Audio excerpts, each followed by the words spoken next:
Okay, we're going to get started. We're going to get started again.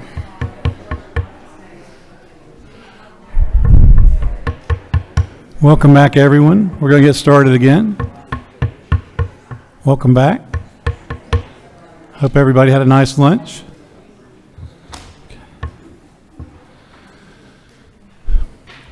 The board was in executive session to meet and confer with legal counsel regarding pending and potential litigation as well as administrative proceedings, and now I make a motion that the board exit executive session and enter regular order. Is there a second? There's a motion and a second. Any discussion? All those in favor say to exit executive session would say aye. All those opposed?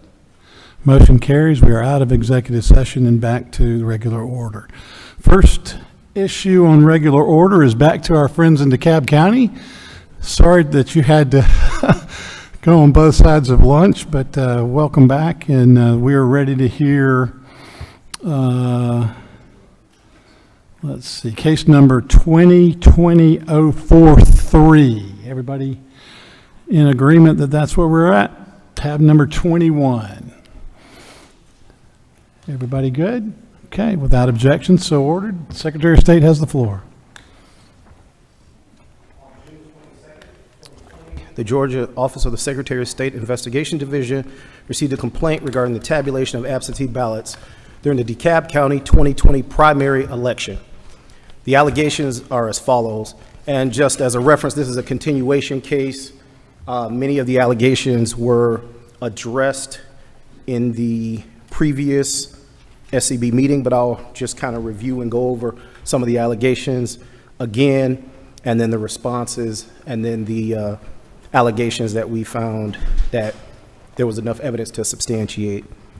So number one, the Canon optical scanners DRG-2140 used by DeKalb County are not authorized for ballot scanning by the Georgia Office of the Secretary of State or the federal government. A, the Georgia Office of the Secretary of State did not certify the Canon optical scanners. B, the settings on the Canon optical scanners caused thousands of absentee ballots to be rejected. Number two, as of 6/22/2020, the DeKalb County Board of Voter Registration and Election had yet to post the results of the 2020 presidential preference primary and special elections onto the county website. Three, thousands of absentee ballots were left unattended inside the DeKalb County Board of Voter Registration and Elections office. Four, a DeKalb County Voter Registration and Elections board member publicly endorsed and may have a business relationship with a candidate on the DeKalb 2020 primary election ballot. This board member was also involved in the ballot tabulation process. Number five, the DeKalb County Board of Voter Registration and Elections printed an excess number of blank absentee ballots. Number six, the DeKalb County Board of Voter Registration and Election poll worker appeared to be creating absentee ballots as opposed to duplicating absentee ballots that were rejected by the optical scanner. And finally, number seven, the poll manager at a precinct on Memorial Drive lost a ballot scanner data card. Allegations 1 and 3 through 7 were briefed and covered during the August 1st hearing. Allegation number 2 was sustained, and a new charge related to DeKalb County not providing information to the Secretary of State's office was sustained. The other question that was posed by a board member was the number of absentee ballots that were printed. So going through, just as a review, allegation 1, this was refuted by Michael Barnes of the Secretary of State's office, who indicated that the Secretary of State does not certify equipment, solely the software used on the equipment. He also indicated that the settings were different than the assertions made by the complainant and her source, and that the settings caused a different margin of error than those alleged. Number 2, there was evidence to sustain this allegation. According to Stringer, the 3/24/2020 presidential preference primary and special election results were not posted on the DeKalb County Board of Voter Registration and Elections website in a timely manner. During an interview, she stated that COVID-19 caused the administrative delays. The PPP election date was delayed and incorporated into the 6/09/2020 primary election due to the pandemic. Although some voters had already cast their ballots on 3/2020, the remaining voters were allowed to vote on 6/9/2020. A review of the DeKalb County Board of Voter Registration and Election website revealed the PPP election results were generated and posted on 6/25/2020. On February 4, 2021, the investigator conducted an interview with DeKalb County Election Supervisor Erica Hamilton. Her response to this allegation was several election staff were sick with COVID, which directly impacted day-to-day operations. As a result, the election results were not posted on the county website until June 25th, 2020. Number 3, this assertion was denied by the election workers. The photos that were provided do not provide evidence of this occurring.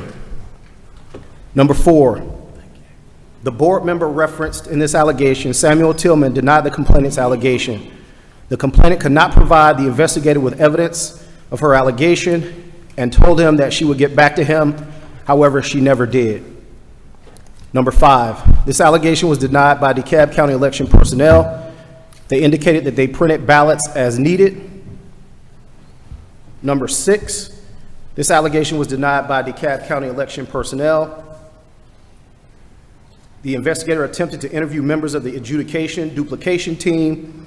However, he never received their contact information despite requesting it multiple times via email and in person. Number 7, a poll manager, Jerry Carter, forgot the ballot scanner card in his precinct bag and failed to check it in at the end of the night. After a search, it was found and the data was uploaded. A request was made to Mrs. Hamilton to provide Mr. Carter's contact information. However, it was not provided. So based on the investigation, there is evidence to suggest Erica Hamilton and the DeKalb County Board of Voter Registration and Elections are in violation of OCGA 21-421A regarding the posting of required information after closing of polls, when election staff failed to post the results of the 2020 presidential preference primary and special elections in a timely manner. Also, there is evidence to suggest Erica Hamilton and the DeKalb County Board of Voter Registration and Elections are in violation of OCGA 21-562B, neglect or refusal to deliver documents, when the election office failed to respond to the Georgia Office of the Secretary of State's Investigations Division request for records regarding the interviews and the individuals that were on the duplication panel.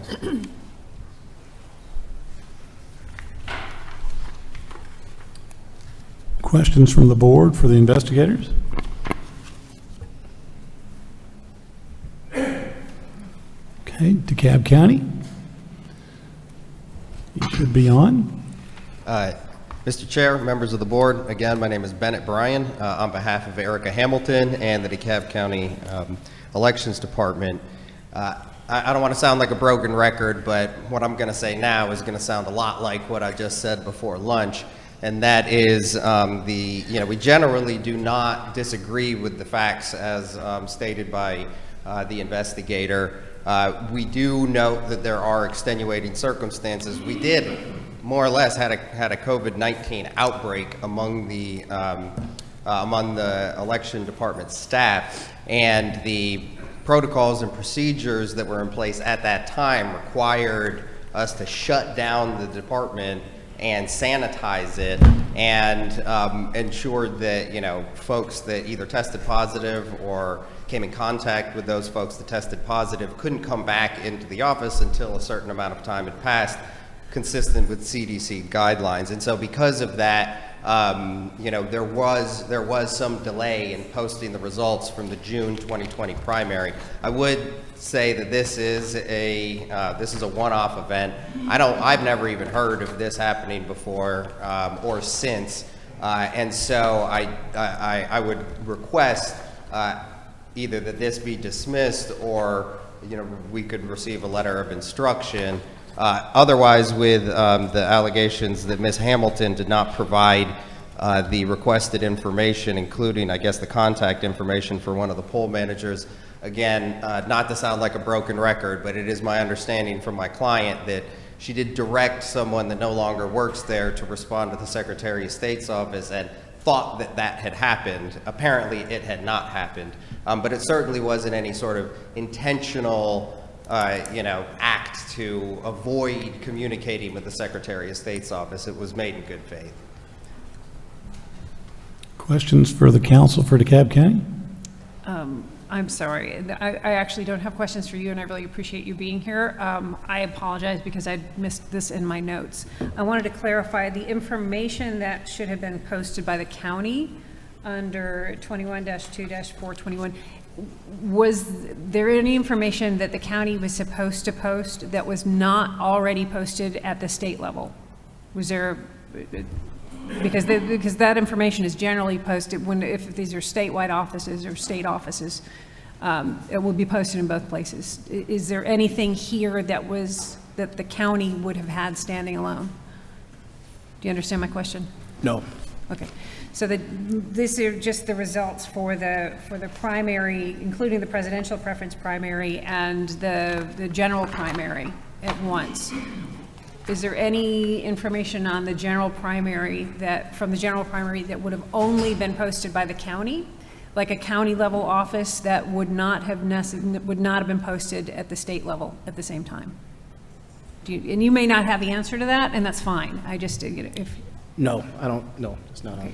is that something that you could answer at the county level? Do you know? I do not know offhand, and I do not want to give you incorrect information. I appreciate that. My gut feeling is the answer is no, but I want to make sure to check on that and so I can give you an accurate answer.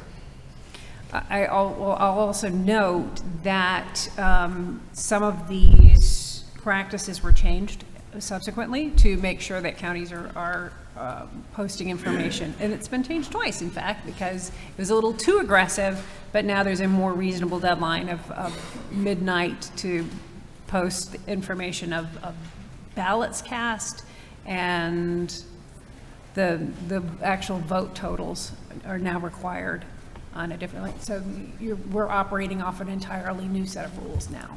Yes, that's correct. Further questions from the board?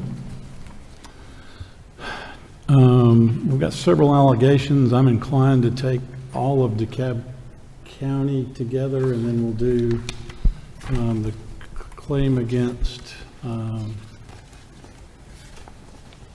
Erica Hamilton individually separately. Is that Well, how many of these allegations were already taken care of in the previous, because this was continued, correct? Yes, it was continued. Did we dispose of any of these allegations already, or just we continue the entire case? No, I think it was continued. The whole case was Okay, continued. okay, thank you. okay, so, Sorry. the allegations that the Secretary of State is recommending that there is sufficient evidence are allegations 2,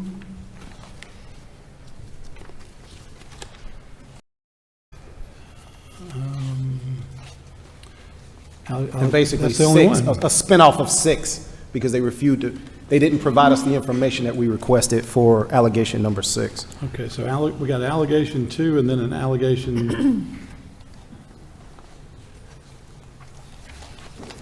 Well, the reason we don't have sufficient evidence in 6 is we weren't given the information Yeah. for you to do your investigation. So what's Well, the board? actually- And then 4 too, also 4. allegation 4 too. And So 4 and 5. 6. 4 and 5. It's insufficient. Yeah, And 6. 4, 5, and 6. 4, 5. 4, 5, and 6, you're right. And 7. 7? 7 was the ballot scanner card. Right. The Insufficient. conclusion for is insufficient evidence to prove violation. Yeah, so, all right, so I'm trying to follow here. I've got allegation 2. That's it, right?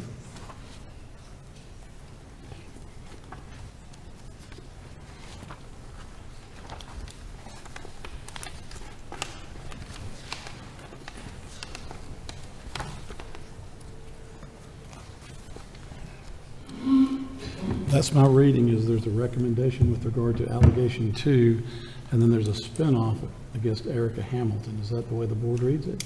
Yeah. Okay, so the board, Dr. Johnston? No, that's Okay. correct. Okay, so the chair will hear a motion with regard to allegation 2, if there is one. Make a motion for a technical violation with a letter of instruction to the DeKalb County. I do understand what you guys were going through. Okay. Sorry, similar to what we've done before, I don't see a reason to send this to the AG. It looks like you guys are doing what you are fixing the problem. I think that is a technical violation, so we'll send, I make a motion for finding of a technical violation with a letter of instruction to the DeKalb County. Thank you, sir. Motion for a technical violation with a letter of instruction. Is there a second? Second. Motion's been seconded. Any discussion? Hearing none, we're ready to vote. All those in favor would say aye. Aye. All those opposed would say no. Motion carries. Okay, now the chair will hear a motion with regard to Erica Hamilton's potential violation, if there's a motion to be made. You know, this gets back to, you know, you can't just not cooperate with investigators. You know, I do understand that she believes that, you know, she turned it over to someone else, and that may, but I don't have any evidence of that. And so for that reason, I would, as we have in the previous case, I would refer that to the Attorney General for further investigation. Okay, there's been a motion to send the violation of Erica Hamilton to the Attorney General's office for processing. Is there a second? Second. A second. There's a motion and a second. Any discussion? Yeah, the issue is that we cannot tell if there if there's a violation of 1, 3, 4, 5, 6, and 7 because of lack of evidence provided by Ms. Hamilton. Thank you. Okay, hearing no further discussion, we're ready to vote. All those in favor would say aye. Aye. All those opposed would say no. Motion carries. Thank you, sir. May we be excused if we have no further business before the board? Let me check this agenda and make sure.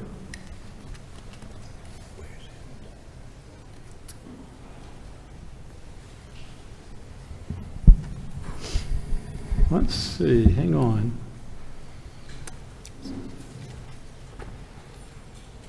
You are not the respondent in the next case, you are just the venue. That's correct. So that you are clear to go. Thank you for asking. Thank you, sir. Okay.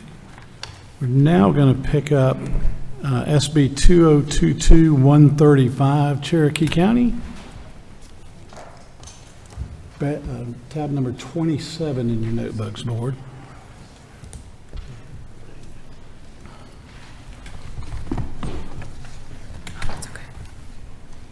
Secretary of State's office has the floor.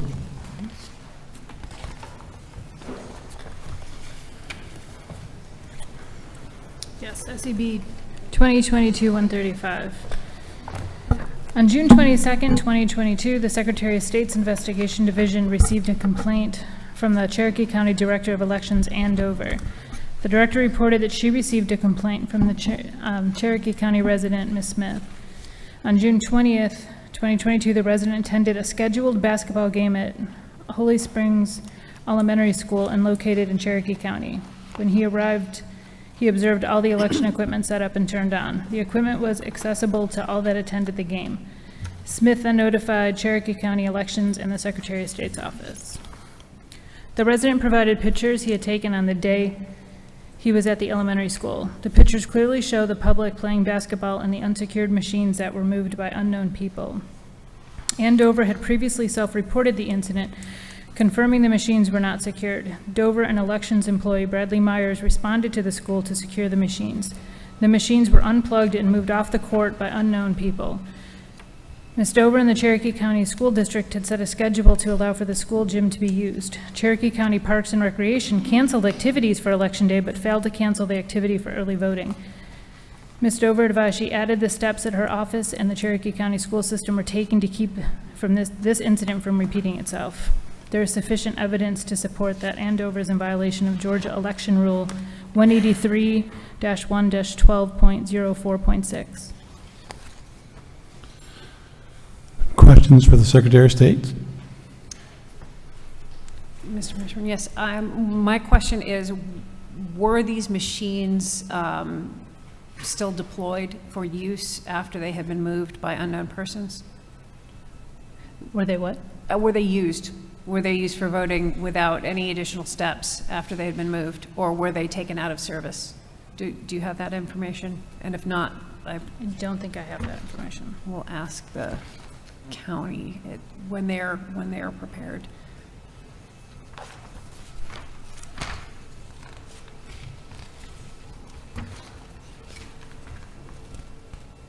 I don't have that information in here. Thank you. Further questions for the Secretary of State's office? Dr. Johnson? Questions? Questions? Okay. Cherokee County, you're up. Should be on. Can you hear me? Yep. All right. So to answer your question, when Ann and Bradley got out to the school, they found most of the machines, the seals had not been broken. One or two of the machines, those seals had been broken. The machines whose seals were broken were removed from service. Okay. Very good. So on behalf of Ms. Dover and the Cherokee County Board of Elections, I would ask you to dismiss this case, not because there wasn't a violation of the rule, not because the rule shouldn't be interpreted as a strict liability rule, but because this office is the improper respondent. As most elections offices do, they utilize public buildings such as schools for their precinct in-person voting. This particular school had been used, I think, for the previous 16 years. And it was certainly not the only school in Cherokee County that was used for voting. There has been an established procedure that has never once led to a situation like this in which the elections officials bring the machines out, they set them up, they are in the presence of employees from that building. The employees lock those doors in compliance with the rule, which says that it has to be a secured facility. So once the elections officials have seen that the room is locked and the rule has been complied with, they, go to the next precinct, quite frankly, to do the same thing. In this case, there was kind of a comedy of errors where you had multiple county groups. You had the school system who, has the facility, but then the parks department, which is allowing youth soccer games, and I guess this was basketball games. So as Ms. Dover stated in her statement, it was determined that a staff member from the school district facilities department had canceled basketball games for Election Day, but had forgotten to cancel the games for Monday night. And so what happened when the games people came over to the school, they have their own keys. And so they were able to unlock this previously secured location, and then we got the machines moved and one seal broken. Like I said, absolutely strict liability on this kind of situation. We cannot have machines being tampered with. But the proper respondents are either the school district or the facilities department, or both. If the board disagrees with this, what you are the signal you are sending to these boards is that they are responsible for these machines, and simply visualizing that it's been locked and secured is not enough, and now you're putting a lot more responsibility on them to have cameras or security out there watching these precincts, and these boards simply don't have that kind of budget. So we would ask you to dismiss this case as to the Board of Elections, and then perhaps review it for an infraction from either the school district or the the youth basketball employees.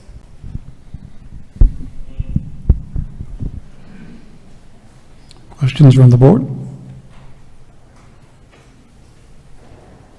Question, how many people have keys to that room, that gymnasium? Probably, I'm guessing, probably be the principal and school administration. If you'll They pull met your- us out there. Pull your mic up, please. Thank you. They met us out there. I live about 10 minutes from the school. I called Bradley immediately. We got directly over there, and the parents were still in there playing basketball. The children were still in there, and we secured the equipment as quickly as we could. But there's likely the school system, Parks and Rec, and that's just a guess, that would have the keys to the facility. Was there any evidence that the machines that had missing security ties had been tampered with? I believe there was one seal that was broken, and I have a feeling that was just broken during the moving of the equipment, when they moved it off of the court. That's just my guess. But we did remove that equipment. I would also add that I think they had increased communication with these departments, and there was not a repeat of this in the November election. So I think it has been remediated as well. Just as a comment, just being the board's institutional memory on this one, we have found in some cases that the letter of instruction can be used not only to instruct the particular respondent, but other people, that the county might be able to use this letter of instruction to say, hey, school, you need to be really in tune to this. So just I recommend that to the board's consideration as the board considers it. So what's the thinking of the board? Is there a motion that a board member has? I would move that we find a technical violation and issue a letter of instruction. There's been a motion to find a technical violation and issue a letter of instruction. Is there a second? Second. It's been motion and there's been a motion and a second. Any discussion? Hearing no discussion, all those in favor would say aye. All those opposed would say no. All those in favor? Aye. I'm sorry, I didn't get you, Dr. Johnson. Aye. Aye? No. Okay. Two ayes and one no. Okay. The motion carries. Like my predecessor, this concludes our business. I think there are a few other cases. Jurisdiction being Cherokee, but not involving There is one case, Cherokee County trouble at the polling station, 2022-310, that y'all's witness might be valuable to the board. Give us a minute. Give us just a minute. Let the board members think about that for a minute.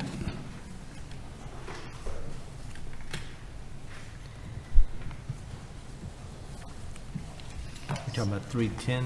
No, 310? 310, yeah, tab number 30.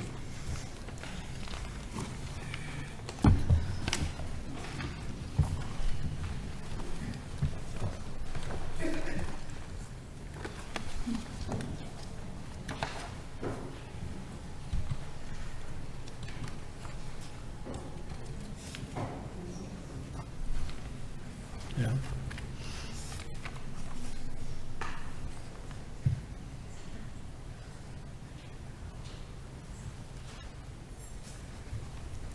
Can we go ahead and just take that one up? Yeah, let's just do that.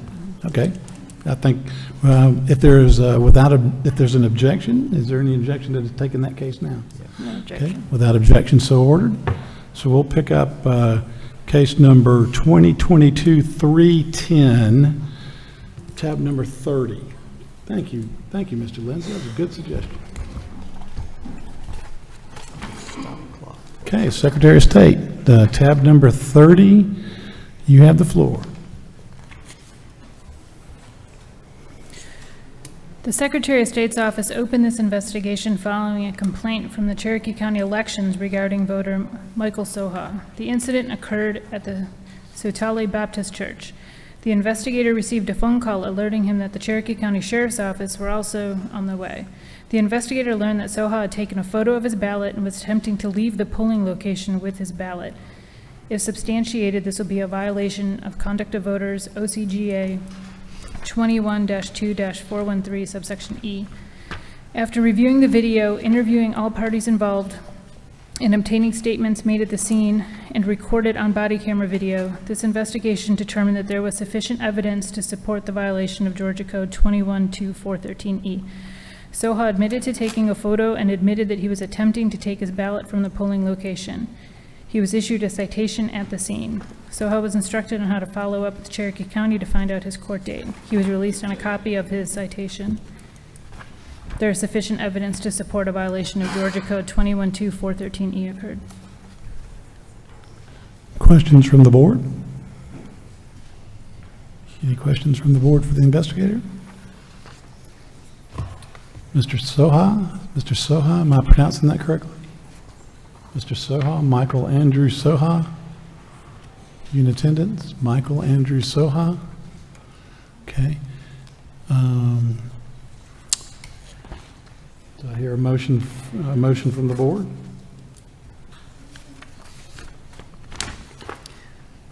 I move we refer Mr. Soha to the Attorney General's office. It's been a motion to refer this to the Attorney General's office. Is there a second? Second. Motion and seconded. Is there any discussion? Hearing none, we're ready to vote. All those in favor say aye. Aye. All those opposed say no. No. Motion carries 2-1. Okay, Cherokee County, thank you. You're now in the clear. Thank you for your participation. We appreciate having you.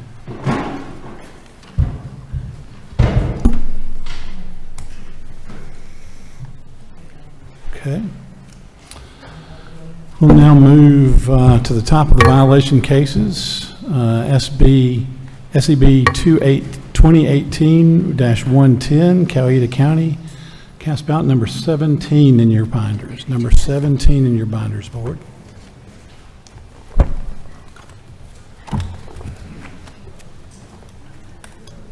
Yep, we did that one. Oh, Yes. Yes, that's right.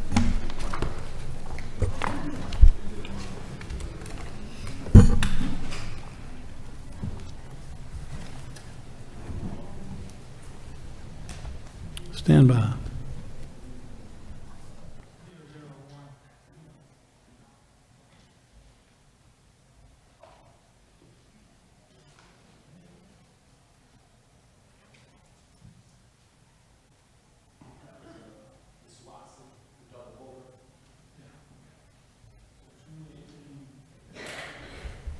So 2018-110 has been handled, and I just failed to cross it off. So very good. Thank you for correcting me. Now we'll move to SEB 2020-001, unless I've made another mistake. I'm back on track. Thank you, Dr. Johnson. Dr. Johnson will keep me on track. SEB 2020-001. That'll be tab number 18 in your board. This complaint is a continuation case. The original complaint was 87 pages in length and looked at absentee ballot irregularities across the state. After that case was continued, there were some issues regarding a couple of individuals from that case. And an individual,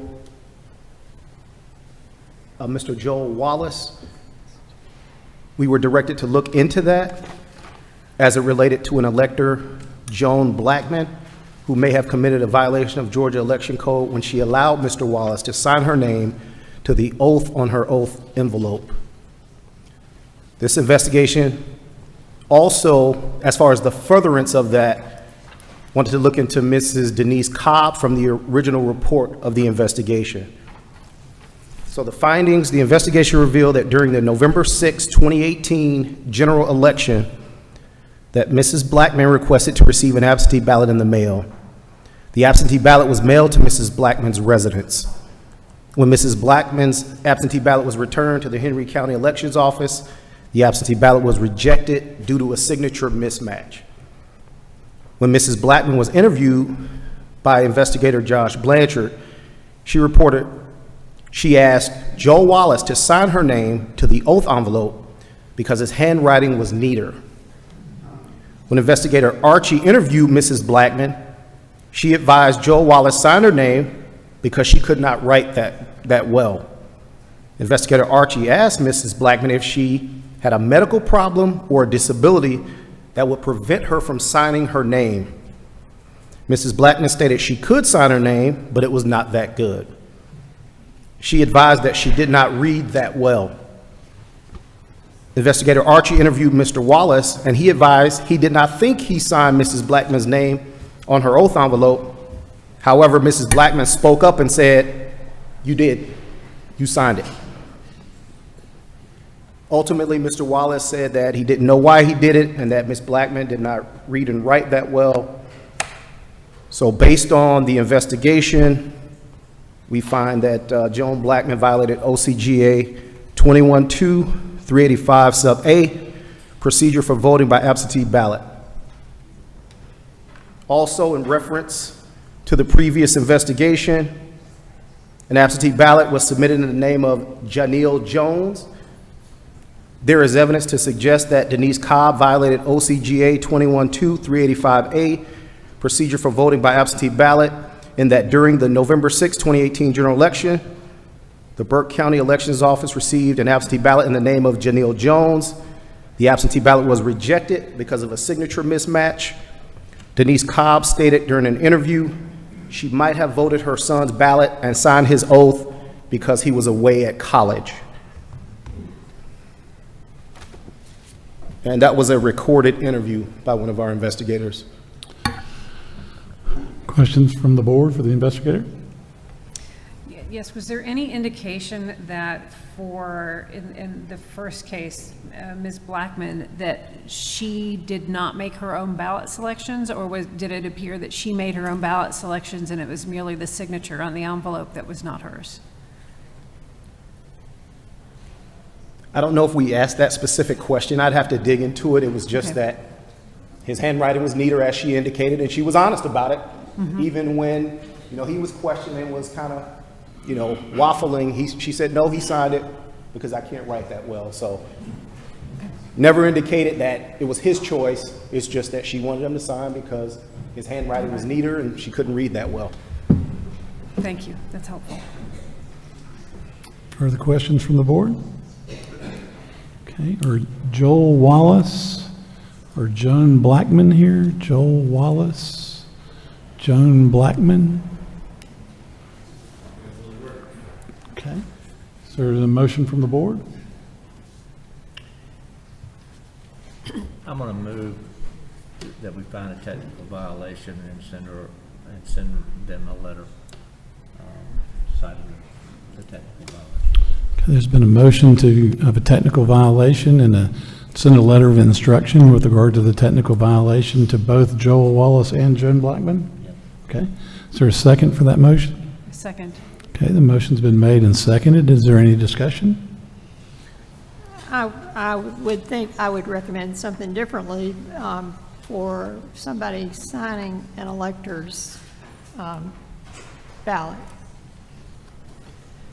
Well, in this particular case, It's a clear violation. I understand, but then that's why if I do find a technical violation, but in this particular case, they were both in the room. She watched him sign. It was a technical violation, but I don't see any particular evidence of fraud. Now, when we get to Denise Cobb, that's a different situation. Okay, there's been a motion and a second. We've had discussion. Is there any further discussion?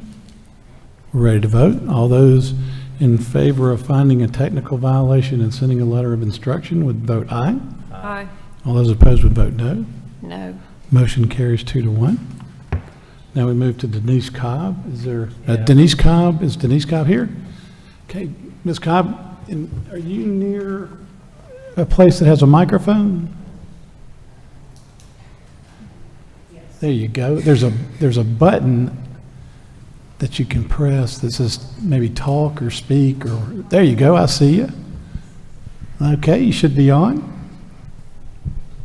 Hi, I attended court the last time, and I told them that they interviewed my son, but I never was interviewed. I actually was driving, and my son did call me about the case, and I think somebody was at the house, and they asked me had I signed my signature, but I thought that they was talking about on the thing for him to receive the absentee ballot. And I think I was like at a, sorry, I'm a little nervous. It's okay, I take think your time. I was at like a grocery store and I signed the signature to receive it, to receive the ballot in the mail. And it was just hard for me like to remember like everything that happened then. I think it was like 2016 to 2018. And I was taking care of my mom, and I think it was my son's first year of college. So I had 2 kids in college. I was taking care of my mom, and I had 2 other kids at home. But I remember signing the thing to get his absentee ballot. I remember seeing it, and I thought that I threw it in the trash when I got it, because my intent was to go see my son and my daughter in college, but with so much going on at home, I didn't have a chance to take it to them. And I know he said that everything was turned in. I don't even know how it got turned in. I was like, now I wish I would have just ripped it up and threw it in the trash, but I know I did sign for it. It did come to the house. I remember seeing it, and I remember saying I was going to take it to him, but I really didn't. Like I said, I didn't have enough time, so I just said I was just going to throw it in the trash. And I really thought that I threw it in the trash until I received a letter saying that I had to come to court.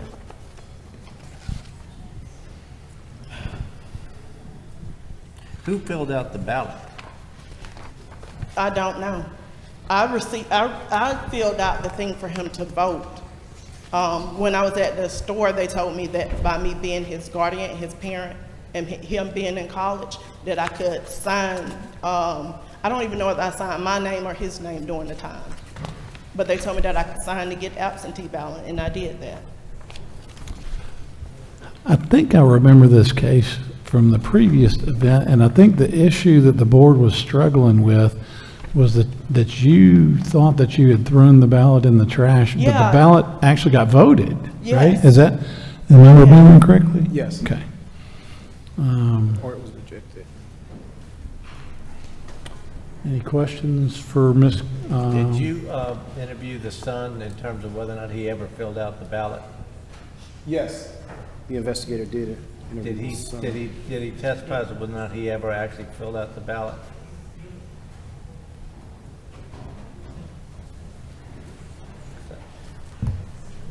I know he didn't because he was in college. That's why I don't know, like, I know it was people in and out of my house because my mom had caregivers while I was working. But I don't know how it got turned in. But I know he couldn't have because he was in college. Okay. Because here's the rub, as opposed to the previous case, in which there's a parent, Ms. Blackman filled out the ballot, or she was familiar with the ballot being filled out and everything. But here we've got a ballot that was turned in that, in which the person who was supposed to have cast the ballot says that he didn't fill it out. Yeah. So somebody filled out his name. Yes, And someone signed. yes. I have the That- answer. What? I have the answer. The ID canceled it, but what now? I have the answer to your question. Yes, please. Okay. So on February 18, 2020, the investigator interviewed the elector, and he reported he was not a registered voter and he did not vote in the election. So somebody filled out a ballot for him. That we know. And we know he didn't do it, or at least he says he didn't do it. Yes. But we know that something got filed. And he said the signature was not his. The signature was not his. Which means that we need some further investigation, because somebody's committing fraud. I mean, this isn't a technical violation in which 2 people are sitting there and someone says, well, your signature is better than mine, signed. Now, you shouldn't have done it, but on the same time, I didn't see fraud in the other case. In this case, I do see fraud. I don't know who did it, but I see some fraud. And so for that reason, I would make a motion to refer it to the Attorney General to let's dig deeper and have them find out what the truth is. Okay, there's been a motion to refer this to the Attorney General's office. Is there a second? Second. There's been a motion and a second. Is there discussion? Hearing no discussion, we're ready to vote. All those in favor would say aye. Aye. All those opposed would say no. The motion carries 3-0.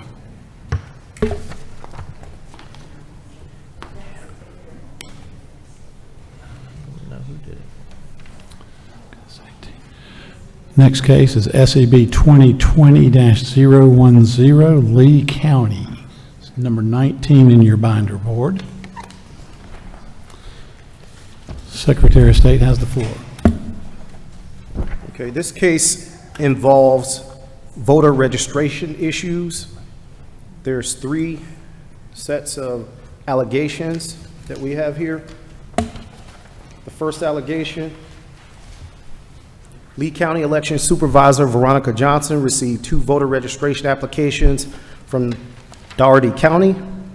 The voter registrations were originally part of a large stack that was received on February 24, 2020 from the Albany office of the New Georgia Project. The voter registrations were processed but raised concerns due to incorrect zip codes, non-existent street addresses, names, similar handwriting on both applications, and incorrect spelling of Leesburg on both applications. Allegation number 2, Mrs. Johnson received 3 suspicious voter registration applications submitted by the New Georgia Project. Mrs. Johnson believed all 3 applications were submitted by the same New Georgia Project employee or canvasser.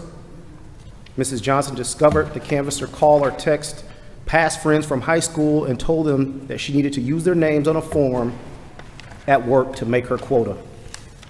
The canvasser never told the friends that she was registering them to vote. The canvasser filled out the application, often misspelling names or using maiden names, not realizing the friends were married. The canvasser then signed and submitted the applications. All 3 voter registration applications were dated between August 5th, 2021 and August 11th, 2021. And finally, allegation number 3, Lee County Election Supervisor Ms. Johnson received a suspicious voter registration application submitted by the New Georgia Project.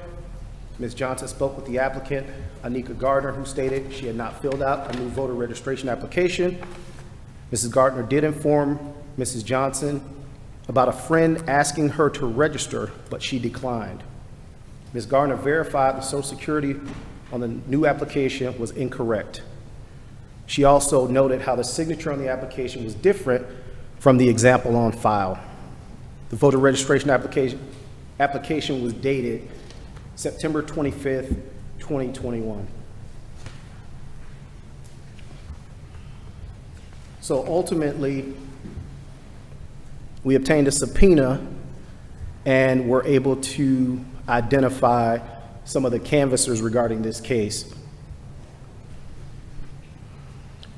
For allegation 1, the canvasser associated with the Chastity Sky voter registration was identified as Jocelyn Jackson.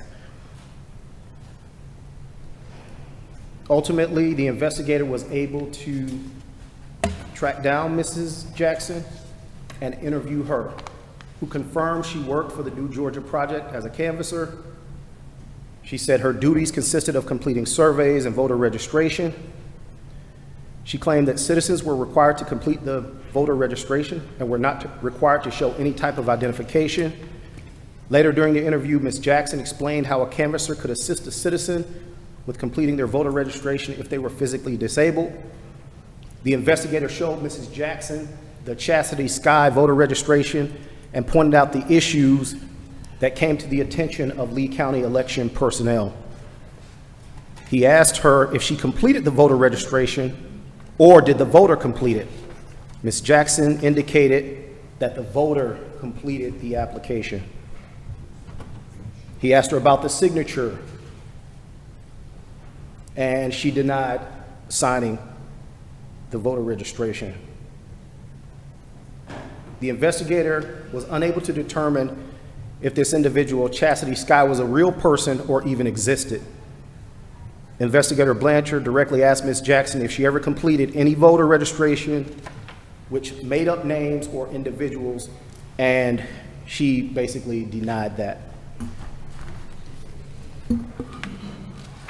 He also asked about quotas, and she indicated that they were paid by the number of registrations that were completed per day. The canvasser associated with the Tasha McDowell voter registration was identified as Courtney Bailey. Mr. Bailey was hired in September 2020, and he had previously worked dating back to June 2018. The investigator was able to interview Mr. Bailey, who also confirmed he worked for the New Georgia Project as a canvasser. He explained his duties, and once confronted with the application for Tasha McDowell, he indicated that he did not fill out the information, and the information was filled out by the citizen. Investigator Blanchard asked him point blank if he completed the voter registration for anyone who doesn't exist or fraudulently completed any voter registration. He replied that he did not. Allegation 2. The canvasser associated with Ashley Elder, Tracy Laster, and Rashima Sperlin voter registration was identified as Von Teresa Davis. Ms. Davis was hired by the New Georgia Project July 7, 2021, but is no longer employed with the organization. The investigator did his due diligence trying to track down Mrs. Davis. He arranged for an interview, but she did not show up for that interview. He attempted to follow up, but all attempts were unsuccessful. In the original report, all 3 voters indicated that the voter registrations were completed without their knowledge or consent. Investigator Blanchard attempted to contact all 3 voters, but was only able to interview Rashima Sperlin. The 2 other voters, Ashley Wiley, AKA Ashley Elder, and Tracy Laster, AKA Tracy Laster, Tracy with an IE in the first place, Tracy with a Y for the AKA, both spoke with Lee County Election Supervisor Veronica Johnson.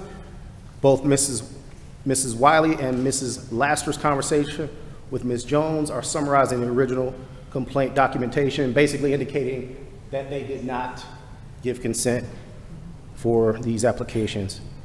And finally, allegation 3, the canvasser associated with the Anika Gardner voter registration was identified as Jeremiah Irby. Mr. Irby was hired by the New Georgia Project on August 4th, 2021, terminated October 19th, 2021. In the original report, Jeremiah Irby had already been identified as a potential respondent by Anika Gardner. In the interview, she remembered declining Mr. Irby's request to complete a voter registration. So ultimately, based on the investigation, there's a couple of violations against Von Teresa Davis, OCGA 21-2, 562 sub A sub 1, fraudulent entries, unlawful altercation or destruction of entries, unlawful removal of documents, neglect or refusal to deliver documents.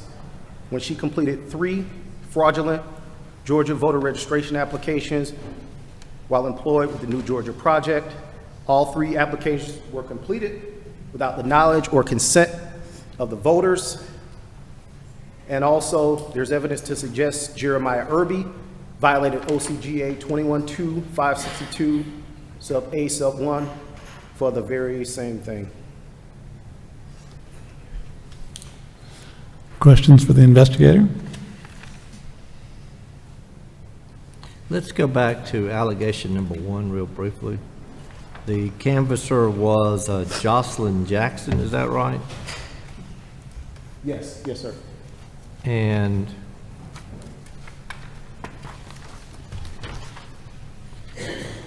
the concern, I'm not sure if I understood you correctly, was that one of the application that was turned in was for a chastity sky by Ms. Jackson, but there is no chastity sky? That's correct. Okay. Could not be found. Then why are we not dealing with a potential violation for Jocelyn Jackson? Because she claimed that Mrs. Jackson filled out the application. So her assertion is that the citizen filled out the erroneous application, that she didn't.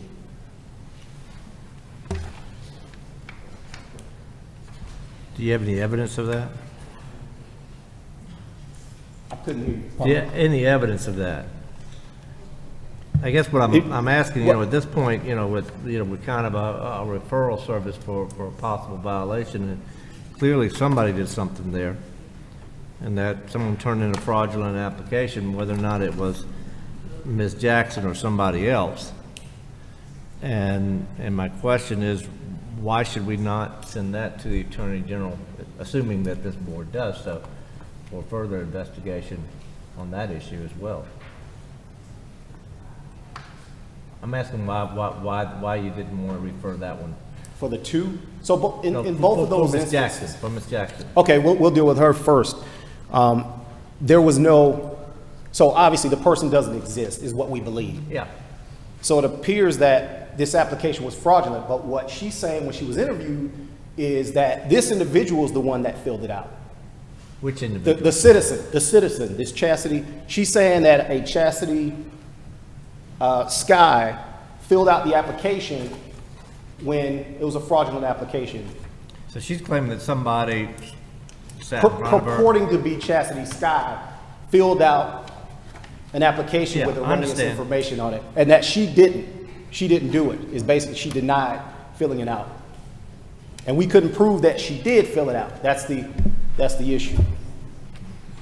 But we know that she turned it in. Yes, correct? she did turn it in. And we knew that she had a financial motive for turning in basically she was rewarded for the number of applications she turned in. Exactly. So it's something that we couldn't prove. We believe that, it's likely that this was a fictitious application for an individual that, doesn't exist, but she indicated that she didn't fill out, she didn't sign it, and because of that. Oh, she didn't sign the application as well. Exactly. Am I reading this correctly, that she was employed for 5 weeks? That- According to the findings, it looks like Ms. Jackson was employed for about 5 weeks. Is that correct? Is that accurate? Yes, January 8th, 2020 to February 18th, 2020. Roughly. I didn't do the math. Thank you.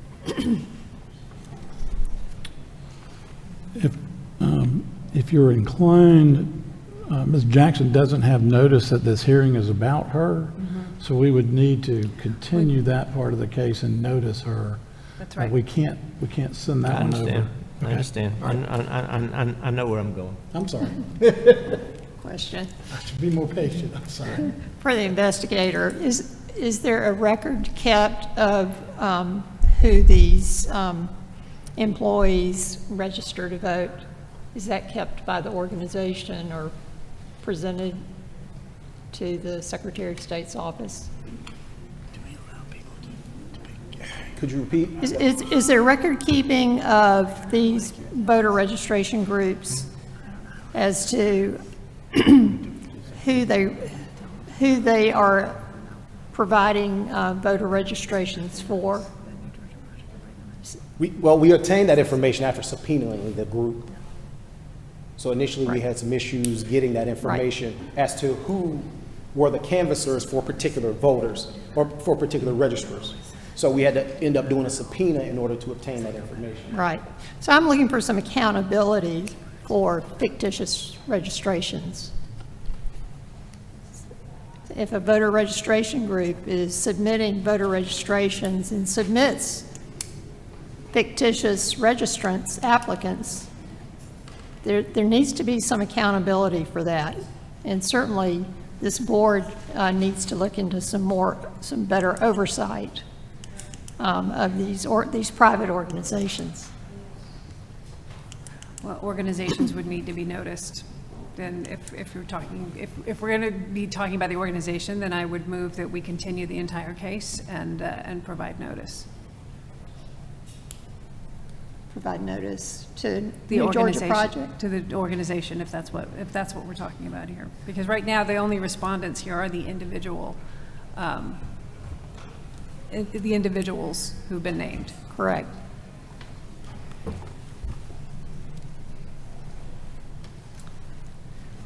As I recall, we had a very large complaint several months ago that included many organizations that sent voter registrations or absentee ballot applications. And New Georgia Project was a frequent named organization that sent those applications to underage people, to dead people, to people that do not live in the state of Georgia. So maybe we should continue this and ask for a response from New Georgia Project. If I might, let's handle Davis and Irby now, and then we can send it back with maybe there's additional charges that need to be made, if that's the pleasure of the board. Yeah, I would move to refer. Wait, is Ms. Davis or Mr. Irby here? Is Ms. Davis or Mr. Irby here? Ms. Davis, Mr. Irby? Okay. Okay. I'm sorry, thank you. Move to refer Von Teresa Davis and Jeremiah Irby to the Attorney General. Okay, there's been a motion to refer Teresa Davis and Jeremiah Irby to the Attorney General's office for processing. Is there a second? Second. Okay, there's been a motion and a second. Any discussion? Okay, all those in favor would say aye. Aye. All those opposed would say no. Okay, motion carries. And let's have a separate motion to send this back for further investigation as to whether additional individuals or organizations should be charged. I guess I've just made a motion. Is there a second? So moved. There's a motion and a second. Any discussion? All those in favor would say aye. All those opposed would say no. That motion carries. Okay. We'll move on to the next case, which I show as SCB 2020-078, DeKalb County illegal campaigning, number 22 in your packet, board members.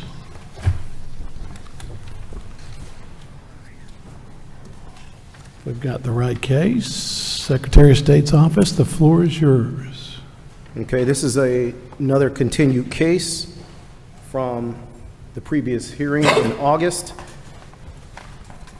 And I believe that this was sent back because there was an individual that was listed that needed an opportunity to respond to Mr. Benny Franklin.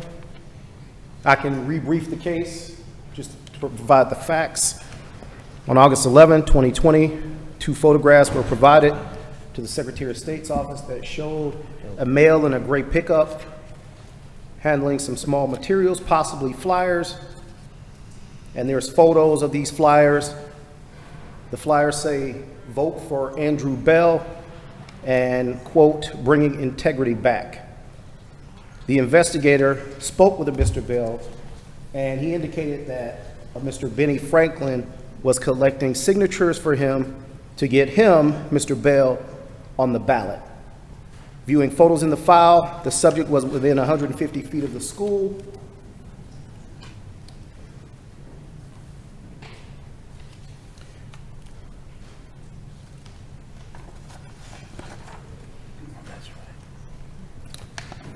And ultimately, there was evidence to suggest that Mr. Bell and Mr. Franklin violated OCGA 21-414, sub A, sub 1, as Bell directed Franklin to collect signatures for a nomination petition within 150 feet of the outside edge of an established polling place.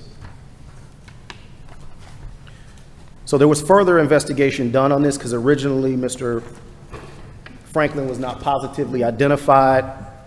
Ultimately, the investigator was able to track down Mr. Franklin, and he basically corroborated the story that we had initially. He was cooperative during the interview. He confirmed he was wearing a reflective vest, standing by the truck that belonged to Mr. Bell.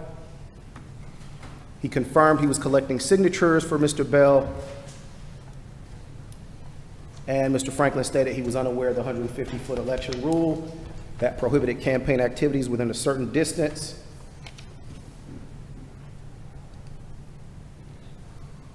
And this interview was recorded, just to let you know that part of it.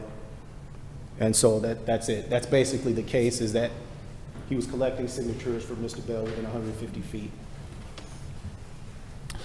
Was the issue that last time we had, the investigators had not spoken to Mr. Franklin? Is that? No, they spoke Okay. with him, but it was notice. I guess he didn't receive notice in sufficient time. So now this is kind of the second go-round to give him sufficient opportunity to respond. Okay. Questions for the investigator? Thank you. Okay. Mr. Bell? I see you're here. Is Benny Franklin here? Benny Franklin? Benny Franklin? Okay, Mr. Bell, the floor is yours. Okay, start with the first thing first. A little more prepared this time, but the truth still is the truth. But let's go with the law. This is a misdemeanor, so according to the Georgia Code 1731, subsection E, prosecution for misdemeanor shall be commenced within 2 years after the commission of the crime.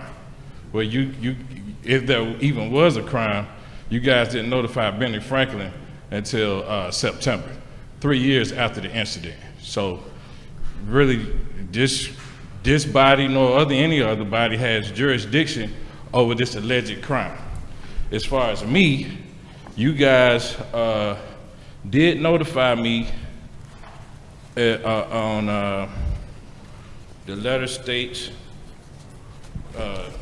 it's postmarked November the 19th, 2021, and I believe it's dated November 17th, 2021. And it was supposed to be a Zoom meeting. I was told that I didn't have to attend, that the case may be heard in the future.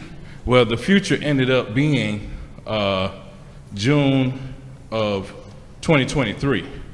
And the Georgia Code states 17.3-3, if an indictment is found within the time period for code sections 17.3.1 or 17.3.2 or other applicable statute and is quashed, which that's what you guys did, or is no late whatever, and you guys are the lawyers, entered, the limitation shall be extended 6 months from the time the first indictment is quashed or nolly processed, entered. So if November 17th, or 17th, the letter's dated 2021, I just postmarked the 19th, 6 months would be May 2022. You guys didn't notify me until June 2023. So well over the 6 months.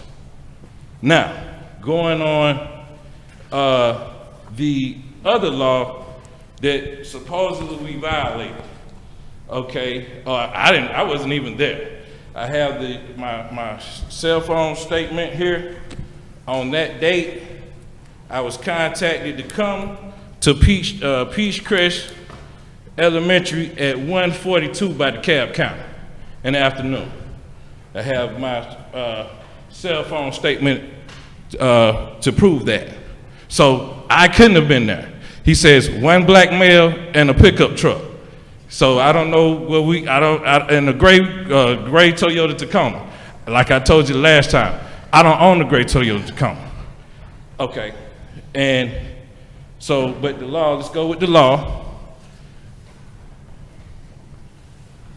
It says, no person shall solicit votes in any manner or by any means or method, nor shall any person distribute or display any campaign material, nor shall any person solicit signatures for any petition, nor shall any person or other than the election official discharging their duties establish or set up tables or booths on any day in which ballots are being cast.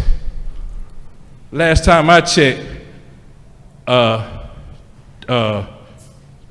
Toyota, well, whatever, that, like I said, I don't even think that was my truck. But even if it was my truck, the truck can't violate the law. It has to be a person. So it doesn't matter if my truck was parked in the front door, the truck can't violate the law. You have to prove, not with the county, because they are not campaign materials because I wasn't on the ballot. So you have to prove that Benny Franklin petitioned somebody within 150 feet of the building, and there's no evidence to show that he was petitioning anyone within 150 feet of the building. Matter of fact, the complainant,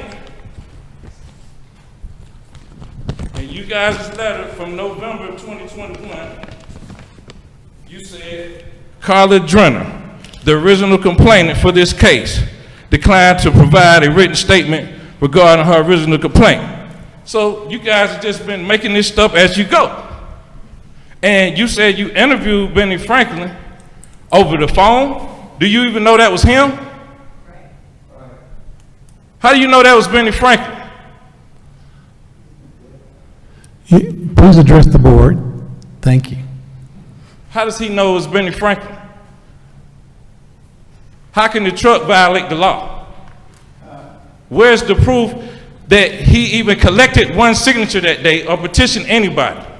Do you have anybody to say Benny Franklin petitioned them? Well, let me ask you, do you know why Benny Franklin was there?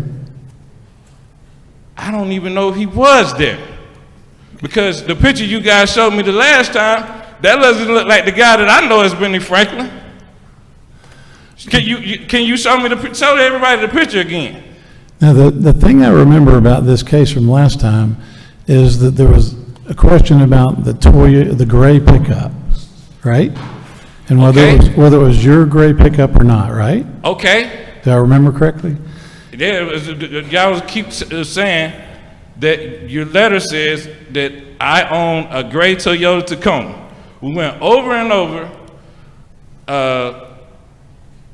The member at the end, she knew that I was saying pirate, but it's pyrite. She knew that. I heard when I reviewed the tape, and then the other gentleman, Mr. Lindsay, without any evidence, I heard him on the mic say, it's my truck. So I don't know how fair you guys could be, but he said it was my truck with no evidence. Well, didn't they have a picture of your truck in your driveway? At my house. Yeah. I'm saying, this is a election violation. So yeah, I have a truck that I own, a Pyrite 2008 Toyota Tundra that's parked in front of my house. You guys should show that it was at the polling station, which you've never done yet. Okay, so your argument is that there's no connection between you and the polling place, right? There's no evidence of me at the polling place. Like I told you, DeKalb County called me at 1:42 to come to Peachcrest Elementary. That's when I arrived. Okay, and you weren't a candidate on the ballot during that election? No, because in this state, we have a Jim Crow law that has been around since 1943, that if you're an independent, you have to collect 5% of the registered electors in your district, which is a nearly impossible task that I tried to do. So was Benny Franklin collecting signatures for a petition to get you on a ballot? I don't know what he was doing on that particular day. All I know is when I got the call from DeKalb County at 1:42 p.m., I went to the school to see what the issue was. Did you ask them why they called you? Yeah, they told me that College Runner. If it wasn't your truck and he wasn't doing anything for you, how did you even I didn't get say involved? that. You said that he wasn't doing anything for me. I've already stated that Benny Franklin was collecting petitions for me for my nomination petition. I said that you guys have not shown that you don't even have a clipboard, you don't even have the nomination petition in his hand, anything to show that he was collecting nomination petitions. Only thing you said is 2 photographs were provided, a black male handing out small materials.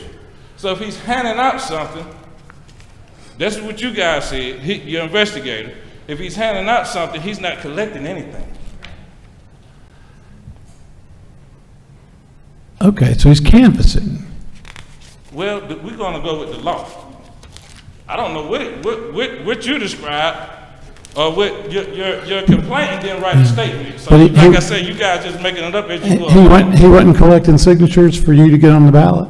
Yes or I'm saying no? what your investigator said. What he No, I want to know what you said. I wasn't there. But why, all right, so we're back to my original question. You don't have anything to do with this guy.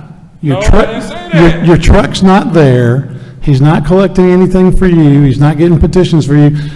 Of all the people in the world, how did DeKalb County Police pick you out? DeKalb County Police. Or whoever. I've never been. DeKalb County Police never encountered me. Who called you? DeKalb County. Okay, how did DeKalb County know to election call? board. How did DeKalb County know to call you among all the Because- people in the world? Okay, let me first say this.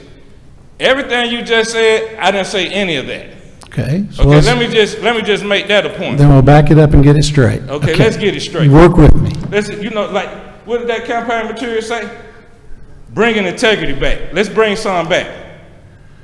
Okay, so first of all, I never said I didn't know Benny Franklin. Okay. I never said that he wasn't supposed to be collecting petitions. All right, so let's handle this one at a time. Do you know Benny Franklin? I know a Benny Franklin. I don't know if that's the Benny Franklin that he talked to over the phone. Okay, let's move to the next one. Was Benny Franklin collecting petitions for you? Or signatures on a Benny Franklin petition? that I know was supposed to be collecting petitions. Okay, and, all right, so let's keep going. You're doing good. Keep going. No, you go. Okay. Now you asking me Okay, questions so- instead of so Benny- saying so- this, I said things that I didn't say. Well, I just want to get it straight. Okay. So Benny Franklin's driving a truck, but you say it's your truck or not your truck? Benny Franklin, as far as I know, wasn't driving a truck. Okay, He said that your investigator said that Benny Franklin said I was driving the truck. Now, how can I be driving the truck if I'm not even there? okay, I'm going to try one more time now. This is my third try, so I'm going to give it a third try. Of all the people in the world, billions of people in the world, why would DeKalb County call you? I don't know. You have to ask DeKalb County. Okay. Questions from the board? What evidence do we have that the gentleman's truck was at the polling place? We have pictures. We have pictures at the polling place and pictures at his house, correct? Pictures at the polling place. Yeah. Yes. We also have a picture at his house with the pickup truck, right? Yeah. And then we have the statement that Mr. Bell provided to our investigator and the statement that Benny Franklin provided to our investigator. So, But what statement is that? Let's see the pictures. Bring up the two pictures of the truck at the because polling I've never place. been provided. Hang You on. guys have 11 exhibits. Hang I've on. never been provided with any of that information. Hang on. Like DeKalb County, you said, the attorney Brian Bennett, you said, oh, we supplied you with that in your package. I never have received any of the exhibits, any of the information. I'm just here like, I see exhibit 1, 2, 3, 4, 11. Why was I not provided with these exhibits?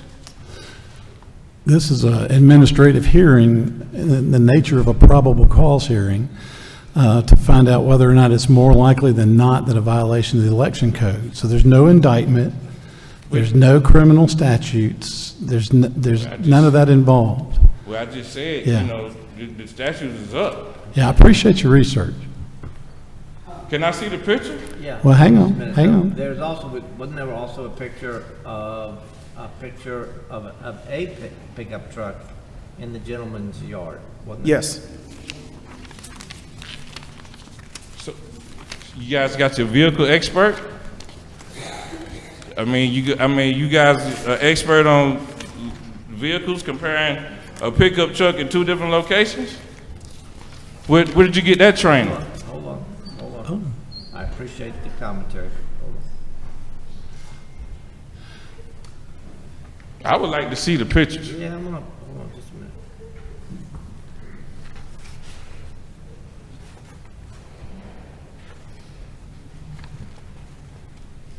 This is the American justice system as we know it now.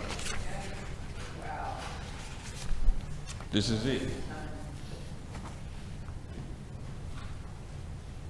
I know people that died for the flag. This is what we got now.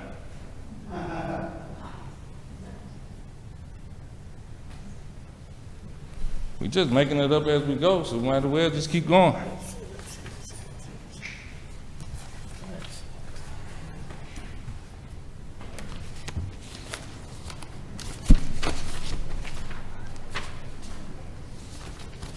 And like I said, the law clearly states no person.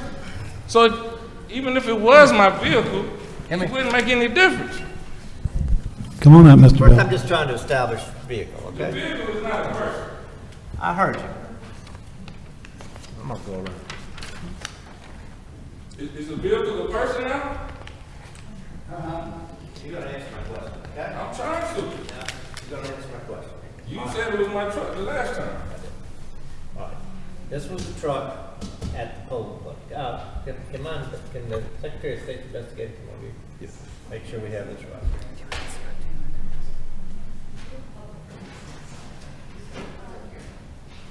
All right. Let's start with this part. Okay? Is this your truck? I'm only gonna say, this is probably my truck, the one in front of my house. Okay. This could be off a Toyota dealership lot. This could be his truck, this guy that's standing here. All right. Yeah, I'm on the one at my house. That's the truck at your house, right? Is that the truck at your house? I don't know. Is that your license? That's my license plate, yep. All right, so that's the truck at your house. Now, is it your contention, I want to make sure, is it your contention that this pickup truck, no, this is the pickup truck that was at the polling That place? you guys say is at the polling place. I don't know asking what time of day that is. I'm not asking you, I'm asking the investigator. Yes. Okay? This is the poll. All right, is that Mr. Bell? That's not me. Mr. Franklin. Franklin. Mr. Franklin. Is that Mr. Is that Franklin? Mr. Franklin? I don't know. I can't tell. The guy got a mask on I don't know who that is, and a hat. I don't know who that is. All right, so you don't know who that is, but it's your contention, just want to make sure, your contention that this pickup truck in these two pictures is not your pickup truck. Is that what you're trying to tell us? How can I know? I'm asking. I don't know. I can't. It's no distinguishing marks or anything. You got a guy with a mask on and a Not hat like a pickup truck. in the pickup truck. I don't know if that's the same pickup truck. That's what I'm saying. Well, are you contending that your pickup I'm truck? saying, I don't know Oh, I'm asking the question. I'm trying to answer the question. No, Let him you gotta finish. me finish. Let him finish. Are you contending that this pickup truck, that your pickup truck was never at this polling place? What I'm telling you is, I can't say that that's the same pickup truck. I hear you. What I'm asking you is because it's your pickup truck. Well, Hold up, let me finish. I'm asking you if you're contending that your pickup truck was not at the polling place on the day in question. That's all. Well, Yes or I no? just told you guys that I was called. Yes or no? I can't answer yes or no. I just told you guys at 1:42, they called me to come up there. They could have took the picture then. I don't know. Why would they call you? I don't know why they called me, but they called me to say that it was a complaint from Carla Drummer, and that, you know, like you said, the guy was passing out the materials or whatever. All right. Thank you, Mr. Bell. Thank you, Mr. Bell. Appreciate it.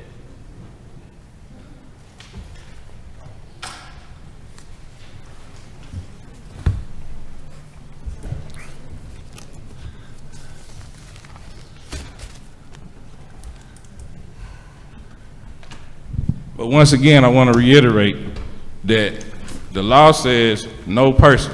Doesn't say anything about a vehicle. Okay. All right. Thank you, Mr. Bell. I appreciate your participation. Okay, now it moves to the board. If the board is inclined to make a motion, I'm prepared to hear it. Move to refer the matter to the Attorney General. I don't know what's the truth here, but I do know that there's enough evidence to at least refer it to the Attorney General. There's a motion to refer it to the Attorney General's office. Is there a second? Second. Been a second, motion and a second. If there's any discussion? Hearing no discussion, the matter is ready to be voted on. All those in favor of referring it to the Attorney General's office would say aye. Aye. All those opposed? I didn't get you. Aye. All those opposed would say no. Motion's unanimous. Thank you, Mr. Bell. We'll now move to SEB 2021-060, Paulding County, item number 23 in your folder board.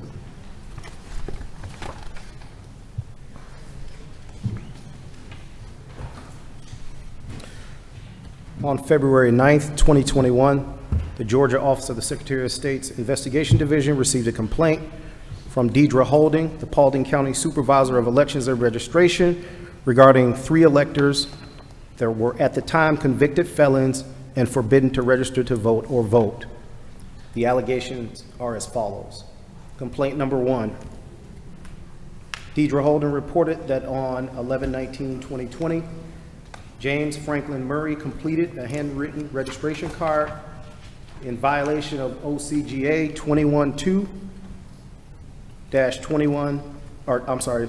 216 sub B at the Paulding County Election Office. Holden reported Murray was canceled in the ElectionNet system as a felon. Holden verified with Paulding County Probation that Murray is serving an active sentence and it will not expire until 6/16/22, which obviously already expired, but at the time of this report, it was in the future. Complaint number 2, Deidre Holden reported that Gerald L. Beal applied for an absentee application and voted on 11/3/2020. This is in violation of OCGA 21-2-216 sub B and OCGA 21-2-571. Beal is currently serving a felony sentence that will not end until 2/5/2031. Holden confirmed Beal's sentence with the probation office.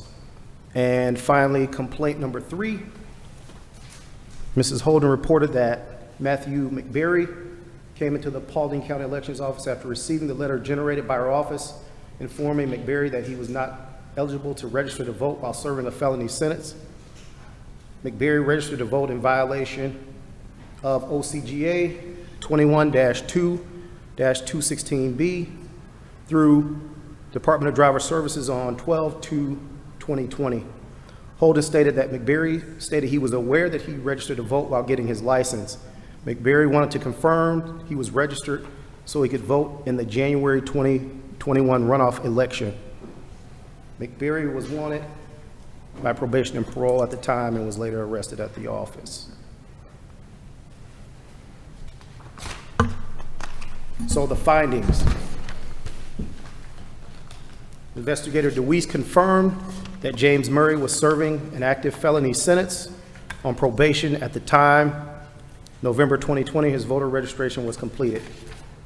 This is in violation of OCGA 21-2-216B. The investigator obtained Murray's Department of Driver Services information that included his signature. Comparing them to the registration application signature, they appear to match. Murray did not cast a vote. Murray was actively working on completing the conditions of probation to be removed early. He confirmed that Murray was released early from probation on March 2nd, 2021. At that time, he became eligible to register to vote. He was not eligible to register in November of 2020. So there is sufficient evidence to prove a Georgia Election Code violation occurred.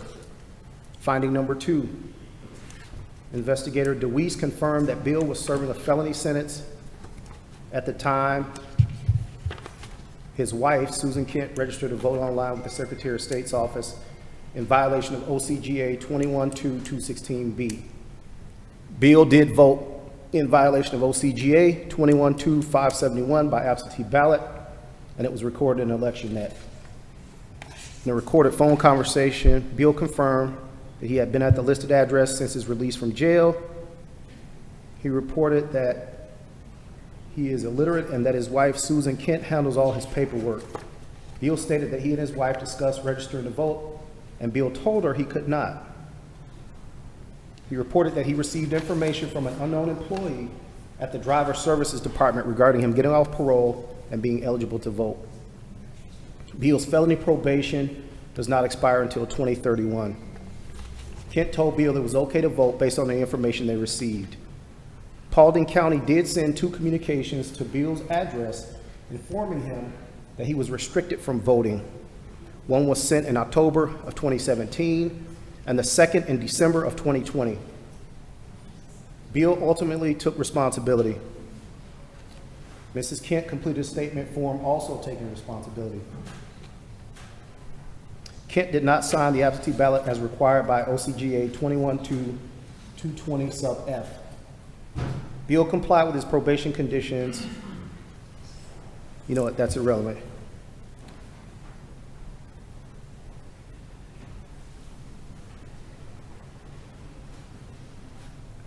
So ultimately, Bill's ballot was counted during the application being transferred to his correct destination. Apparently, he moved, and so those notices may not have been received. So based on this, there is sufficient evidence to prove a Georgia Election Code violation occurred. And finding 3, Investigator DeWeese confirmed that Kent, in conjunction with Bill, completed the online absentee ballot registration. This is based on a written statement made by Jarrell's wife. Kent acts as Bill's fiduciary, completed the application, and signed it for her husband. She did not record her information on the application as required by OCGA 21-2-220 sub F. Kent and Bill were very cooperative during the investigation. And for this, there is sufficient evidence to prove a Georgia Election Code violation occurred. Finding number 4, Investigator DeWeese confirmed that Matthew McBerry was serving a felony sentence at the time he registered to vote in violation of OCGA 21-2-216B. And he is currently serving the remainder of his sentence. Actually, he was scheduled for release July 7th, 2022. So. Questions from the board for the investigator? Okay. Is Mr. McBerry here? Mr. McBerry, Matthew McBerry? Jarrell Beal? Okay. James Murray? You can say where you are. James Murray and Susan Kent? Okay. All right. If there's a little button on the thing in front of you. You see it? There you are. I got you. Okay. Wait. Okay. I got you. I appreciate y'all giving me a chance to speak up for myself. Take your time. Take your time. I got out of prison. I went and got a driver's license. I don't read and write. My baby sister took me, allowed me to drive a car. I didn't ask to vote. I didn't want to vote. I mean, I don't have nothing against voting. I respect what y'all are doing here. I got married. We've been married a long time. My license ran out, so we went to some county to get them renewed. We didn't fill out nothing for voting. We got to the window. The lady said, you don't want to vote? I said, no, ma'am, I'm a felon. I'm not allowed to vote. She said, no, sir, the laws have changed. Are you still on parole? I said, no, ma'am, I'm only on probation. She said, no, you're allowed to vote. We didn't fill out anything. Then she sent us something in the mail. So she said, well, they wouldn't have sent us nothing if you wasn't allowed to vote. So I immediately contacted my probation officer. I said, we've received that I can vote. She said, I'm not sure about that. I don't know. I said, so what do we do? She said, well, go ahead. If it's not right, they'll throw it out. She didn't know. The lady at the window didn't mean to hurt me. The probation officer's not been nothing but nice to me. I've been doing so good in my life since I got out. I work for bank industries. I built concrete trucks. I had no ploy to vote and hurt nobody. All I want to do is do right and be decent and be regular like all y'all. You know, I don't want to prove your case wrong or do none of that. I just want to say that I'm sorry. I didn't mean to do nothing wrong. I just did negligence. I guess I just didn't know, but I feel like that lady should have never told me I could do something I couldn't do and then fill out the paperwork herself and send it to us. And all Susan ever tried to do is help me. You know, I hate to cry. There you go. Come on. Take your time. Come on up. Take your time. I mean, I just lost my brother, 45 years old. I didn't drink cocoa. You know, I try to eat good. I try to do right. I try to be kind to people. I didn't mean to vote wrong. I didn't mean to do nothing to hurt nobody. All I can say is I'm sorry. And I thought my mercy on y'all things best, but there was no ill intention. I got caught up in somebody trying to help. And I don't have no ill will toward that woman because she was the sweetest woman. She was an older woman. She was super nice. She said, if you're all pro, son, you're allowed to vote. It's your right to vote. And you know, here I am. I don't know what else to say. I'm sorry. Okay. Thank you. Okay, take your time. Let me ask a question to the investor. Quick. Did you get a chance to talk to the probation officer? Let's see. Probation officer was uncertain. Excuse me, I did tell the investigator he called, but he asked me specifically because Yeah, I know, I understand this. and she spoke up for me. Yeah, and I appreciate that. I'm just so curious.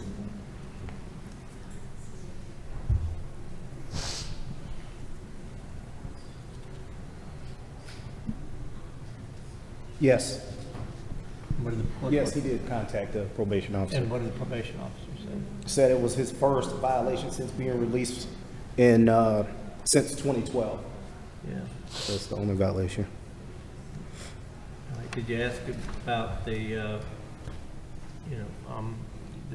probation officer was uncertain whether or not he could vote? Did you ask? He says the probation officer told him that he was uncertain whether or not he could vote.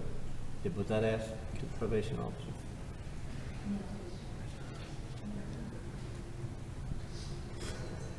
No, no. Okay. That question wasn't asked. According to the But the investigation. probation officer told you that he was uncertain if you could vote, right? Well, she told me she didn't know. Yeah. She was young, you know. I understand. No, I She's understand. very nice woman. I don't think she did anything ill will. I'm No, not I going to know. say nobody did anything And I ill appreciate will. that. I appreciate because that. I don't think she did. I mean, we was right in our living room. I told her in person. I was like, hey, they've sent us this paper. They say I can vote. That's great, you know. I felt good about it. I mean, Understood. we didn't generate paperwork. We didn't ask for it. I didn't fill out for it. Understand, sir. Thank you. I mean, all I can do is show my mercy on y'all and continue my life and try to do the best I can do for me and her. Because she's all I got. I understand. Thank you. Thank you. Thank y'all for listening.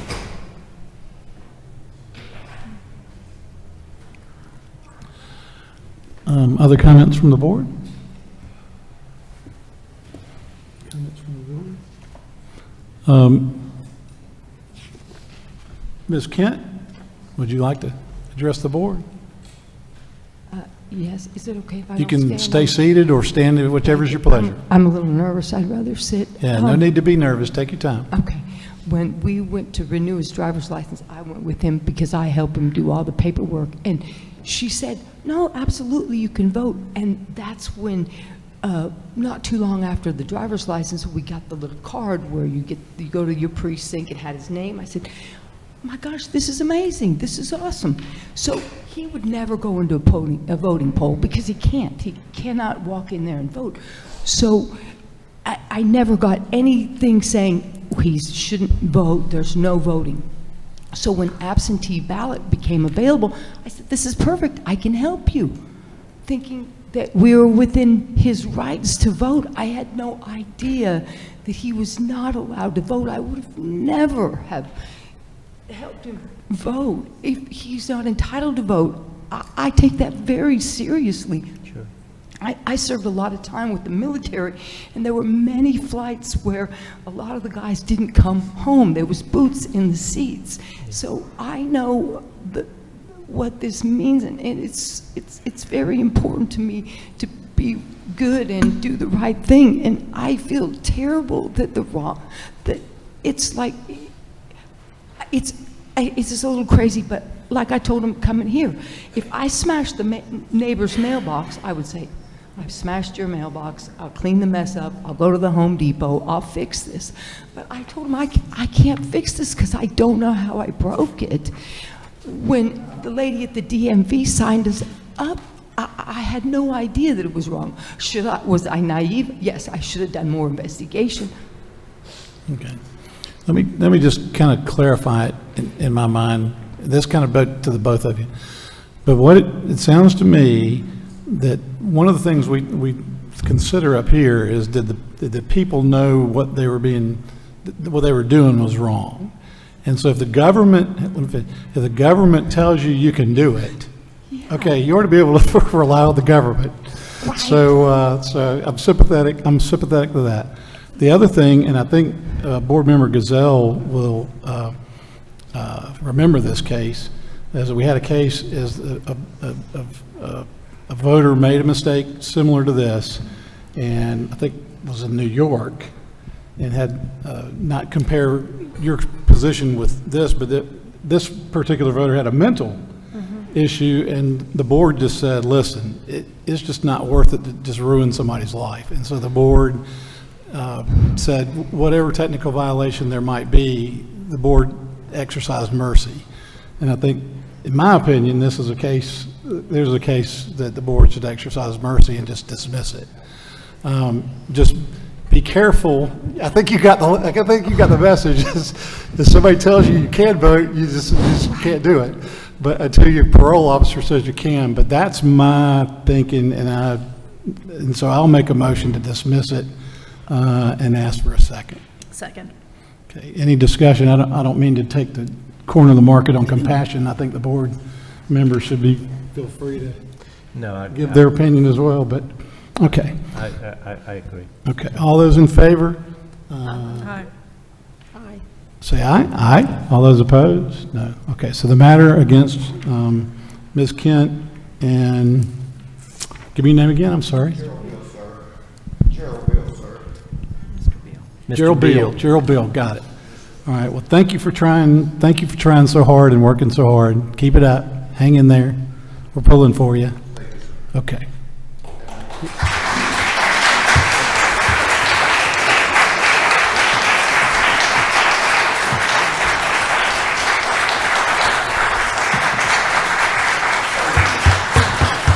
Okay, y'all are free to go. Okay, y'all are free to go. Don't forget your papers. Don't forget your papers. Y'all are free to go. Okay, now we still have McBarry and Murray. Yeah. And the county did the right thing. The county did the right thing, and they were following the rules. So the county didn't do anything wrong here. They did the right thing. So, and the investigators did a good job investigating. So, I think that worked out. All right. So we got Mr. McBarry and Mr. Murray left to go on this complaint. Any motions from the board? Just to confirm, they did receive notice of the hearing? Well, one of them is not at liberty right now, correct? One of them has, is that right? Or Yeah, there was an email sent, I think. We're on Just want to make sure. tab number 23. Yeah. Well, first With off, regarding regard to Mr. Murray. Matthew McBerry. Yeah, and Mr. Murray. 060.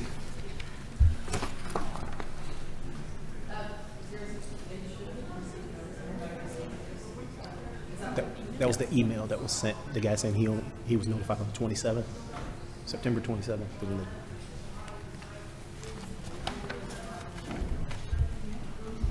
Mr. Kirk, can I draft you again? I think Mr. Beal's very happy. If you can.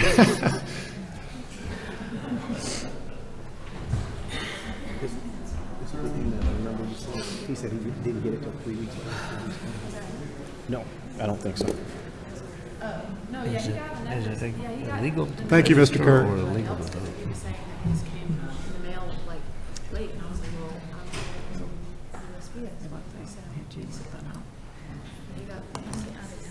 But he didn't vote. But he didn't vote. I'm trying to find it.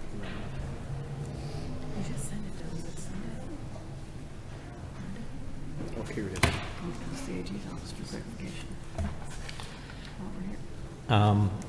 Do I have my representative from the AG? James Murray. Is it illegal to register or is it illegal to vote? Yeah, James. Is it illegal to do both? Yeah. So what are we trying to do? He registered, but he didn't vote.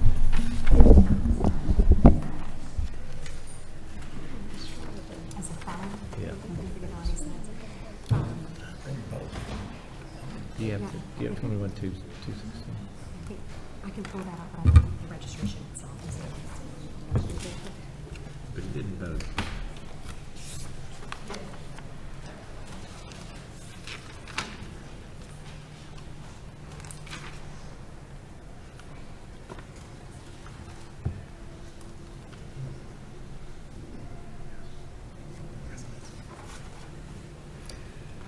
We wouldn't be eligible to register. Hmm? We wouldn't be eligible to register, but is that an affirmative obligation and not to, as a felon? I don't know. So I think that's the voting. Right.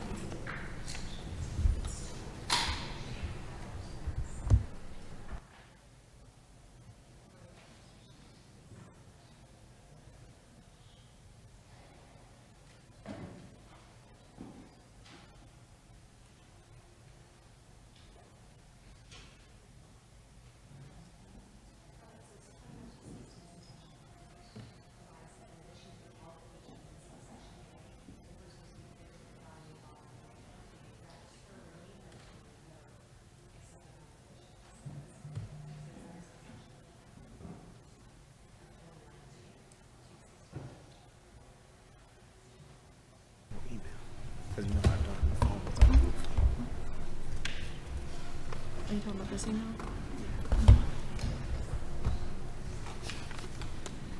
That's his original email. And he sent one. In the case of Mr. Murray, Mr. Chairman, I note that he did not attempt to vote.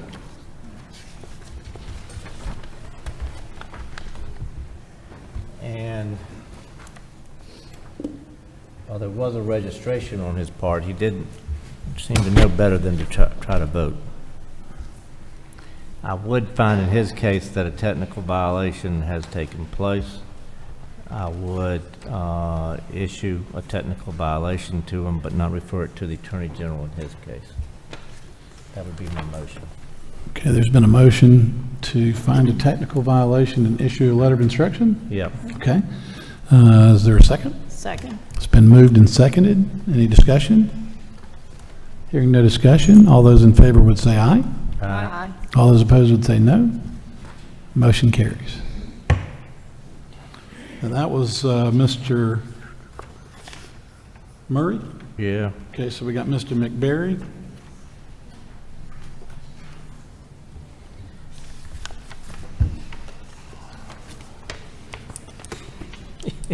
And he was re-registered. And is currently serving the remainder of his sentence.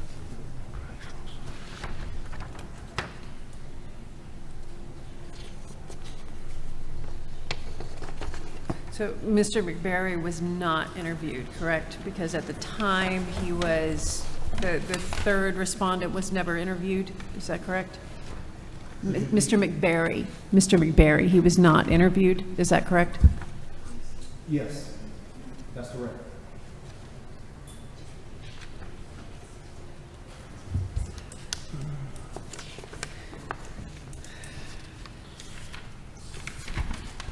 I don't know if it's relevant to the case, but it's damned interesting. How did they know to pick him up when he went to register to vote?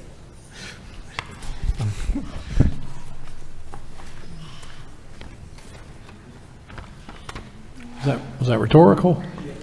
Well, or if somehow you know. I'm just simply saying that it was a lot of bad luck on his part. I would move to refer this one to the Attorney General's office because he was arrested when he went to confirm that he could vote. So there was an intention to vote as after he had registered. So, and because there was no opportunity to interview him, I would. Yeah, absent that. Okay, so a motion to refer Mr. McBarry to the Attorney General's office for processing. Yeah. Yes. Okay, is there a second? Second. Okay, it's been moved and seconded. Any discussion? I think this raises one of the issues with the automatic voter registration at DDS. I think there are some persons that are maybe embarrassed to reveal that they're on probation, are not eligible to vote, and this may highlight one of the issues that happens at DDS that we just need to be careful and vigilant about questions that are asked for people that are registering when they register for a driver's license.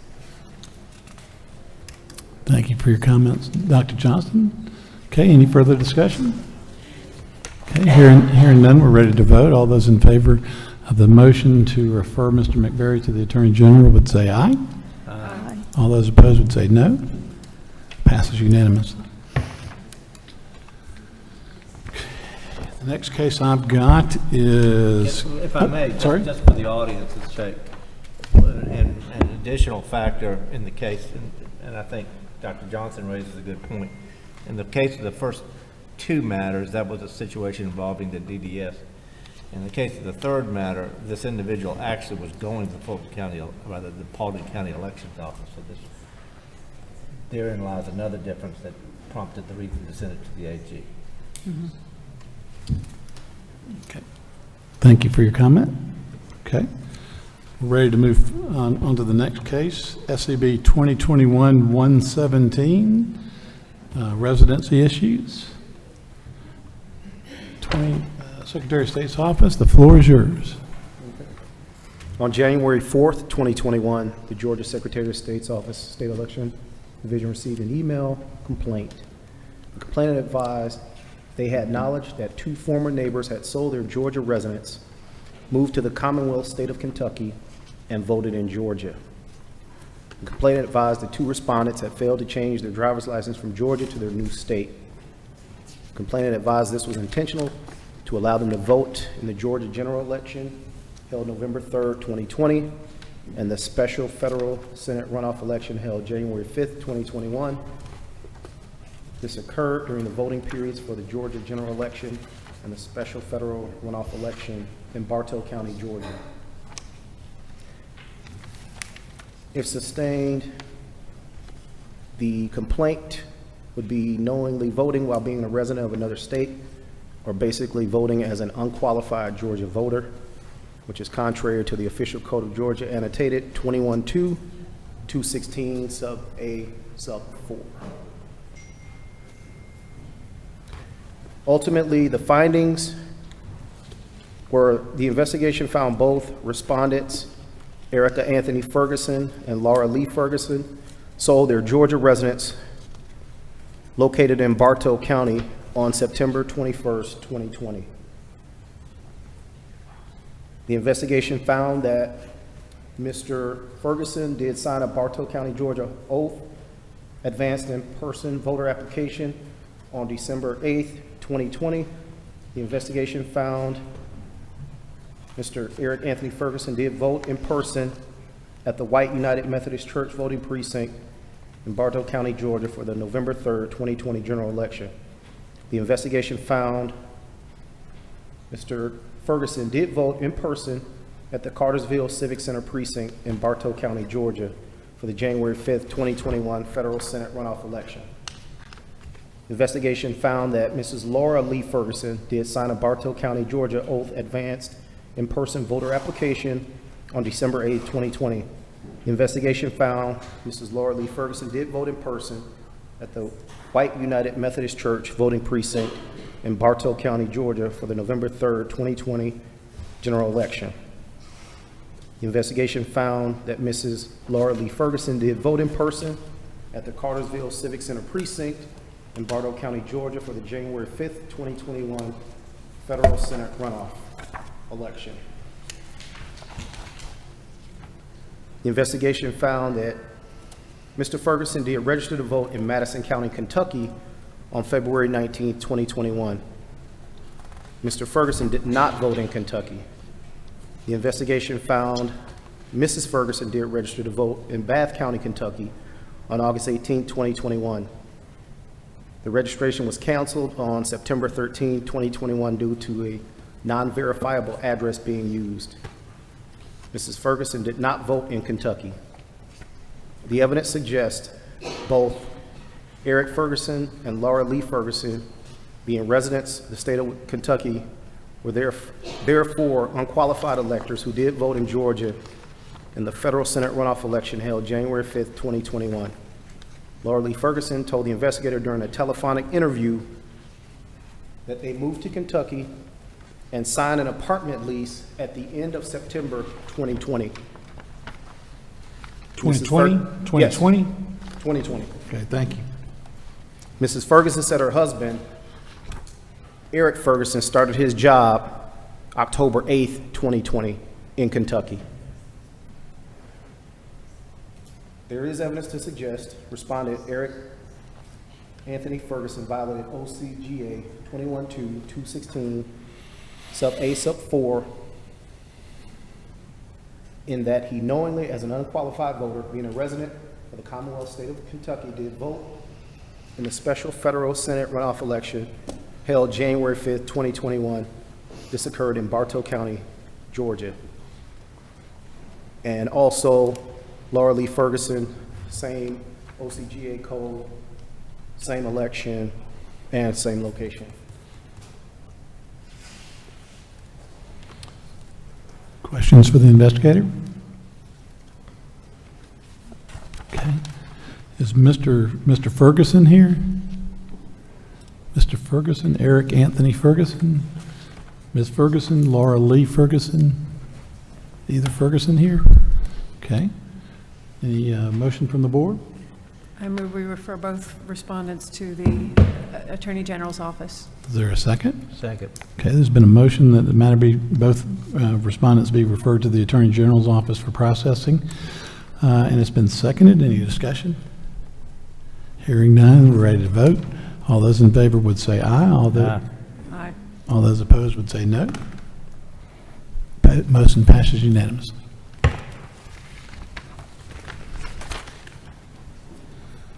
We'll move to the next case, 2022-254, Muscogee County, Security of Elections Equipment. Secretary of State's office, the floor is yours.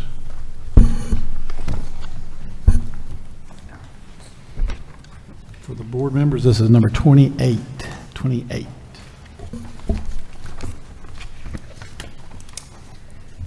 The complainant, Susan, reported on Wednesday, October 19th, 2022, at approximately 7:30 p.m. that she went to Columbus Tech to see if the poll was still open for early voting. Complainant advised the door to the poll was unlocked, but there was no one inside the poll and the lights were turned off. She was concerned because the building should have been locked. There was also a police car parked outside without an officer inside the vehicle. The Columbus Tech Police Chief, Charles Pickett, states in an email to Ms. Boren that he watched the surveillance video from October 19th, 2022. Chief Pickett advised there was no one observed at any time between 7 p.m. and 7 a.m., which was Wednesday night to Thursday morning, in the voting area, machine, or terminal area, or the tallying machine area other than the custodial staff. He stated that at no time were any of the custodial staff observed doing anything other than cleaning. Chief Pickett advised that all access to the voting area of the Student Center will be secured going forward when the election staff leave the poll. He reports that they have preserved and will maintain the video of the area if needed. Chief Pickett stated that at 9:37 p.m. on October 19th, the campus police sergeant Denny turned the lights off, locked, and left the building through the Student Center doors. The investigation revealed that during the November 8th, 2022 general election, Muscogee County had a poll at the Columbus Technical College, the Student Center, during the early voting. The poll was open from 7 a.m. to 7 p.m. When the poll closed on October 17th through the 19th, the doors to the Student Center were left unlocked so the students would have access to the vending machines. The vending machines were in the same room where the poll was located. The investigator learned from Ms. Bourne that at no time were ballots exposed or on a table, as they used ballot activation codes to create provisional ballots. She also advised ballots are printed by the voter from the BMD after receiving a voter access code. She stated scanner counts and BMD seal numbers were verified as a routine before each day of early voting. Ms. Bourne provided copies of the scanner and the ballot box recap forms and copies of the touchscreen recap forms. The chief reviewed the video from the surveillance camera that was located inside the Student Center from Wednesday, October 19th, 2022. He stated there was no one observed at any time between 7 p.m. and 7 a.m. except the custodial staff. Potential violations. There is evidence to suggest that the Muscogee County Board of Elections and Registration and Nancy Bourne violated SEB Rule 183-112-04 subsection 6, storage, maintenance, and transparent of statewide voting system components. Questions for the investigator? Ms. Koth, I would like to ask the same question that I asked in the Cherokee instance, which is whether the machines were, they discovered that the seals were intact, or if any machines were taken out of service while the investigation went on. And I believe Ms. Boren is here and may be able to respond to that directly.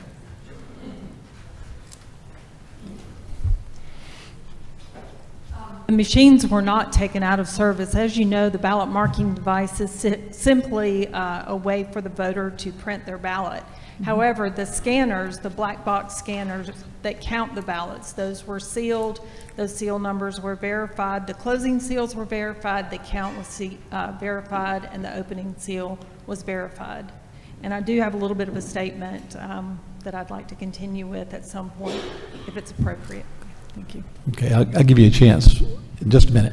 Sure. Thank you. Okay, further questions for the investigator? Well, your moment has come a lot faster than I thought. Okay. So I just would like to say that it is evidenced that Muscogee County takes security very seriously in our county. We have 3 early voting locations in the county, and in all 3 of those early voting locations, we have video surveillance. We also contract with our Muscogee County Sheriff's Office to provide off-duty security at all of our early voting locations. And at this location, we had the Columbus Technical College Campus Police. Their office is directly across from the location where we have our early voting site. But realizing that we did not have a way to say full circle that the building was secure when we went there and the building was secure when we left, we came up with a form, and I know everyone loves a form, but it is the early voting security confirmation form, and that will be completed by our deputy sheriff upon opening. Before our staff goes in, he will confirm that the location is secure and locked. The staff will then enter and open it up and get ready for voting. And then at the end of the day, he will also secure that building, he will initial, and it will become part of the permanent file so that going forward, we have something that we can present to the State Elections Board attesting, or anyone else who may ask, attesting that facility has been secured during the times of early voting. And I have copies available for you if you would like it. Thank you.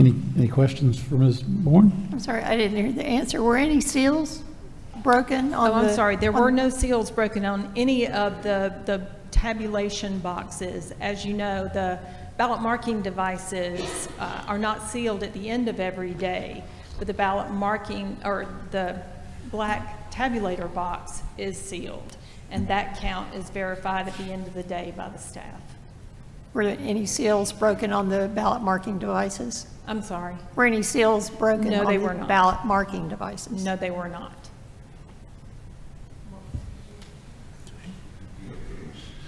Any further questions? Ready for the board's members to consider how they would like to process this matter? Any motions?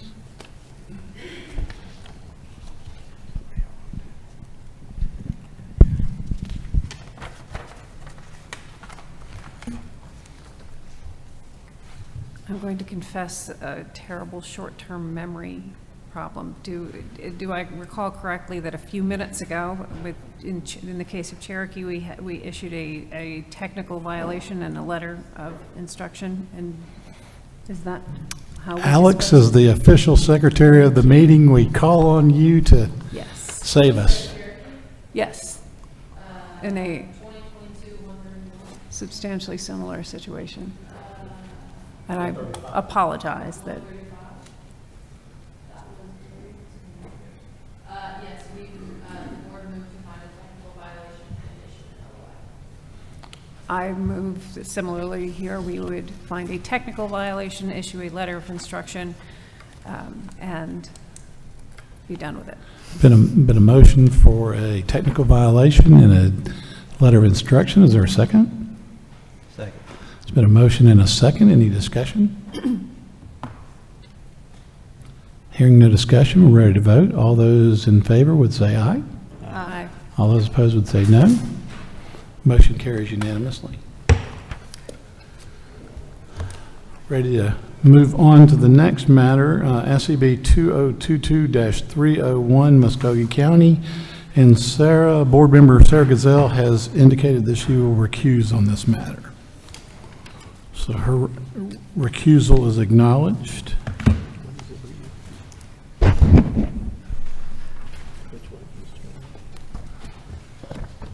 You said we're at 22301? 301. Okay.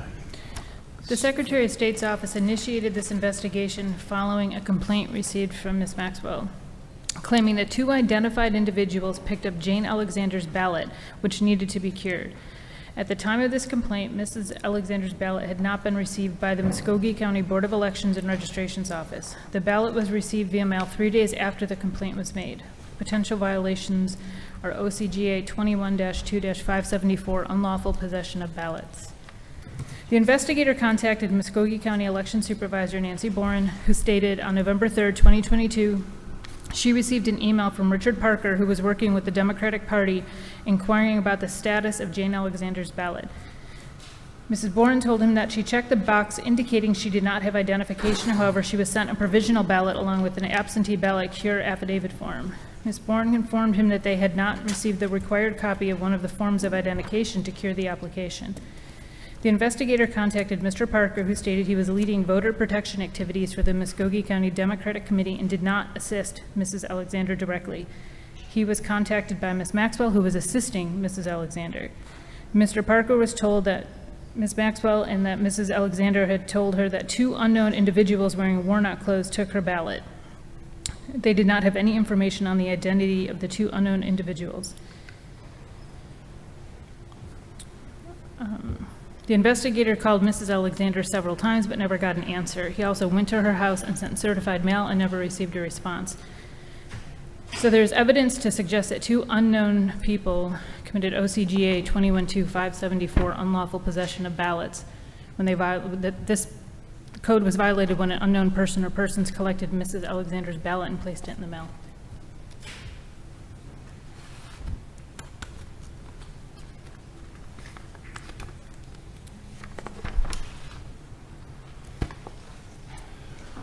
There's really, I mean, we could send, we can send somebody to the Attorney General's office in absentia which I don't think would be any value, but I think this is just a cautionary tale to voters to not trust their ballots to unknown people. And just a good lesson for everybody that people are trying to get a hold of ballots, and the voters need to be careful and cautious. And we're kind of in a new world out there, and so just a cautionary tale to voters to protect their ballot. So I don't think there's really any action the board can take other than just notice this for what it is. So I ask unanimous consent that we just move forward to the next case. Without objection, so ordered.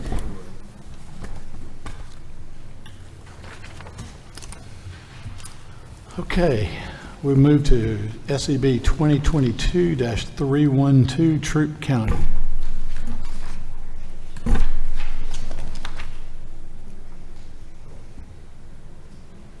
This was reported to the State Election Board that Troup County elections placed candidates for District 2 Council on District 1 ballots during the November 8th, 2022 general special election.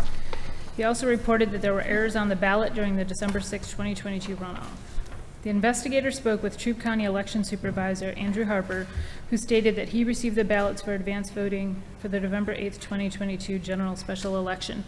The ballots listed District 2 race for the City Council on District 1 ballots, an error that Mr. Harper didn't catch until the Friday before early voting was set to begin. Troup County received the ballots approximately 2 weeks before this error was noticed.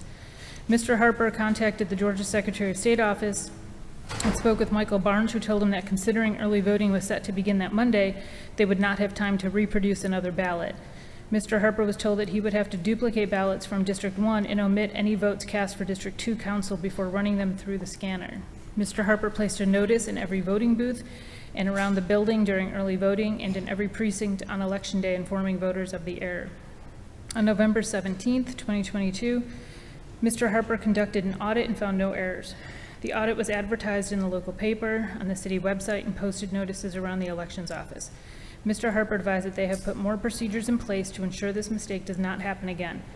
Mr. Harper was asked if they had any issues regarding the December 6, 2022 general special runoff, and he indicated that the election went smoothly with no problems. Mr. Harper had several voters contact him and express displeasure with the ballots because they wanted all candidates on the ballot. Mr. Harper explained to them that only 2 candidates could be on the ballot for the runoff. The investigator explained to Mr. Harper that several voters recall missing candidate from their ballot during the runoff, and he advised that the ballots distributed for the runoff were correct. The findings, the allegations that Mr. Harper and the Troup County Board of Elections and Registration provided incorrect ballots to voters during the November 8th, 2022 general election was substantiated. Mr. Harper admitted that the District 2 City Council was listed on District 1 ballots, and Mr. Harper advised that he did not see the mistake in time to have the ballots reproduced. There is evidence to suggest Troup County Board of Elections and Registration and Andrew Harper violated SEB Rule 183-1-12-07, subsection 2, preparations for elections. Okay, any questions for the investigator? Okay, anybody here on behalf of Troup County? Okay, we're prepared to hear from you now. If you'll press you're free to stand up or sit down, whatever's your pleasure. If you'll press your little button, I'll turn you on. Sure, come on up.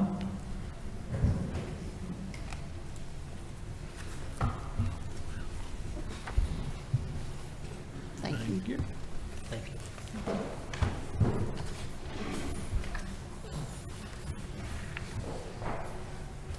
you. Please identify yourself for the record. My name's Andrew Harper, election supervisor. This is Bill Stump, chairman of the board. Welcome. I've been in this position since 2014. I helped with the elections since 2010 with the previous judge of probate.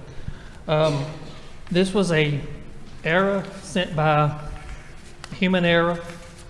We submitted it to the state, and the documentation, if you look in the very back of your folder, that's off Firefly, where we submitted it by district, and it was an error missed by the state as well as the county, because we were having a county-wide splosh, so it got added to the county city race as a mistake. But it was supposed to be by district only, The state did not catch it as we didn't either because it was the countywide election. We notified voters, we notified every candidate when it happened, we notified the city of LaGrange. We put notices in the paper, we put notice in everything we could think of. We put it on social media, we put it in every voting booth we had. So we made sure that everyone knew that the error was there. We did contact the state on that Friday before. We were prepared to go and get the ballots reprinted. We were prepared to go to the state, pick the USB drive up, but with Michael Barnes' advice and Blake Evans' advice on Friday, they said it was too late to get another flash drive and do it over the weekend before Monday morning started because we were prepared to stay all weekend long and get it done because we didn't like mistakes. And we have now corrected that with the board. The board has voted now in that board meeting directly after that from now on, after staff reviews, the board is going to have three members of the board at least come and sign off on the ballots as well. The city of LaGrange is also, every election they've signed off. We've had 3 elections. This is the 3rd election. We've had the December runoff, which they signed off on. We had a March and a June this year. So we've had four instances and we hadn't had any mistakes, but we do have that procedure in place. The board voted to make sure that did not happen again. So we ask your forgiveness because we will make sure that it doesn't happen again. We do not like mistakes, and I do not like to be called to the carpet. I don't know if you were listening to Board Member Lindsay's proposal on how to do things, but I think you just presented exactly in his formula. This is how you do We have put everything in procedures in place to prevent this from happening again, because we've actually had the 4 elections, this will be the 4th election, so I think it's, in place to make sure we don't have this again. And I was thinking about this issue the other day, and I was thinking that one of the board might want to consider, and I introduced this to the board members to think about for future meetings, is that we might develop what's called what I would call a no further action letter, and just, we're satisfied it happened, we're satisfied with your corrective measures, no further actions necessary. So just something to kick around, think about for future events, but let's handle this case today. What you think, Mr. Lindsay? Well, I think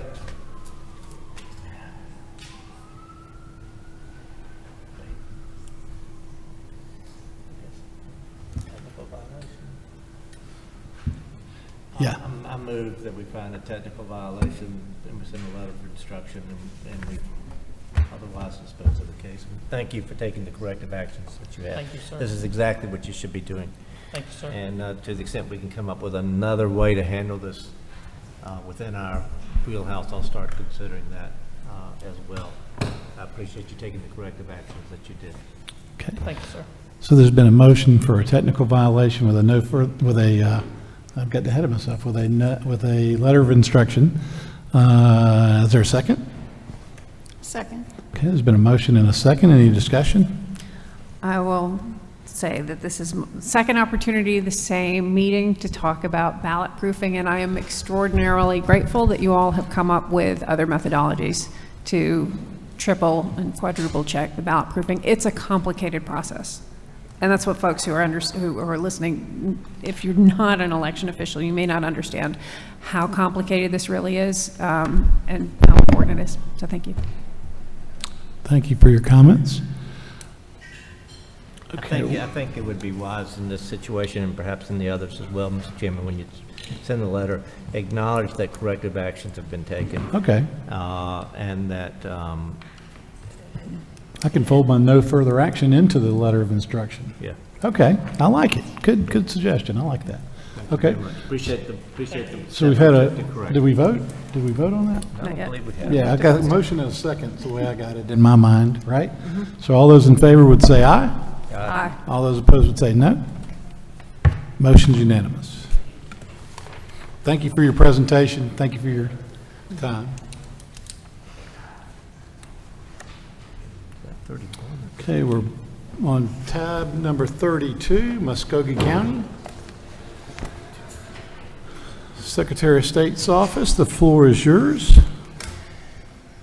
It was alleged that Angela McGill was ineligible to vote in Georgia during the November 3rd, 2022 general election due to her registering to vote in South Carolina in May of 2022. The investigator contacted the Richmond County Voter Registration Election Office in South Carolina to request a copy of Angela's voter information. The investigator was assisted by voter representative Don Green, who later emailed the requested documentation, which included Ms. McGill's registration date and voter history. The documentation showed where Ms. McGill registered to vote in South Carolina on May 10th, 2022, but had yet to participate in an election. The investigator spoke with Ms. McGill, who confirmed she was registered to vote in South Carolina in 2022. She also confirmed that she was a permanent resident of South Carolina.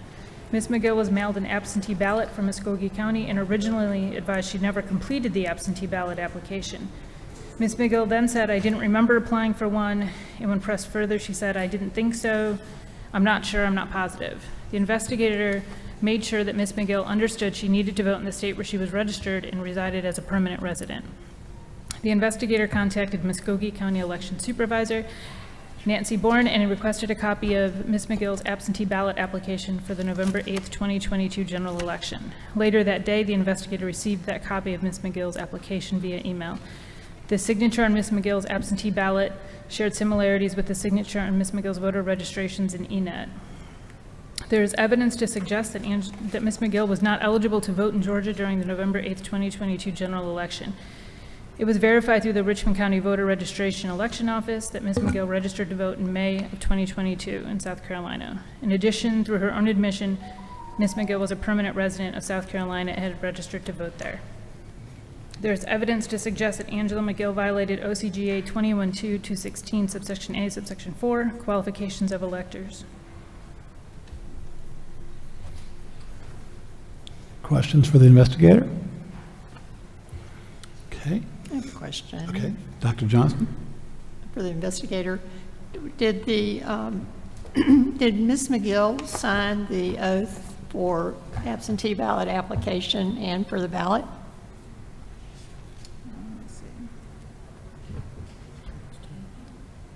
It looked like it said that the absentee ballot application shared the similarities with the voter registrations.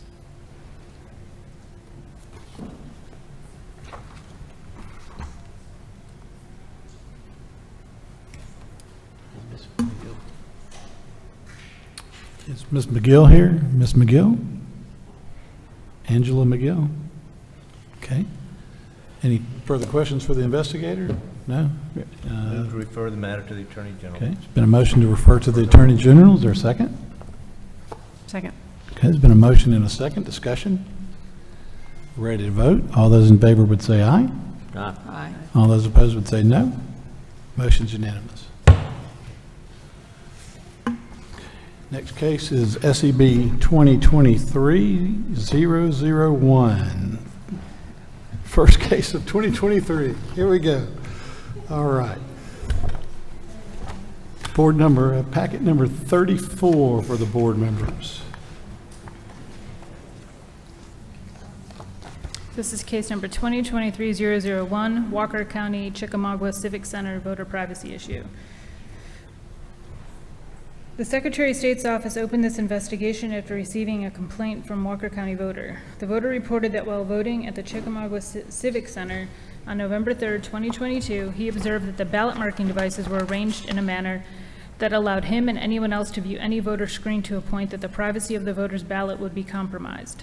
If sustained, this would be a violation of Georgia Election Rule 183.112.11.4 and OCGA 21-2-267. The investigator spoke with poll manager Richard Barcliffe by phone. Barcliffe confirmed that the arrangement of the ballot marking devices and the stands were in the same position for November 3rd and November 4th, 2022 election dates. Barcliffe was assigned the poll manager for both days. On November 3rd, 2022, the BMD violation was observed by the complainant. On November 4th, state inspectors Dimitri and Janae conducted a poll inspection and observed the violation as well. Barcliffe did confirm having the blue dividers that the state provided the counties. He said that they were not used other than in the middle of the machines. He stated that the stands they use have side panels connected.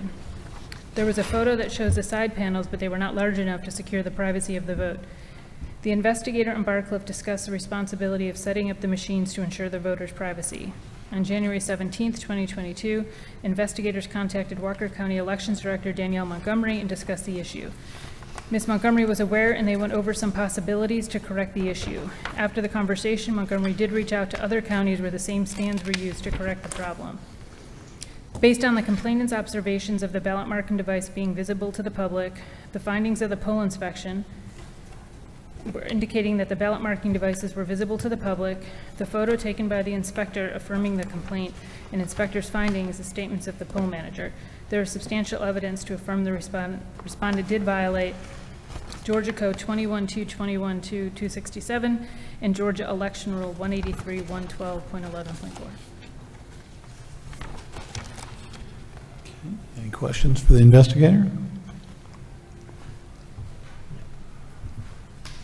So, Mr. Barcliffe or Walker County here? Okay, welcome. I got you. Okay, let's see if it works. Hi. I'm Danielle Montgomery, Director of Elections in Walker County. Thank you for giving me this opportunity to present to you the remedy we have come up with for this issue. Like the investigator said, we do have stands that were purchased through a vendor that has been okayed through the Secretary of State's office, and the side panels were small in comparison to the BMDs that are so very large.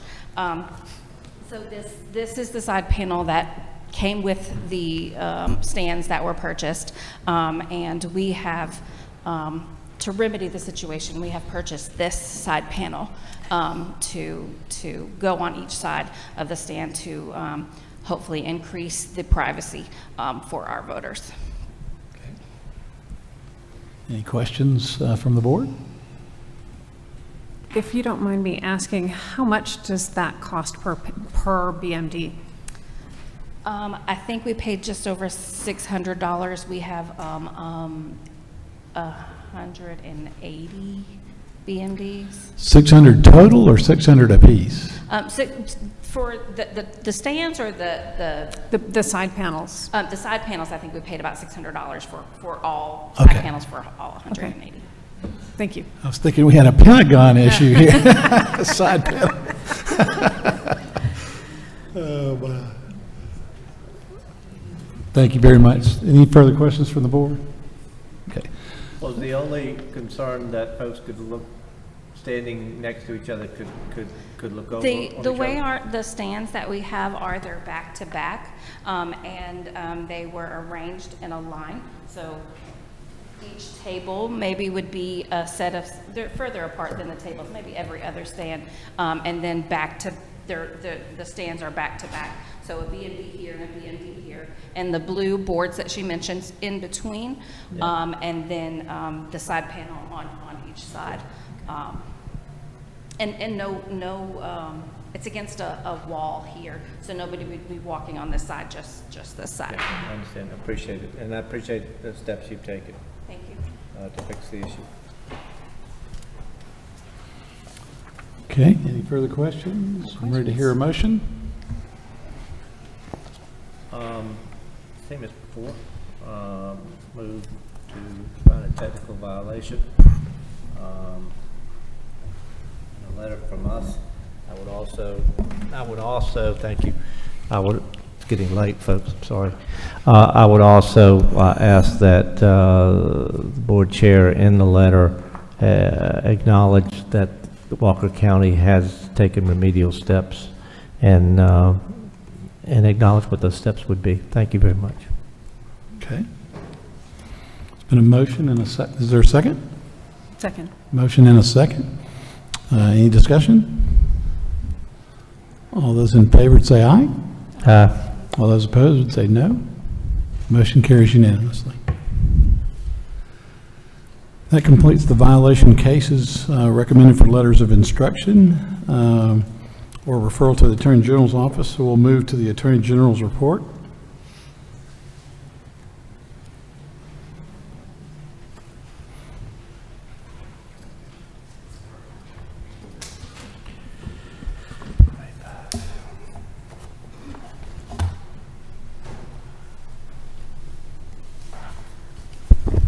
good afternoon.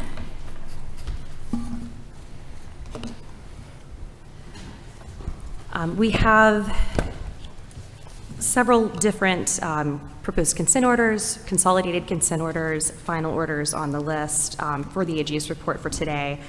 I did want to note that the Attorney General's office has requested that the proposed consent order regarding SEB case 2020-062 for Chatham County be withdrawn from the agenda and deferred to a later meeting. Any objection? Without objection, so ordered. So with that preliminary matter out of the way, I would like to begin going through each of these proposed orders, if that's the will of the board. And I would like to begin with SCB 2019-048, a proposed consent order regarding the Burke County Board of Elections. The State Election Board referred this case to the Attorney General's office at its April 28, 2021 meeting. The allegations in this case are that during the November 5th, 2019 municipal general election, 2 candidates complained, number 1, that there were uncounted absentee ballots, number 2, that absentee ballots were intentionally mailed late, and 3, that the number of voters on election day was not reflective of the amount reported. The Secretary of State's Investigation Division did not find evidence to substantiate those claims. However, they did find instances of 22 absentee ballots that were not issued within the 3-day deadline from which applications were received. The case was referred to the Attorney General's office with the Burke County Board of Elections and Registration as a respondent, as well as its election supervisor, Laverne Cello. Under the terms of the proposed consent order, the county board takes responsibility for election supervisor Ms. Cello, and she would be dismissed from this case. The proposed order includes a cease and desist, a reprimand, a $1,000 civil penalty, and the requirement that the board provide additional training as to the timely issuance of absentee ballots following receipt of the absentee ballot application in compliance with the current law. Does the board have any questions regarding this proposed consent order as it relates to Burke County, SEB case number 2019-048? Questions from the board? Everybody have what they need on this one? Okay. Everybody's got what they need? Okay, I'll hear a motion. Move to accept. There's been a motion to accept. Is there a second? There's been a motion to accept and a second. Any discussion? Okay, we're ready to vote. All those in favor of accepting it would say aye. Aye. All those opposed would say no. Unanimous. Passes. Next is SEB 2016-080 and 2020-223, Chatham County. Yes. Floor is yours, Attorney General. Thank you. So they're included within this packet regarding Chatham County for SEB case number 2016-080. There is a final order proposed regarding the Chatham County Board of Elections. The Chatham County Board of Elections was referred to the Attorney General's office with the Board of Registrars in this case, 2016-080. However, the underlying violation is under Code Section 21-2-226, which deals with certain requirements regarding the County Board of Registrars. And because these are separate entities in Chatham, we are proposing by final order that the Chatham County Board of Elections be dismissed from 2016-080.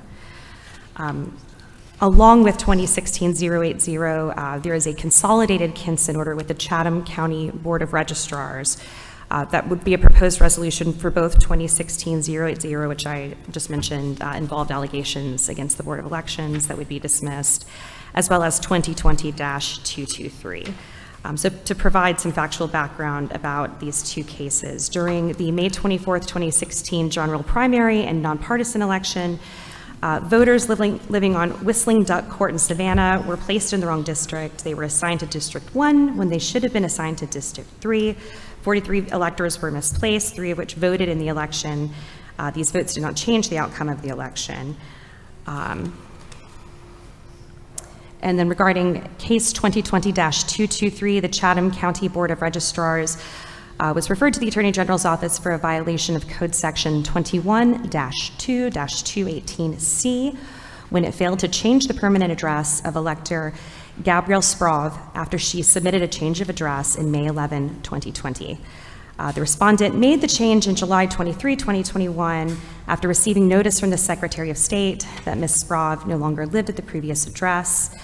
Regarding this 2020 case, the State Election Board also bound over Sabrina German, the Chief Registrar and Director of the Chatham County Board of Registrars. And under the terms of the consent order, the Chatham County Board of Election, the Chatham County Board of, will take responsibility for her, as reflected on footnote 1. And so the proposed consent order for these two consolidated matters as it relates to Chatham County Board of Registrars is a cease and desist, a public reprimand, and a $750 civil penalty. Questions from the board? Question. Okay, Dr. Johnston? Part of, is this 062? I'm sorry. Oh, sorry. So this is for a consolidated consent order that regards SEB case number 2016-080 and 2020-223 regarding the Chatham County Board of Registrars. I was looking at the wrong page, sorry. Okay. Questions for the AG? And it would also include the proposed final order related to the dismissal of the Chatham County Board of Elections, which is in the packet as well. So it's a final order as it relates to the Board of Elections, and then a consolidated proposed consent order as it relates to the Board of Registrars for those two cases. Okay, question by the board. The board have everything they need to make a decision on this one? Okay, I'm ready to entertain a motion. I move to accept. Okay, it's been a motion to accept. Is there a second? Second. It's been a motion and a second. Any discussion? Ready to vote? All those in favor would say aye. Aye. All those opposed would say no. It's unanimous. Okay. And then the final matter from the Attorney General's report is a proposed final order as it relates to the Talbot County Board of Elections and Registration, SEB case number 2020-035, as well as a poll manager and the election supervisor who were referred to the Attorney General's office. The board voted to refer SEB case number 2020-035 to the AG's office at the December 14th, 2021 meeting. This investigation was opened after the respondents self-reported that they had violated Code Section 21-2-388 when the Board of Registrars was not contacted to confirm whether 4 voters' absentee ballots were received and those voters were permitted to vote on the BMD unit on Election Day on June 9th, 2020. This resulted in these 4 voters voting twice because they'd already submitted their absentee ballots. The poll worker attempted to reach the elections office after the voters presented at the polling site, but she was unable to get through due to issues with the phone line. Each voter signed an affidavit saying that they did not receive their absentee ballot, and the voters were issued access cards. After these facts occurred, the Talbot County Board of Elections and Registration provided additional numbers for poll managers to contact the elections office. At the December 14th, 2021 meeting, the State Election Board requested that the case be bound over to the AG's office, and there was kind of a specific statement made as part of that motion by then State Election Board member On Lee, stating that I think we should have also just asked that in the consent order, the Attorney General's office may enter some training to its election workers. And On Lee also expressed appreciation for the county acknowledging the error and making corrections. And as such, the Attorney General's office has taken that statement to mean that the consent order would need to include that training and be focused on that as the remedy. And so, as I have mentioned previously, the board has the authority under Code Section 21-2-33.1. The board is vested with the authority to issue orders after the completion of appropriate proceedings that can include a cease and desist, a reprimand, and training. It's under this statute, it's only the civil penalty that is expressly exempt and would require a hearing before an administrative law judge or an APA hearing under Title 50. And there's also another restriction regarding the ordering of training under Code Section 21-2-101 as it relates to a superintendent's certification. And so we are recommending the approval of this proposed final order, which would involve a cease and desist and a public reprimand as it relates to the respondent, the Talbot County Board. The board is also ordered, the Talbot County Board is also ordered to ensure that its election workers receive all required training, and then the poll manager and the election supervisor, who were also referred over, would be dismissed from the case by the final order. Questions by the board? Okay, the board members have everything they need to make a decision on this one? Okay, I'll entertain a motion. Move to accept. There's been a motion to accept the final order. Is there a second? Second. There's been a motion and a second. Is there any discussion? Hearing none, we're ready to vote. All those in favor would say aye. Aye. All those opposed would say no. It's unanimous. Okay, and I believe that that is all that I had. Thank you for letting me present to you, and this will be my last meeting. Well, I was going to ask if I had permission to share that. Oh, yes, absolutely. Ladies and gentlemen, this is Beth's last meeting with us. She is moving on to bigger and better things, and she's been just a faithful servant to the state of Georgia and given countless hours on weekends and nights and holidays and all manner of service to the state of Georgia. And so I want to take this opportunity that I think we should.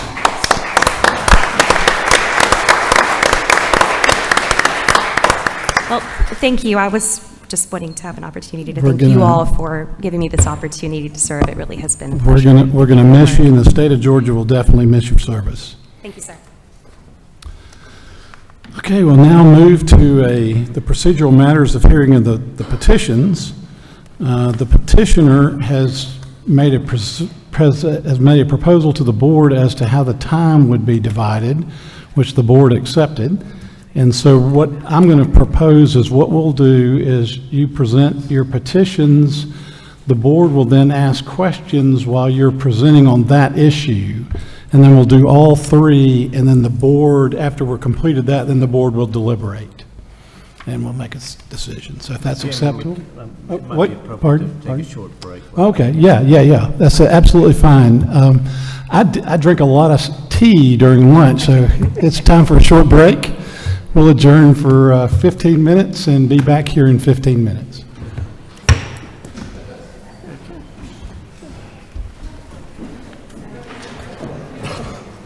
where are you headed?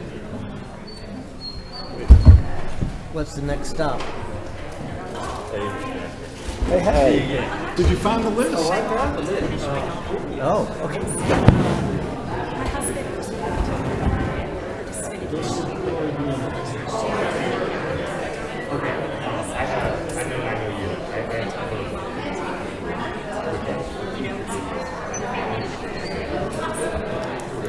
What's the novel about?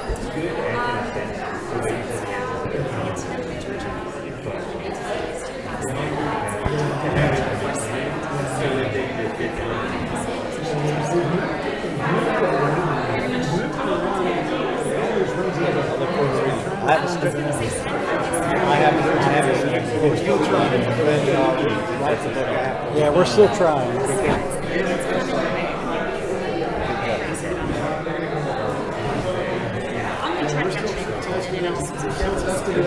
We hadn't found the perfect recipe yet. We're still trying. Yes.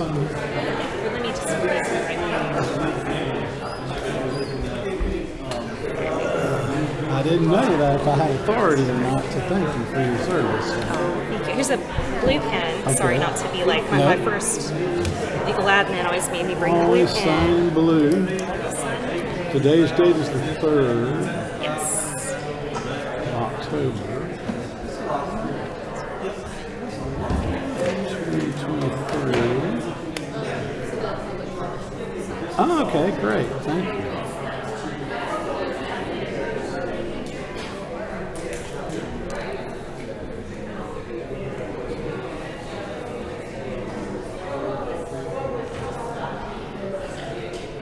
And can you have somebody in your office scan these and send them to each board member today? Oh, yeah. Is it possible to do it today? I can do that tonight, no problem.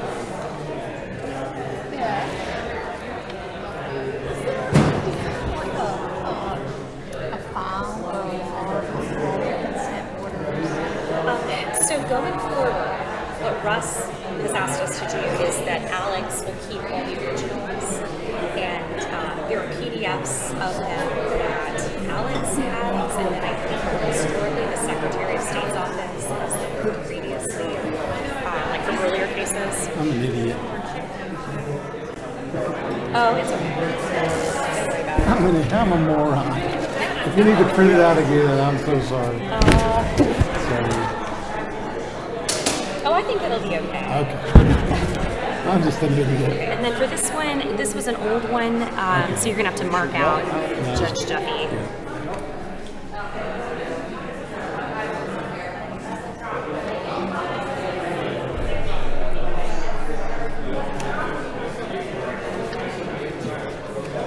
And let's take a look at this one. So that's the one, that's the consolidated one for the registrars for 16080 and 223. Because we had, this is where we had pulled that other one and it's not in there. So the board passed this. The board.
This is one we just approved, yes.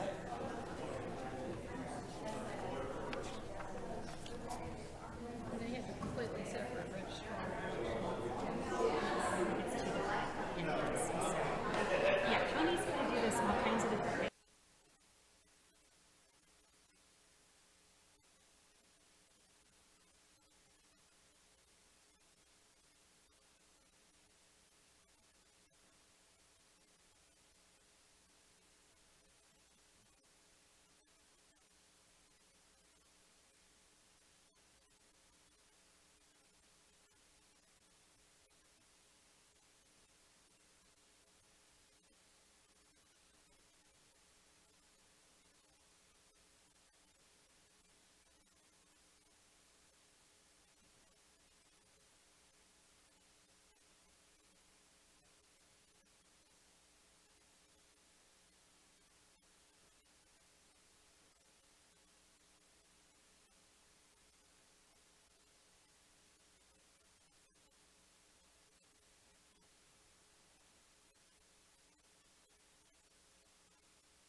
Okay, we're going to go ahead and get started.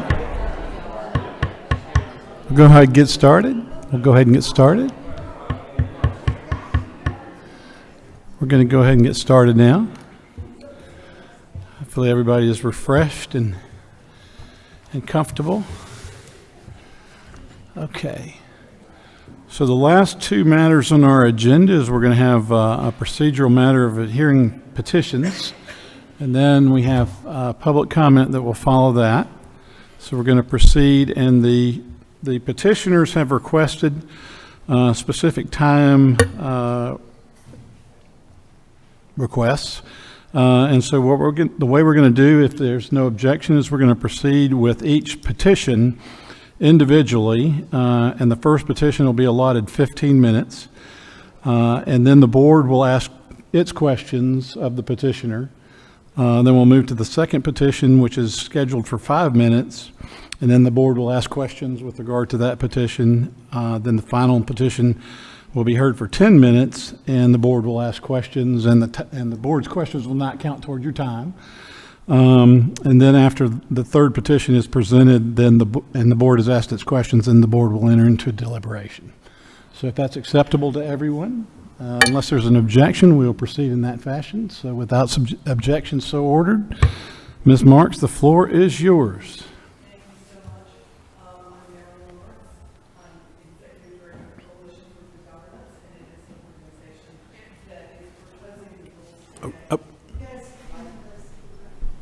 Let's see, how about this? Is this a little better? We got it. Okay, great. Well, thank you so much, board members, for allowing us to present these 3 petitions for new election code rules or rule amendments. The first that we are going to present is the ballot secrecy, and it has to do with protecting ballot secrecy rights of all voters. The second petition we're going to present is to require compliance with logic and accuracy testing statutes. The third is to permit counties to address the voting system security vulnerabilities not being addressed on a statewide basis by the Secretary of State, specifically for the upcoming 2024 elections. For all 3 rules, it's important to remember that House Bill 316 in 2019 specified a number of mandatory criteria that the Dominion system fails to meet. These rules that we are proposing today are only necessary as a stopgap measure because the Dominion BMD system that was chosen is out of compliance with the mandates of the General Assembly. If the Secretary of State had selected and certified a system that met Georgia law, these stopgap measures that we are proposing today would not be necessary. We often hear this board and the Secretary of State say, the General Assembly commanded that we must use electronic touchscreens BMDs. But let's remember that the lawmakers mandated certain criteria of the BMD system that the current BMD system simply does not meet. The General Assembly did not order any old random BMD system on an unconditional basis. They commanded very strict conditions and requirements. But we've seen no effort by the Secretary of State to get the BMD system into legal compliance. As a result, we're proposing these rules to address some of the shortcomings of the BMD system. The continuing use of BMDs has to be looked at in the context of what the federal and state laws are that are governing the voting system.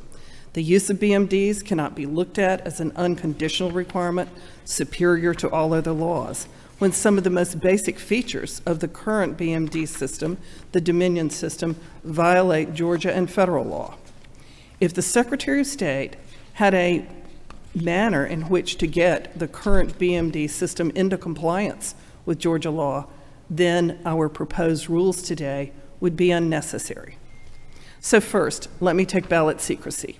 When we use the term ballot secrecy, we obviously mean the voter's constitutional right to cast a secret ballot for which only the voter knows the selections he or she made.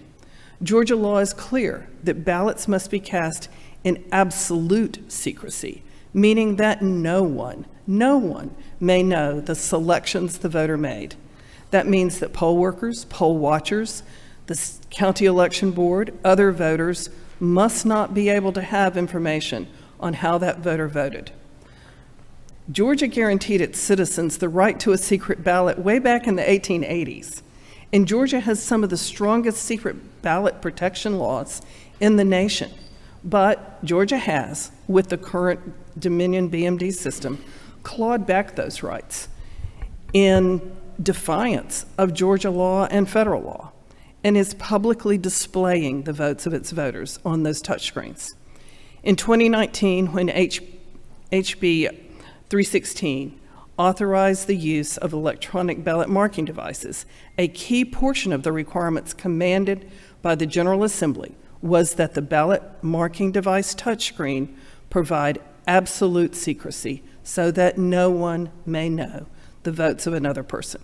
However, when Secretary Raffensperger selected the Dominion ICX, the touchscreen, that legal mandate was ignored. And what has ensued over the last 4 years has been a continuing, chronic, and widespread violation of voters' constitutional rights. So there's not really much to argue about here.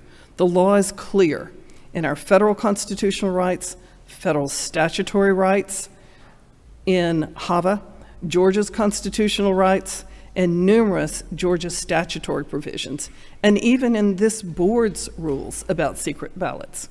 This comes as a shock to some, but this board's rule shows the seriousness of Georgia's secret ballot laws.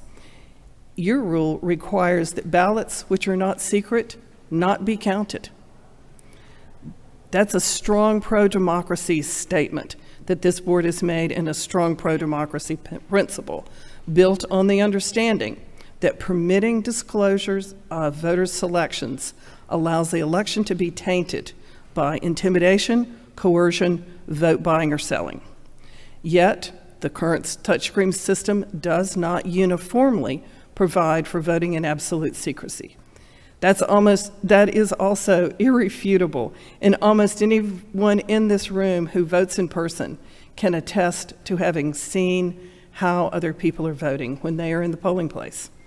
It's not that people are looking to see how people vote, but the screens are so large, so bright, so upright, that even walking to your particular polling or voting station, it's hard not to see how other people are voting. We all know that this simply should not be, but the problem's been ignored for 4 years now. We're facing in 2024 one of the most contentious, hyper-partisan elections in our history. It is imperative that this board address the chronic ballot secrecy issue so that no Georgia voter feels coerced or intimidated in the act of voting, and is permitted the absolute privacy of their vote without having to take any special steps to vote in private in the polling place.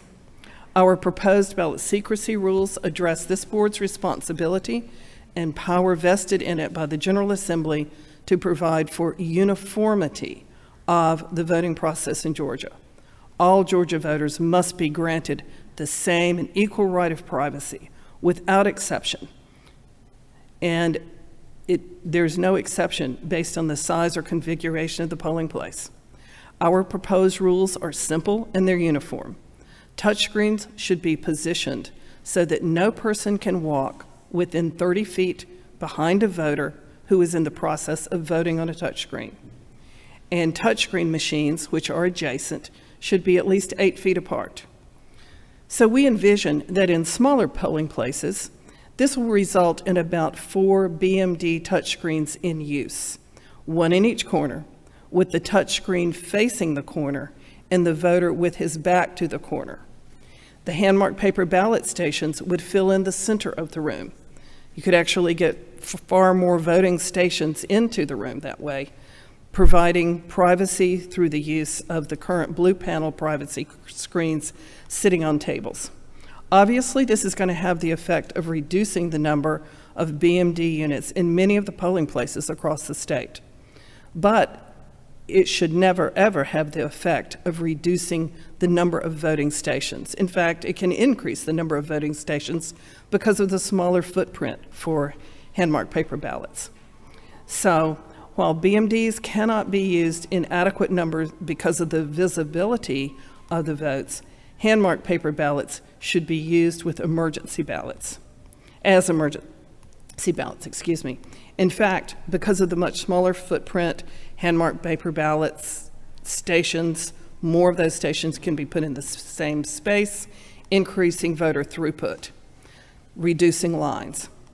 And of course, those hand-marked paper ballots, emergency ballots, would be put through the scanners, the precinct scanners, just as BMD ballots are today, and would be for those units that would be used in the corner or however they might be placed so that there's no visibility problem. The problem's undeniable, the law is clear, the solution is simple and inexpensive, and it will save a tremendous amount of money at the county level, and the constitutional rights of voters will be honored. When the General Assembly ordered that BMD touchscreen use be the standard method of voting in Georgia, legislators had no way of knowing which vendor's system would be selected by the Secretary and what visibility issues there may be. So they certainly left it to the State Election Board to have the role of making any necessary rules to enforce ballot secrecy. Certainly the General Assembly did not anticipate a system being chosen that did not inherently offer absolute secrecy in voting. Given that it is a system in place, the secrecy requirement must still be met. It is obviously impossible and impracticable to provide absolute ballot secrecy in most polling places today with the current BMD units, and the law provides for hand-marked paper ballots in such cases. We ask that you make the criteria clear to the counties, the specifics that we have recommended, give the counties guidance they need in order to make the determination of when they must recognize the impossibility of using BMDs for all in-person voting, and go to the backup system of hand-marked paper ballots for the remainder of the voting stations. As we've explained in our written materials to the board, the Georgia statutes authorized hand-marked paper ballots as the backup method of voting, and that means not just when it is physically impossible, but when it is legally impossible to use those BMDs. That is the case with respect to ballot secrecy. Sometimes we hear this board or the Secretary of State say, oh, it would be infeasible to go to hand-marked paper ballots. Let's remember that 70% of Americans are voting with hand-marked paper ballots and doing so with their rights of ballot secrecy honored. It is not really rocket science. The March presidential primaries will present an excellent opportunity to demonstrate the feasibility. The ballot styles are super simple, and the opportunities for harmful errors are few. If it turns out that our distances of 30 feet and 8 feet are still not adequate to prevent sight lines to the touchscreen, if it proves to be the case in upcoming elections, the board can certainly adjust the differences and make longer distances in future roll amendments. With that, I'm happy to take any questions about our ballot secrecy proposal.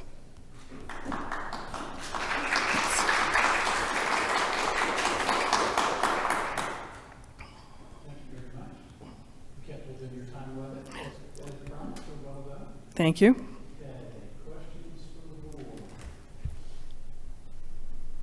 Hang on. Okay, here we go. Questions from the board? Yeah. Well, questions, and just to first point out, I appreciate folks showing their concern about secrecy, because we have. I'm not quite hearing you. I apologize. I'm sorry. Go ahead.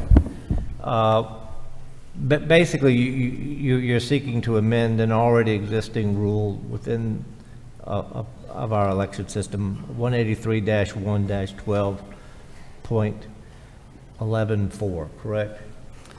I don't have that memorized, but let's. I'll say.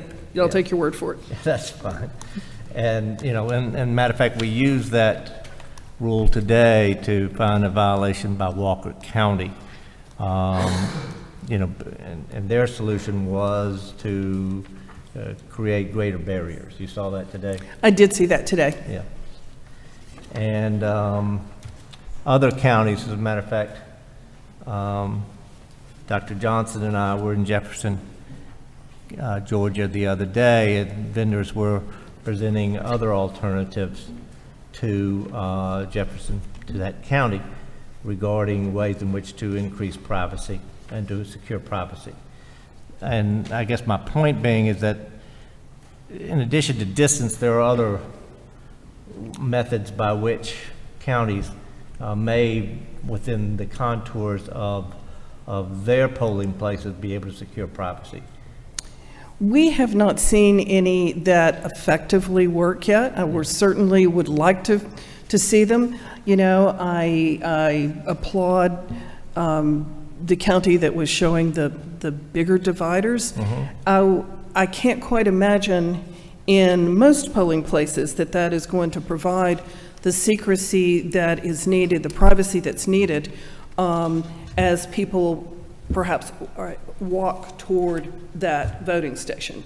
Sure. You know, you would have to have them very isolated, very spread out. It'd work maybe in a gymnasium if you had, you know, not a large number of stations. But we have not seen any truly effective measures. We've seen improvements, but not truly effective measures, but maybe there are some.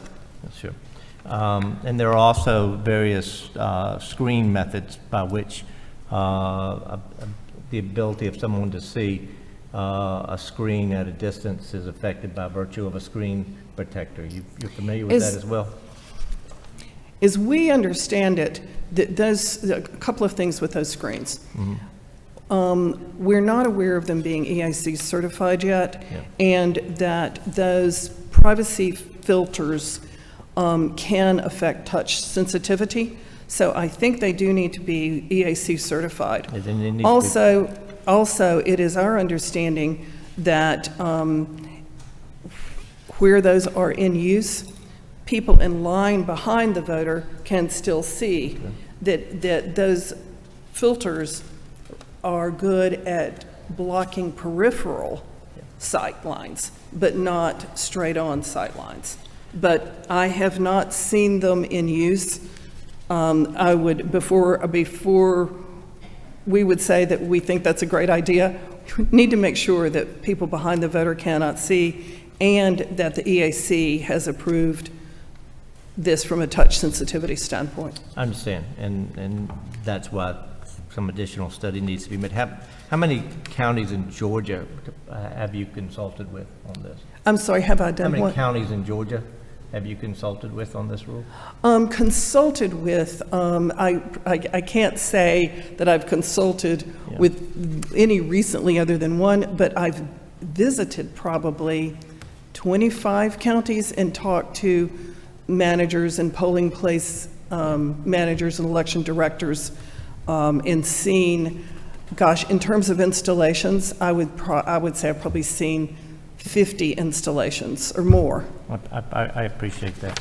And I hope you do understand that one of our goals is to make sure that when we do propose rules, that we do so in consultation with counties to reach the goal that you are talking about. I mean, you know, our rule already mandates that the voters' privacy is protected. I want to make sure that the folks out here understand that, as well as state law, and we do.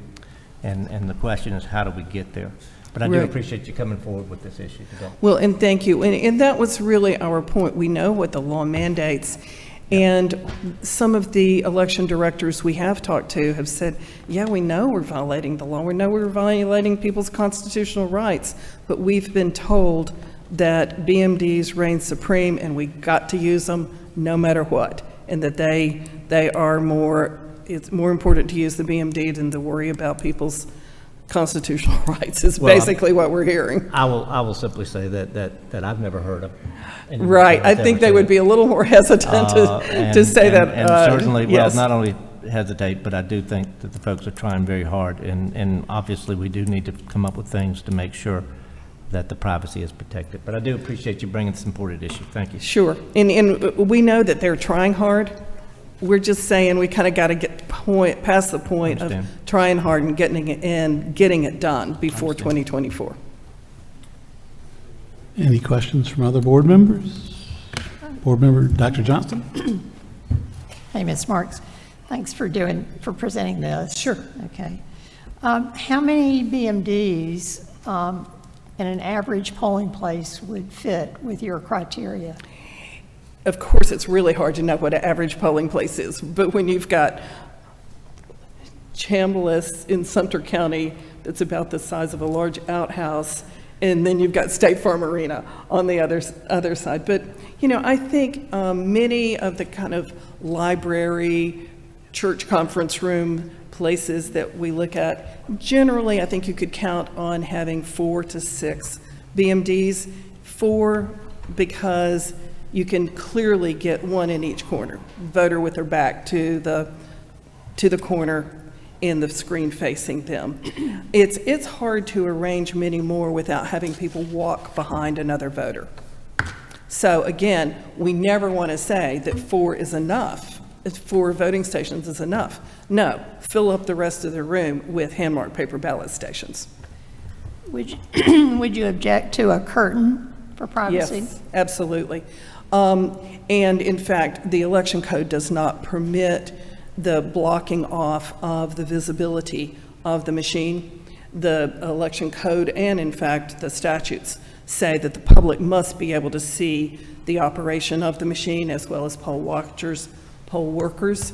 And as we know with the vulnerabilities of the ICXs, the touchscreens, with their USB ports, that sort of thing, you would not want people to be able to go in, pull the curtain, and tamper with the equipment. So curtains don't work in Georgia. Would positioning of the touchscreen at a flatter angle be sufficient? It would. We have not seen anyone attempt that. It would certainly seem to help, but we've never seen any type of cradle or anything be created to look and see. Some of these things, it's hard to, you think we have a vision of, oh yeah, that should work, until you actually see it in practice. And a lot of things have surprised us that we thought would work but didn't. But I've not seen anybody try that. If you're aware of an installation like that, I'd love to see it. I haven't seen Oh, that. okay. So is it really the goal of a secret ballot, or is it a goal to not use the touchscreens? Well, not using the touchscreens is certainly a byproduct, but I will tell you that Coalition for Good Governance has been working on ballot secrecy since 2009. I am quite sure that we have filed more lawsuits on the right to a secret ballot than any organization in the United States. This has been a core principle that we have worked on long before we ever heard of BMDs.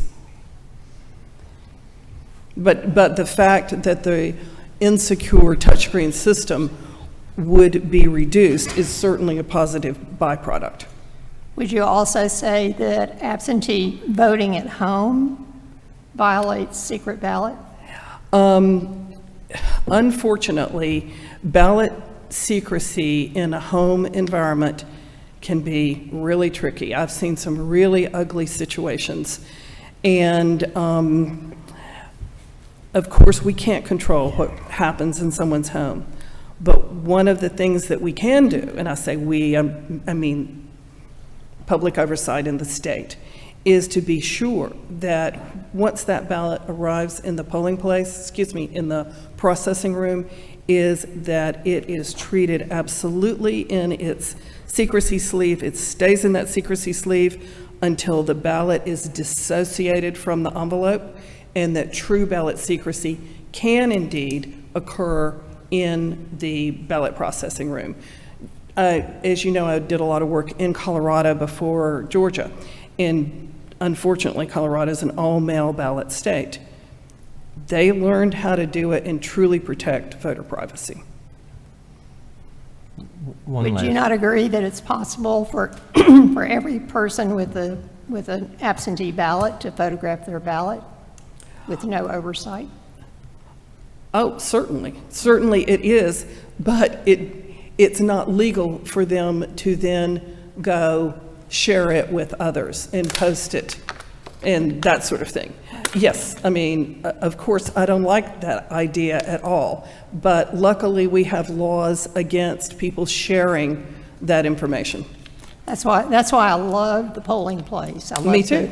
I love the safety, the security, the mandate to keep the election legal, and to do as much as they can to provide that secret ballot. Thank you. Other One last inquiry. Ms. Marks, and I appreciate you said that your organization has filed numerous lawsuits regarding ballot secrecy. Yes. And as we explore this issue and continue to work on this issue, I would ask that you, if you would, let us know those lawsuits, and so we can take a look at the orders. I'm sorry, let you know. Let us know those lawsuits. Ooh, you're going to test my memory, but... Well, no, I'm not asking right now. This isn't a memory test.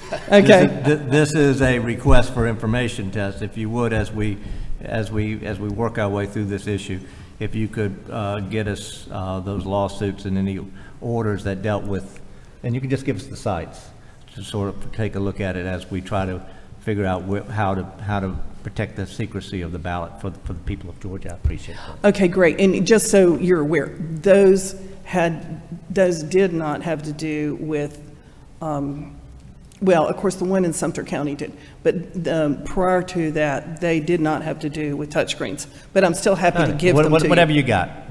I'm happy to give them to you. I am concerned, and the board is concerned, shown by the existing rule already, and by some of our other rulings that we've already committed to. Very concerned with voter secrecy. So thank you very much. I would like to make a comment on that. It's probably not going to be clear when you look at the Sumter County case that we filed a couple of years ago.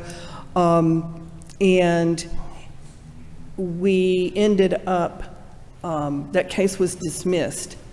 But the good news is in Sumter County, they were very fortunate in a way.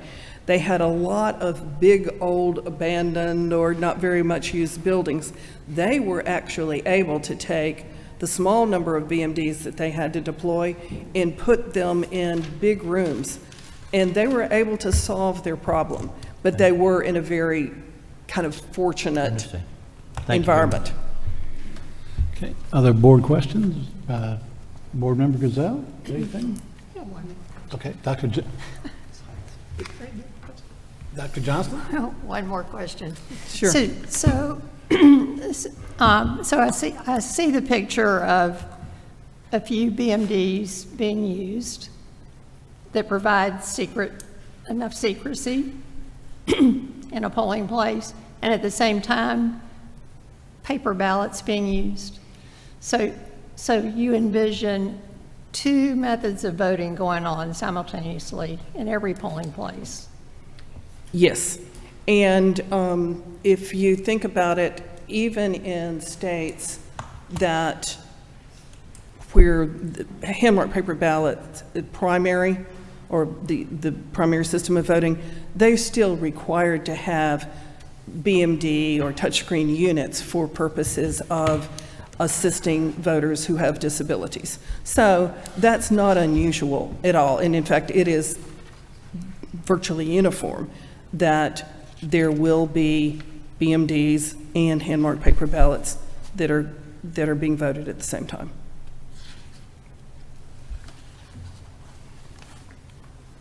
Board Member Gazelle, question? I have a few questions, if you don't mind. Sure. I've been trying to work my way through how this would work, and this would be a good chance you tell me I just got this completely wrong, but it'll help me in my mind. And so I'm particularly concentrating on, Mr. Lindsay was concentrating on Section 4. I'm concentrating on 2C and D, and you don't have to have those memorized, but I'm looking at your changes in C and D, and just the way I understand it, you have to quote the statute. I see what you're talking about. We'll speak in lay terms. Okay. But the way I understand it is the poll manager is going to be imbued with the authority to decide whether or not ballot secrecy can be guaranteed or not? Actually, that is not really our intent. Okay. Our intent was to have that decision made at the superintendent or county board or probate judge level. Because I think what happened when someone was writing originally, not ours, I'm talking about the existing emergency ballot rules, they conflated supervisor and superintendent. Okay. And when Yeah. you try to read through it, it gives you Yeah. an inconsistent result. And what we were trying to do is reach consistency and have the decision made at the county board level, of course, except in a true emergency when something's happening right on the scene, right this moment. Let your poll manager decide, then let your superintendent Right. override them. But it does say that if the poll manager can't reach the superintendent, then the poll manager makes the decision. That would be for an emergency situation, right? Yeah, and I didn't see any a time limitation, so this could actually be happening on election day, right? Well, one would hope that the board, when they approve the layout of the system and that sort of thing, would have been done well before election day, and that this wouldn't be happening. But, you know, because this effectively, our proposal was trying to make uniform the what is now called emergency balloting, and because emergency doesn't really appear in the statutes, we thought it was better to kind of get rid of that emergency word. I saw that. Uh-huh. Yep. So because it's not really needed, and it could be, it could convey something that's not really required. What is an emergency? So we were trying to talk more about the backup system, get rid of that unneeded word emergency. But yes, what we anticipated is something like a policy on this case. It would be decided by the superintendent, the board, and that other types of emergencies, the power went out, the machines are going kaflooey, that would be the kind of thing that would be decided on the spot by the poll manager then get the assistance of the board. Okay. And the other thing is that Georgia is horrible on legislative histories. If anybody's ever tried to do any research in Georgia on legislative history, you just know it's just so hard. But so what I wanted to do is, this has been in place since 2019, and so there's 4 legislative sessions that we've had. Has a bill been introduced to address this? No, we've tried. We have proposed one in every session, and it has never gotten. Okay, so I feel better that I didn't miss it. You didn't miss it, no. In Okay. fact, it's never even made it so far as to be introduced, although we have tried. Okay. But we don't, just as you, we don't get to decide what gets to the committees. But while absolute secrecy for BMDs was required in HB 316, absolute secrecy was already the concept for prior methods of voting. So there's really nothing new about this. And as I say, it goes back to the 1880s. Yeah. Even before my time.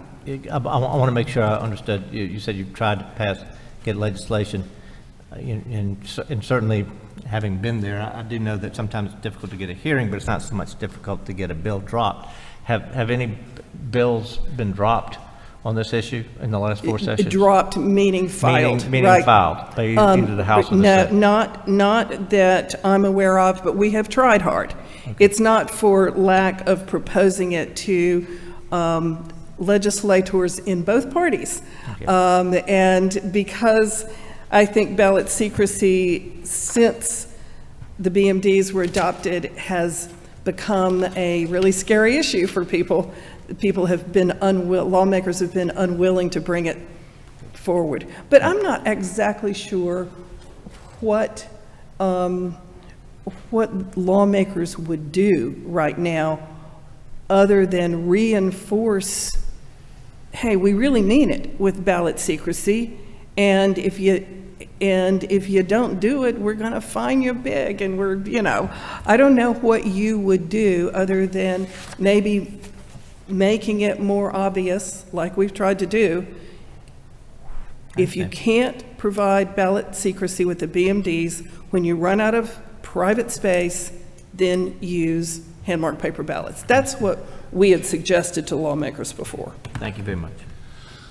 We'll have another question, and it's kind of a hot button issue lately. I noticed in D, the decision was to be made by the superintendent or the superintendent's designee.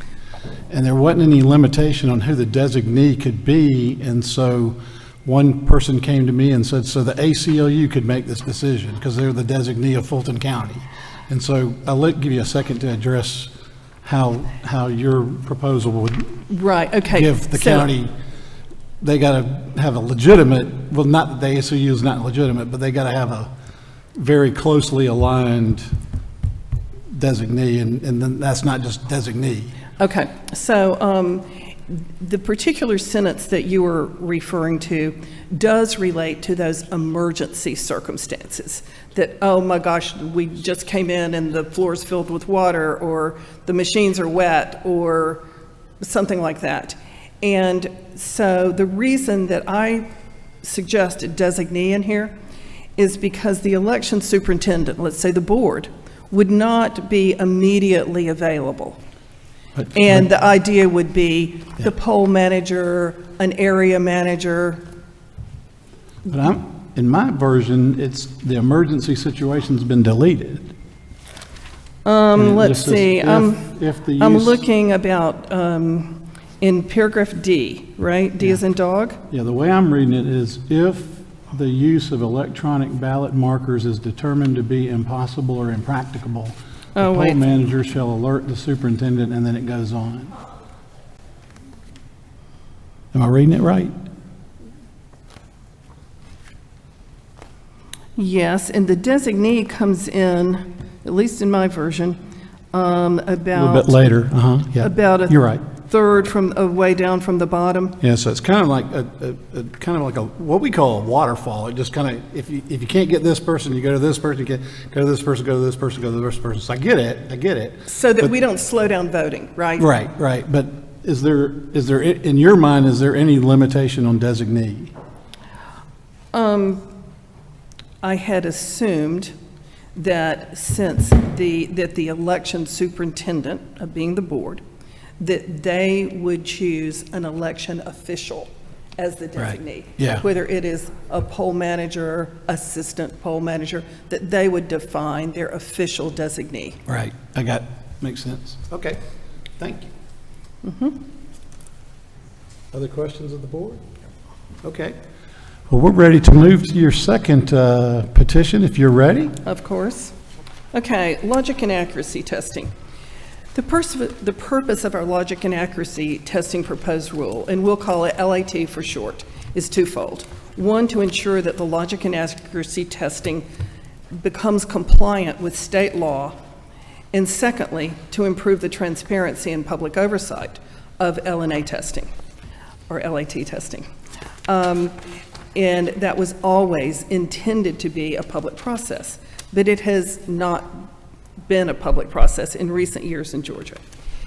It's been well documented in both our Curling v. Raffensperger case as well as in our package to you that the Secretary of State's procedures for LAT are wholly inadequate. They take dangerous shortcuts, and they undercut the most fundamental basic machine testing, rendering that LAT almost ineffective in Georgia. In October 2020, the court in the Curling case requested that this board clarify the rules for logic and accuracy testing prior to the January 2021 U.S. Senate runoffs to ensure and enforce compliance. However, here we are 3 years later. This has still not been addressed by the Secretary or this board. Again, with the highly contentious elections we have upcoming next year, the nation's eyes are going to be on the Georgia elections. We're asking this board to make the simple requirement of meeting the statutes on LAT in compliance with law and in compliance with generally accepted practices across the country, and be certain that the public has the ability to exercise their rights of oversight. Standing as far as I am from you and being told, this is as far as you can get to the screen to determine whether the testing is coming up with the right results. That's not adequate oversight or what was intended by the statute. So our proposals address both doing it by the statute and being sure that the public and the press can have meaningful oversight. And that's all I have on You're that. well within your 5 minutes on that one. That's a surprise, I know. I'll probably blow it on the next You one. did so, good. okay. You did good. Questions from the board? Questions from the board? I do have one question. Just ask you to clarify on number 2, what the change is. The law states now be available for the first hour of the first day of testing to explain the preparation and testing process. Mm-hmm. And that has been, the first hour of the first day has been eliminated, and this is be available to respond. And so I'm going to let you address the counties are going to scream about staffing. So I want you to make the counties feel better. So the rules as they go, or the procedures, are that somebody has to be there the first hour to answer questions. But then we observers are not allowed to ask any questions after that. And so if I see testing that's going kaflooey or appears to be going kaflooey and the count's not right, for me to have to be gagged and not ask anybody anything, I'm pretty ineffective in my oversight. So it would seem to me that, of course, the counties would want to have someone there, not shut us observers up and build the frustration, but instead have somebody we can ask questions to and calm me down if I'm jumping around and everything's totally legit. Great. Appreciate it. Thank you. Mm-hmm. Any other questions from the board? Dr. I Johnston? have one question. In the second section also, you added have meaningful visual access to the documents produced in testing. And I might add visual and auditory access. Mm-hmm. But in the next, in paragraph E, it states that only election personnel and individuals can enter the testing area. I don't know if there's a conflict between being able to have meaningful visual access versus not being able to be in the testing area, so that those two might be looked at carefully. Dr. Johnston, you're absolutely right about that. And I think I punted when I got to that one because I didn't quite know what the counties are considering the testing area. And if it means standing right up at the machine, then, you know, yeah, we don't need to get in the way of the workers. But I think this could benefit from maybe some more uniform definition of how close we observers can get. One of the ways we solved this in Colorado actually had to do with signature verification, but similar concept. And that was to define meaningful access as saying that, you know, a person with corrected vision should be able to read what's on the screens. An observer should be able to read what's on the screens. You can get close enough to do that, but don't elbow the worker out of the way. And they were able to totally, over the years, manage. It wasn't like throngs of people were coming in trying to see what was on the touchscreen. And there are easy ways to take turns. This is, you know, it's not like a big popular thing to do. So you don't need to worry about that, I don't think. Yeah, other places have solved this. So yes, our definition maybe needs a little more definition. And as certainly for all of these rules, what we tried to say is we are not saying take it or leave it just the way it is. If it needs help, help it. Yes. And of course, I would say there needs to be protection for passwords and security access codes that would not be visible to the public. Correct. Any further questions? Everybody satisfied on that one? Okay. We'll move to your third petition now, scheduled for 10 minutes. You've done so well with your time, so. Okay, I might blow it on this one. Oh, no. Because this is going to be the most controversial of the three, I think. All And this right. is meant to be a temporary rule, okay, that would apply just to 2024 elections. As this board and the General Assembly will then have more time to address the cybersecurity weaknesses of the Dominion voting system next year when the General Assembly is in session. However, fail-safe mitigation of the security issues is clearly needed for next year, and the Secretary of State is not taking action to mitigate the statewide compromise of the already vulnerable system. This board has determined, I believe in June, that it does not have the authority to address needed mitigations on a statewide basis or make the declaration that the system is impossible or impracticable to use, given that the statutes leave that determination of impossible and impracticable to the county superintendents, not to state officials. So our proposed cybersecurity evaluation rule permits the counties to have a template for taking action to mitigate the security problems in the Dominion BMD system for the 2024 election. The template includes a review of the report by the federal agency, the Cybersecurity Infrastructure and Security Agency, CISA, concerning the Dominion Georgia system. The report was released in June 2022 and recommends urgent mitigations, none of which have been done. However, the Secretary of State has made no meaningful attempts to address these required mitigations prior to the next year's election. The counties, therefore, need to be given both the encouragement and guidelines, uniform guidelines, in order to act to address the needed mitigations in a uniform manner.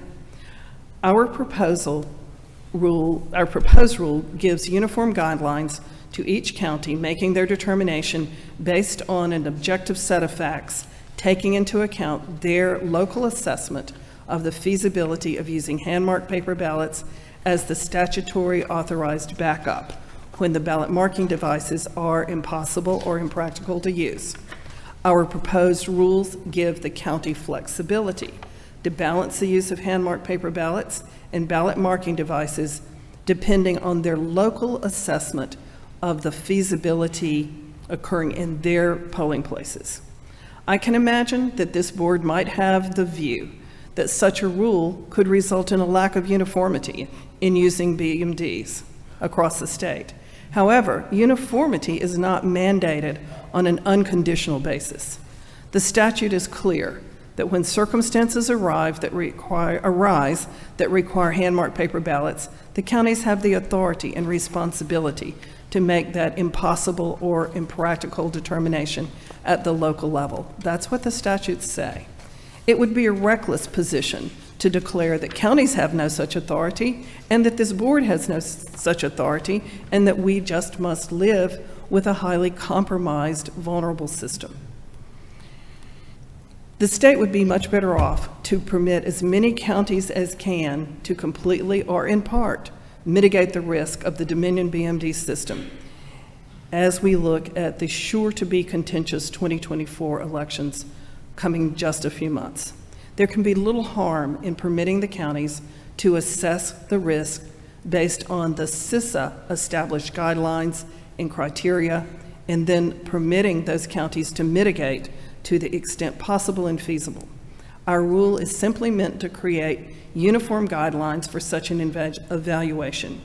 Telling the counties not to act to protect the 2024 election in the name of uniformity when the system cannot be secured is just not sound public policy. Security and verifiability of the upcoming election needs to be a primary consideration. And with that, I'll ask if there are any questions about our proposed cybersecurity evaluation rule. Hey, you beat your time again. For now. You didn't go. Okay, questions from the board? Questions from the board? Okay.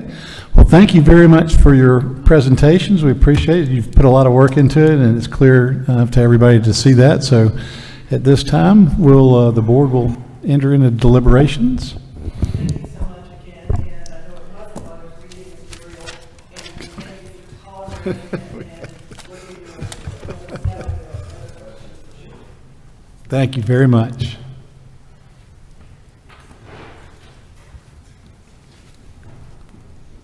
Give the board a few minutes to collect their thoughts.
Okay, everybody ready? Yeah. Everybody ready to begin? Who would like to begin?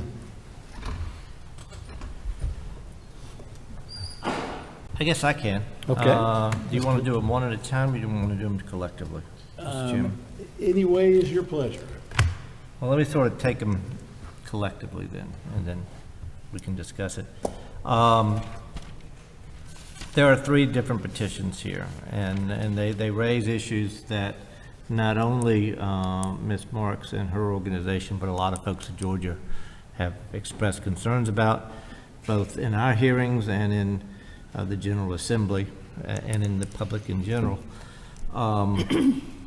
Regarding the ballot secrecy issue, you know, as we already mentioned, we have a rule in place now. The question is whether or not there needs to be specific guidelines.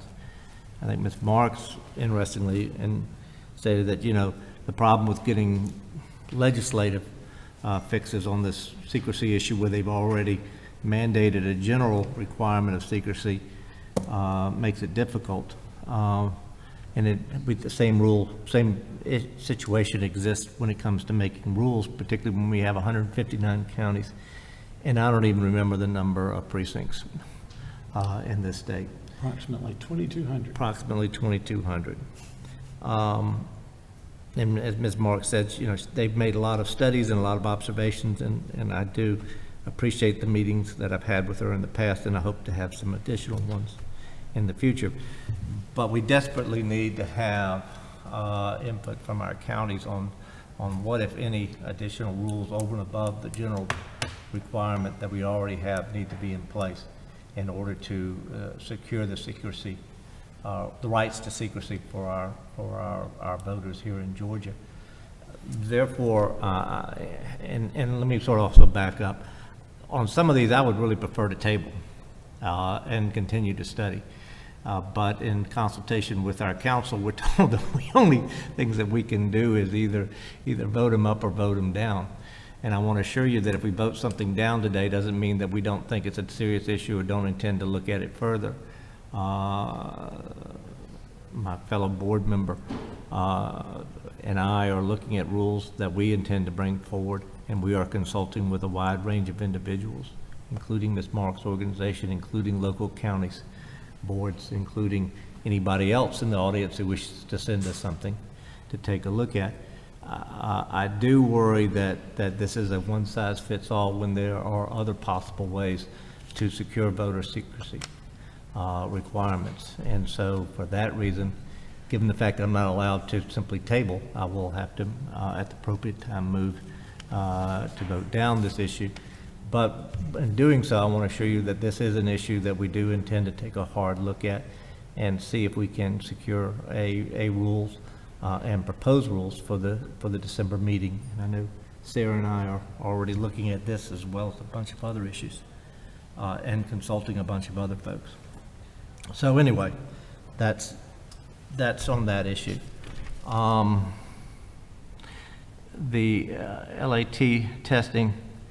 Once again, I think I think that in terms of the adequacy of the testing, I think it's going to be incumbent upon us to talk to the counties in terms of what's the best way for them to consult. We've already begun those consultations, and I want to basically get their input. We're trying very hard not to simply create rules from 30,000 feet, but to hear from our counties as to not only what it'll take to get to the result that we all want, but what's the best practical best practical method in order to do so. So for that reason, I'm going to have to move to vote down that one as well. Regarding the cybersecurity issue, which is a very serious issue that we have going on here, we've already had one hearing on this issue in June, and we heard from the Secretary of State's office at that time. I'd point out that there's a lot of discussion going on at this time around the state, official discussions. As a matter of fact, the state Senate at this time is ordering hearings. The Lieutenant Governor has ordered hearings on this issue to both call in the Secretary of State's office to have them try to demonstrate why they think the present testing methods are adequate, and also for the senators to consider what additional requirements may be needed for the 2024 election. I know the House informally is doing the same thing. So at this time, I think it's very premature for us to try to impose some rule here in which we will try to dictate to the state and dictate to the local governments, as well as to the General Assembly, and to, rather than allow them to continue their hearings over the next few months, so that we can take another look at this in our December hearing. So for that reason, Mr. Chairman, I would also vote down that one. So in other words, I want the state Senate to be able to conduct its public hearings that it has called on when it comes to the third issue. I want us to view that as a fact finding, to see whether or not the Secretary of State has taken the adequate steps, to see whether or not they're taking inadequate steps, and to see whether or not other remedies are going to be brought forth by the General Assembly, or do they necessarily need to be brought forth by us? And so for that reason, I'll make that appropriate motion. That doesn't mean that we're not going to continue to be looking at these issues and considering them, both in December and January. But it simply means that, based on what a lawyer's told me, I only have a choice of either saying yes or no. I don't have a choice to simply table and consider further. But I do appreciate these issues coming forth today. Thank the folks who did so, and look forward to discussing with them further, as I've already asked for some additional information, and I look forward to hearing from them in the future. We'll continue in reverse order of seniority and let Dr. Johnston, Oh, if you're ready, like to share. Sarah, want to go ahead? Or Sarah, do you like? Dr. Johnston, you're up. All right.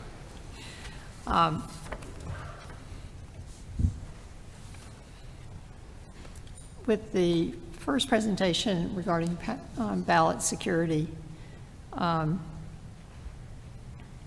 think your position is a very important position, and ballot secrecy is paramount in elections. And I think we need to continue to see if there's any way possible that we can make adjustments to satisfy that secrecy in the polling place, with the positioning of the machines or the larger screens, or whatever methods that we can do to facilitate that. I have reservation about having two voting methods being performed constantly throughout an election, with the poll workers' obligations to track both of those, to track the counts, to track the paper, to the logistics of, say, Paulding County has 350 ballot styles to deal with in early voting, whether the feasibility of having ballot-on-demand printers or packs and packs of paper ballots to have available and to maintain and keep secure, and to make sure that those ballots are not stolen during the long period of early voting is a real concern. And it doesn't seem to add to the potential for orderliness in elections that we're striving for.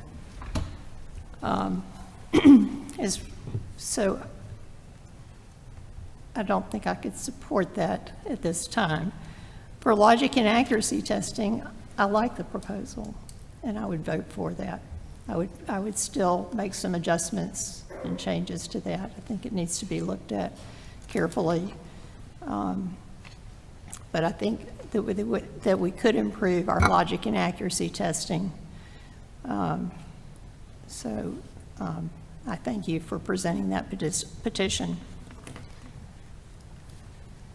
As far as the BMD security and the petition to revert to hand-marked paper ballots at the time of an election just instills a total insecurity or potential for chaos in the election.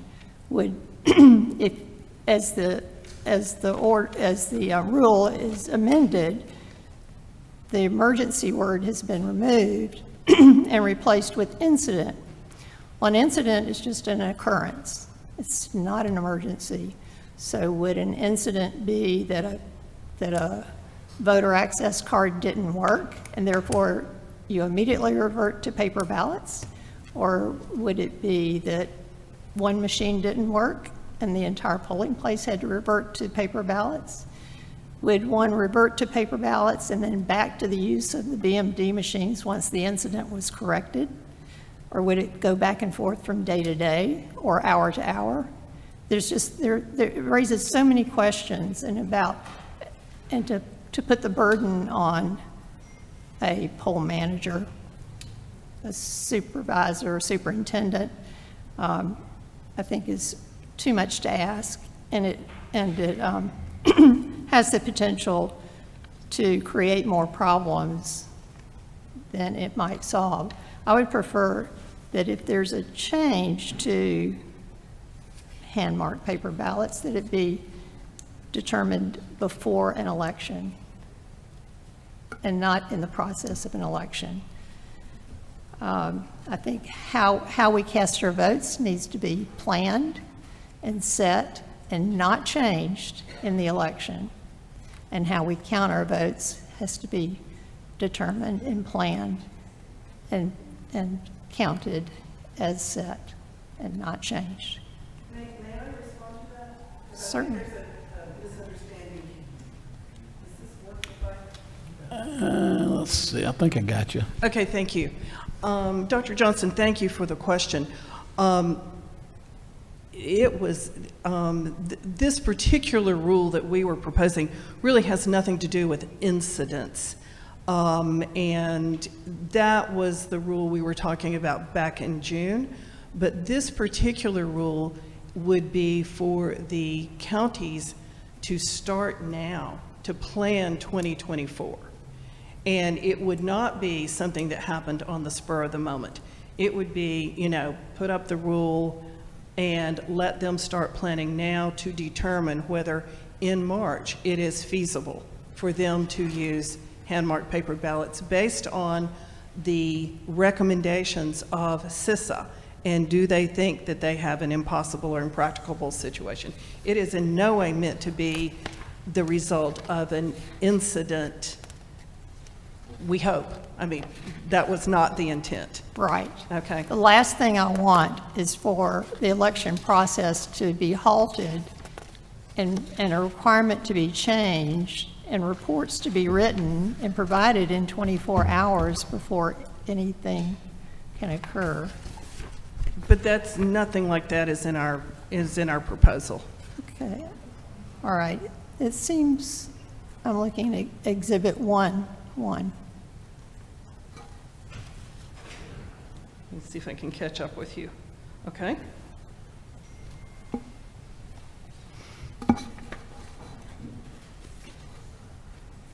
And what page? Page 3 of 10, Section D.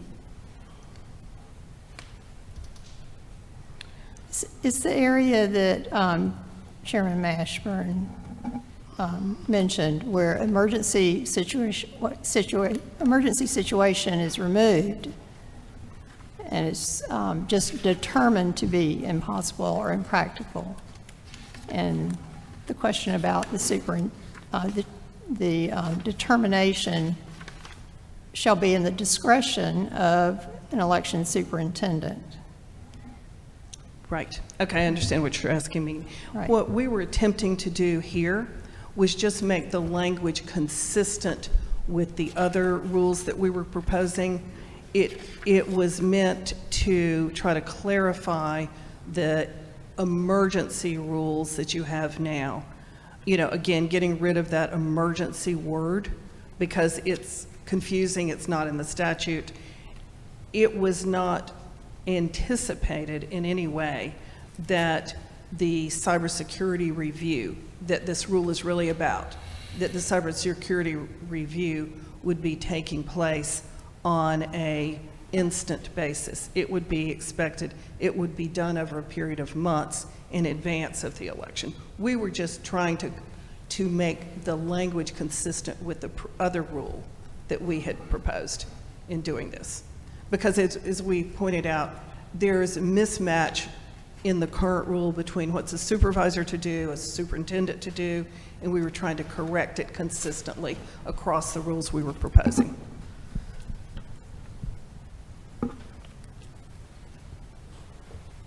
But thank you for letting me answer. Sure. Sure. You had time left. Right.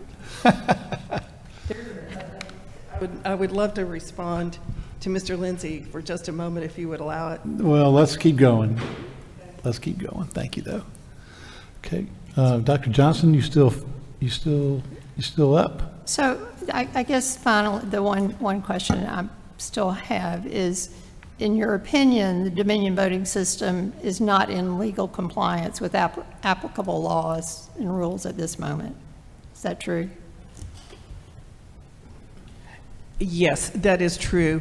And I had provided this board with a table of a number of areas in which the Dominion BMD system does not comply with federal and state law, particularly HB 316, which brought in the ballot marking devices. And so what the General Assembly ordered very specifically, the Secretary of State did not deliver. They delivered something else. And that has created the situation that we're coming to you saying, we gotta find a way to make this work legally, to honor people's rights, to do what the legislative intent was. So yes, there are a number of places that the system should have never been certified as complying with Georgia law.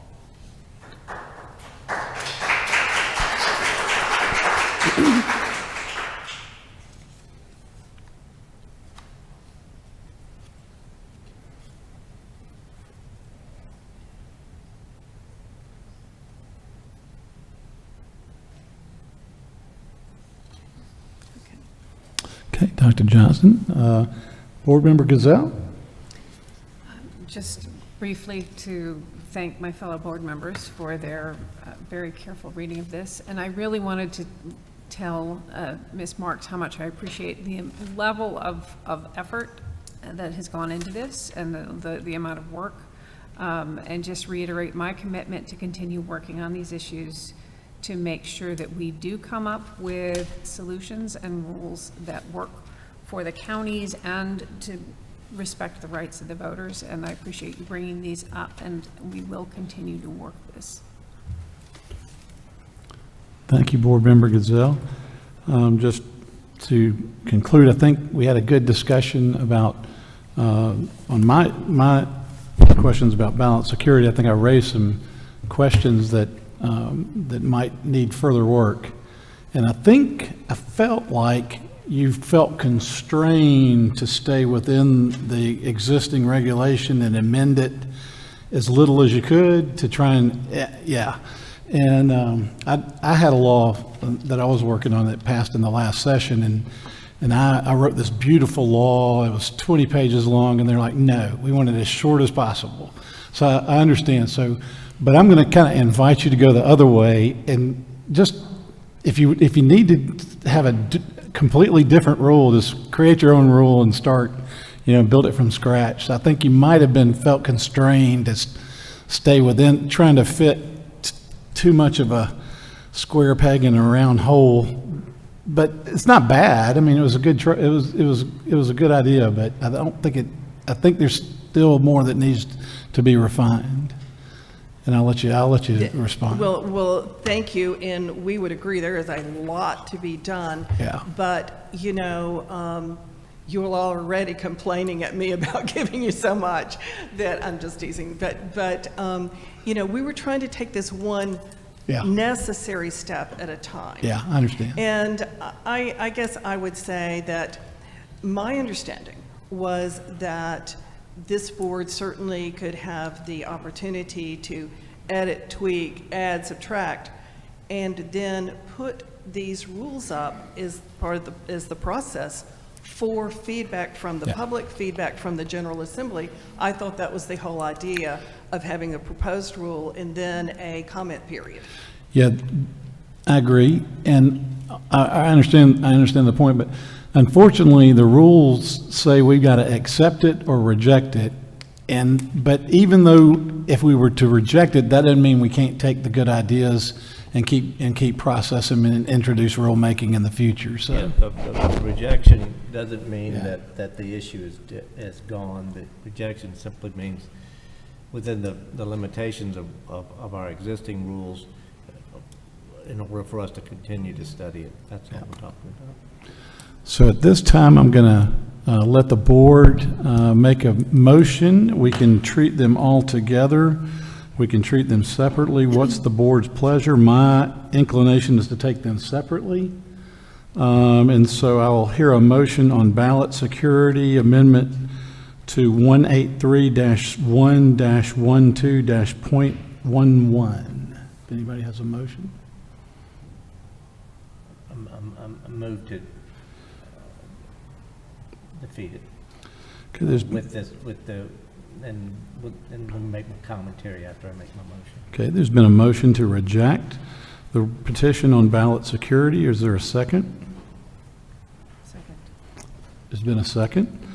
Now is the time for discussion. Just the only thing I'm going to add is, once again, I think it's worth saying repeatedly that this doesn't mean this issue is gone. It just means that underneath our existing rules, we have to reject while we continue to study it further, and with the intention to see if any additional definitions need to be put in place over and above our prohibition that we already have in the rules. I just want to make that clear. Any further discussion? Okay, if no further discussion, we're ready to have a vote. All those in favor of rejecting petition 1 would say aye. Aye. All those opposed would say no. It's unanimous. Okay, well, now we'll move to petition number 2. This was a regulation and a rulemaking with regard to logic and accuracy testing 183-1-12-.08. Board member have a motion? I'd move that we accept. Okay, there's been a motion. Go ahead. Accept the rule. There's been a motion to accept the rule. Is there a second?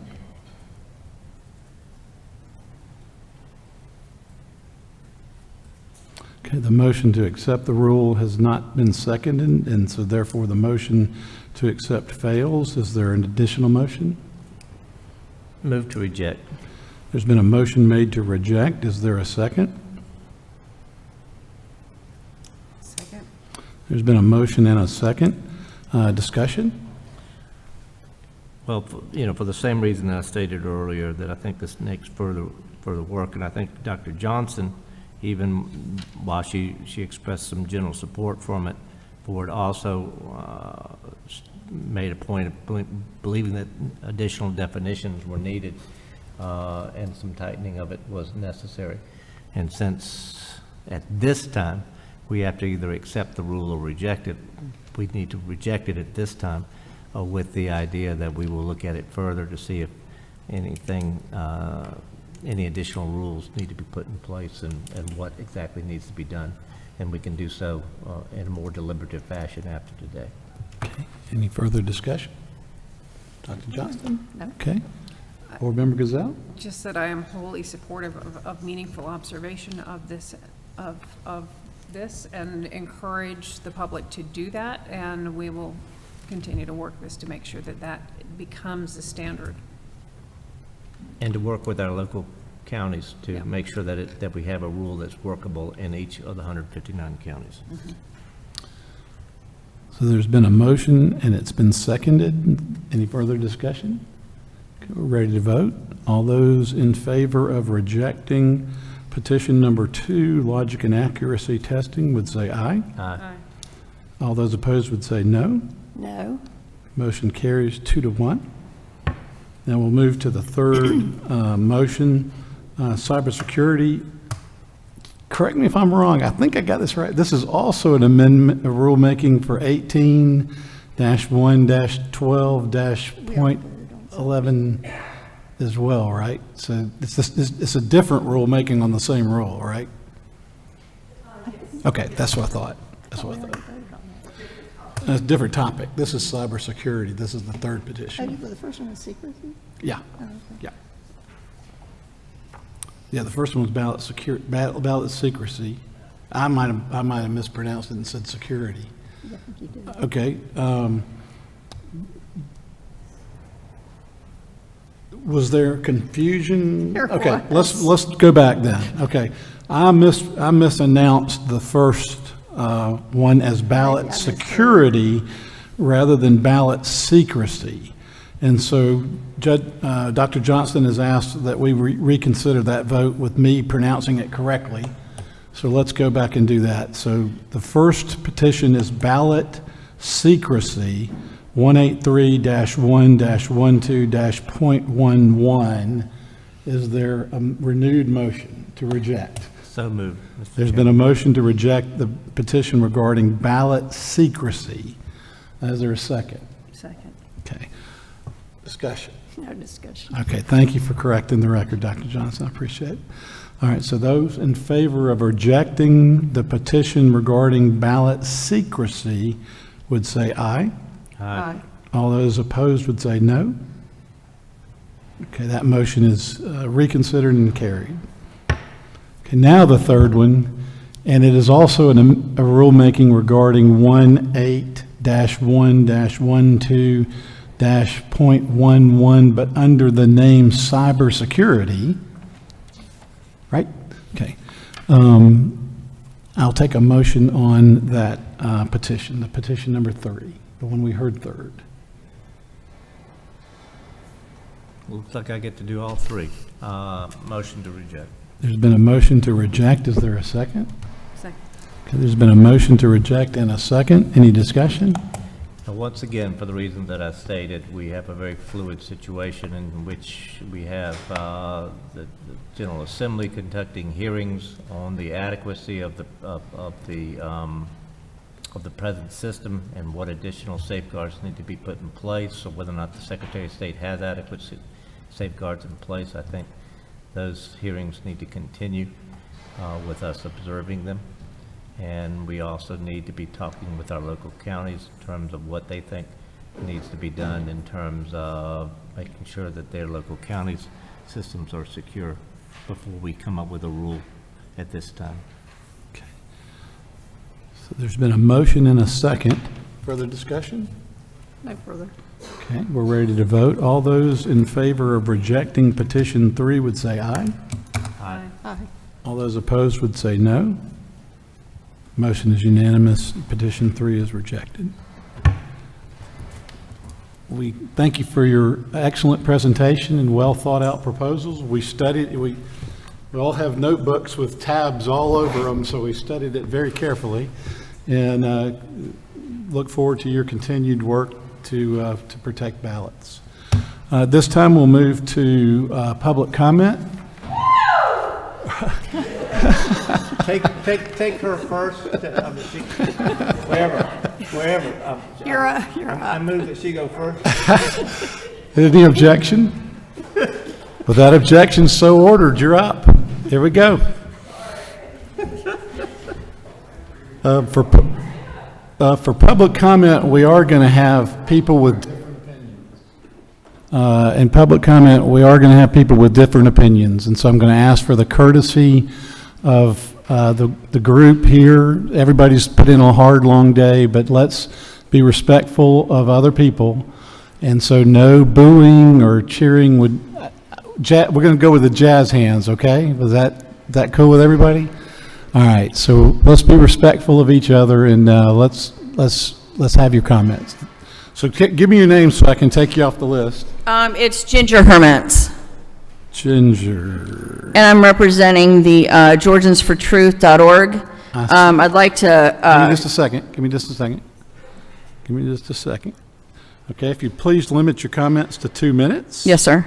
I'd like to provide a resolution supporting a ruling of emergency hand-marked paper ballots, whereas Official Code of Georgia annotated OCGA 21-2-300A2 mandates voting on electronic ballot markers that 2 produce paper ballots which are marked with the elector's choice in a format readable by the elector. Pursuant to an opinion and order by the U.S. District Judge Amy Totenberg in Curling v. Raffensperger, dated October 11, 2020, the current electronic voting system in Georgia utilizing the Dominion ballot marking devices known as the BMDs, scanning equipment and software violates Georgia statute by utilizing an encrypted, humanly unverifiable QR code that can be subject to external manipulation and does not allow proper voter verification and ballot vote auditing. This humanly unreadable QR code negates the voter's right to know exactly how their vote is tabulated and undermines transparency and trust in the process and renders their use impracticable. And whereas the electronic voting machines in Georgia continue to run on the original software suite approved by Election Assistant Commission, the EAC, in 2019. Since that time, 4 software upgrades have been approved by the EAC that addresses security vulnerabilities and provide the option to remove illegal QR code used for the tabulation of votes. And whereas the Cybersecurity and Infrastructure Security Agency, known as CISA, advisory has recommended upgrading the Dominion software on 6/3/2022. The Haldeman Report, released in June 2023, a report held secret for almost 2 years, provided the damning evidence of the vulnerability of the Dominion ImageCast X ballot marking devices. The Secretary of State defended his inaction based on the MITRE report. This was also followed by a letter from 29 cyber security experts demanding a retraction of the MITRE report as dangerous and misleading risk assessment. And whereas Dominion software updates are released in 2019, 2020, 2022, and 2023, yet there's been no effort to install. Secretary of State Raffensperger has known of the Haldeman report since October of 2020. In addition, the Secretary of State has had the CISA advisory since June 3rd, 2022. The failure to implement the EAC-approved software updates and correct the vulnerabilities is ongoing. In fact, based on these third-party reports... Thank you. Okay, next will be Gary Coates. Gary Coates. If you don't mind, sir, my name's Sam Carnline. If I could break in line to finish up what we started here with this report. I don't know if Gary Coates is cool with that. Gary Coates? Is Gary? You're cool? All right. All right. I don't want him to take your spot without your permission. Okay. All right, Sam? Thank Sam you. Carnline, I'm from Grady County. I got you. All right, so in fact, based on third-party reports and advisories on the security of software, the Secretary of State might be guilty of violating OCGA 21-2-324 and 21-2-379.24. Further, municipalities are to provide voting machines in good working order per OCGA 21-2-323. The election superintendent, board of registrars, board of commissioners may be complicit of wrongdoing by certifying future elections that lack appropriate cybersecurity updates. And whereas ballot marking devices were intended as an accessibility device, not mandated for 100% of the voters, and did not meet the requirements of House Bill 316 to provide for absolute secrecy, this violates Georgia law and federal laws guaranteeing the right to vote by secret ballot. And whereas since the QR code does not meet the intent of 316 and Georgia statutes OCGA 21-2-300 and 21-2-7.1, the electors are mandated to vote in a format that is not readable by the elector. Therefore, the elector is injured. And whereas, because of the unreadable QR code, the true intent of the voter cannot be determined as the QR code represents a foreign mark that spoils the ballot. Now, therefore, be it resolved that the ballot marking devices, as currently implemented, creates an impracticable situation for local boards of elections and election superintendents.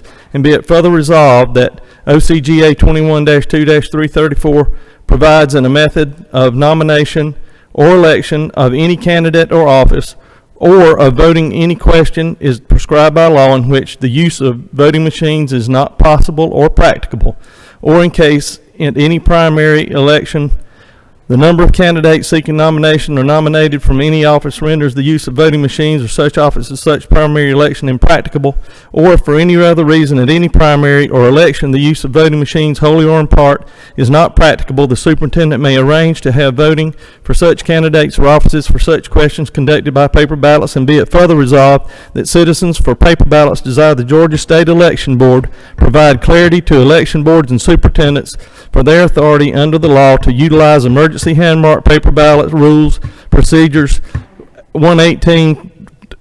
Be it finally resolved that a copy of this resolution be delivered to the Georgia State Election Board, Secretary of State Raffensperger, Governor Brian Kemp, Attorney General Chris Carr, Speaker of the House John Burns, Pro Temp Kennedy, as well as election boards and election superintendents. And we got 35 signatures on here, and we're going to give you a copy of it. And thank you for your time. We hope that you guys will understand that voters are being injured by the way we're voting, and we want to change it. And you are the board, and y'all can.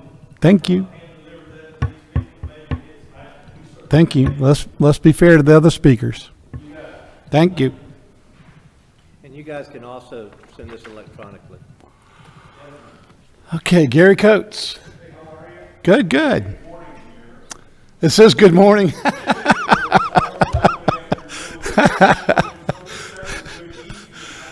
All right, I'll start your time now.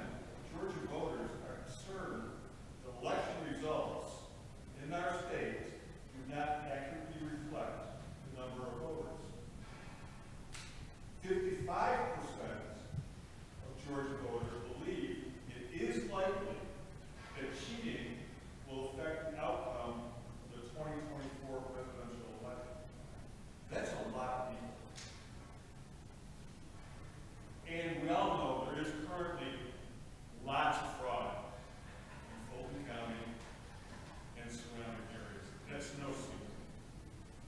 So, how many voters are going to stay home because they don't believe in our election system and they don't trust our election system? I'm going to take a couple of talking points from Democrats. These are a couple of their favorite talking points when it comes to elections. This is an attack on our democracy. This is the suppression of votes. We've heard that from them over and over and over again.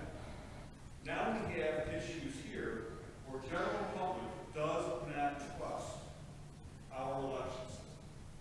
That's a problem. That's a huge problem. Georgia is at crossroads, and the national and world spotlight are on Georgia. It is very likely that we will determine the next president of the United States. One more line. Okay. There can be no perception of fraud, misdoings. There just can't be, because that's not going to end well. Thank you, Mr. Coates. Cindy Battles, Cindy Battles, Cindy Battles.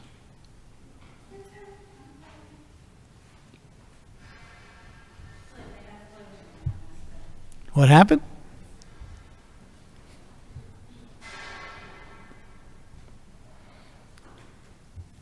Cindy Battles.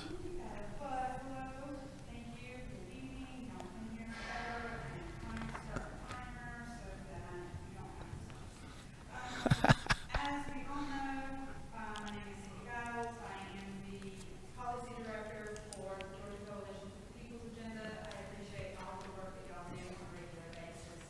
I think a lot of the cases that we have heard today really emphasize some of the things I'm going to say. Let me right off from the bottom of my heart. Thank you so much for dismissing that case with the gentleman who had a prior conviction. I think that is one of the things that we should all be working on is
You're doing good. Thank you, Ms. Battles. Thank you for your comments.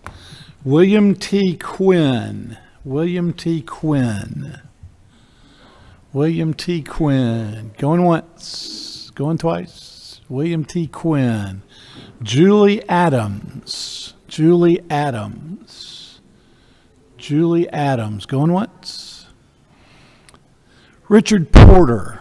Richard Porter. Come on up, Mr. Porter.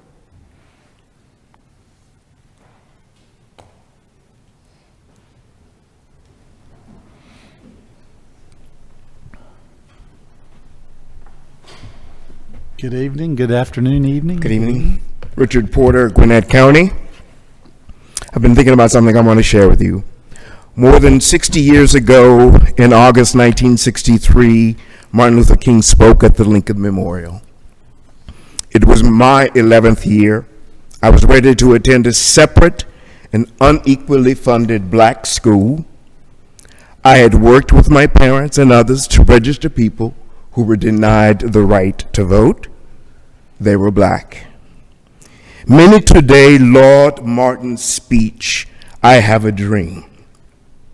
Often the loudest praise comes from those who and their progeny who stood against Martin and the voting rights and civil rights movement. Many of us have not even listened to or read the speech in its full context. We speak of his dream only in our limited perception without context. Most would never think about what happens to a dream deferred. Most often what we miss in Martin's speech is the litany of the 100 years. But fourscore years ago, Martin said President Lincoln signed the Emancipation Proclamation, but 100 years later, the Negro is still not free. He is sadly crippled with the manacles of segregation and chains of discrimination. He lives on a lonely island of poverty in the midst of a vast ocean of material prosperity. 100 years later, the Negro still languishes in the corners of American society. But Martin was not the first to speak of a dream. In his 1951 poem, Harlem, Langston Hughes asked, "What happens to a dream deferred? Does it dry up like a raisin in the sun or fester like a sore and then run? Does it stink like rotten meat or crust and sugar over like a syrup is sweet? Maybe it just sags like a heavy load, or maybe it explodes." Some ask, Martin said, when will you be satisfied? And he said, never, as long as the Negro is a victim of unspeakable horrors and police brutality. And never if our children are stripped of their selfhood and robbed of their dignity. Just because you say something and repeat a lie does not make it so. Everybody has the right to vote. That is what we should be ensuring, and I thank you for doing that. Thank you, and Mr. Porter. Thank you for your comments. I skipped over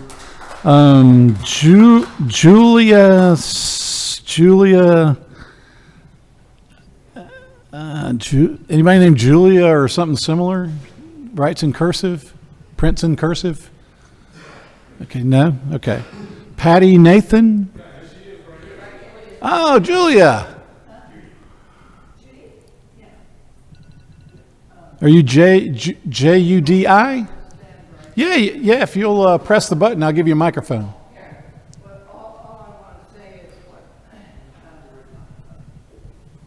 There you go, you're on. Okay. You're on. All I want to say is that I have been a voter for 7 decades. I don't have too many decades left. But what I've got left is I plan to help everybody to vote and make voting easier. Voting is the basis of all of our other rights, and so we need to make it as easy as we can. We need to help people who need help, including both voters and poll workers and poll watchers. Thank you very much. Thank you for your comments. Okay, let's use our jazz hands. All right, Patty Nathan.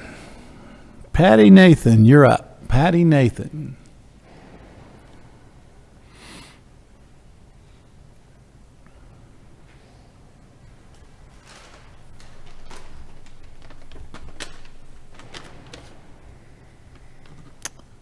The floor is yours. Okay. I just wanted to start by saying the SEB must continue to mandate the use of ballot tabulators, which are used by 90% of U.S. election jurisdictions and are proven to be significantly more accurate than expensive and repetitive hand recounts. Counting pieces of paper by hand will be a waste of resources, is prone to errors, and can delay election outcomes. In 2020, 3 reviews of the statewide election were conducted and found the election results to be accurate. Additionally, violence against public servants threatens our democracy. Unfortunately, our election workers are not immune to such intimidation. According to the Brennan Center for Justice, 30% of survey respondents said that they had been harassed or threatened. More than 20% were likely to leave their positions. I would like to see the Elections Board take a proactive role in combating this menace. Public statements from such an authoritative body denouncing the violence would be a good start. In addition, perhaps you could provide funding so that our election officials are better protected. Furthermore, you are in a unique position to petition state lawmakers to enact harsh penalties for those who threaten or commit violence against election workers. The high turnover adds significant costs in hiring and training replacement staff. The loss of experienced workers helps fuel the rhetoric that is spewed by election deniers.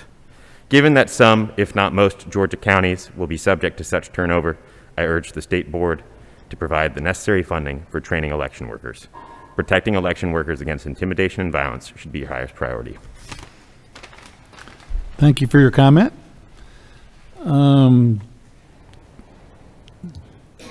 Give me just a second. Judy Safianopoulos,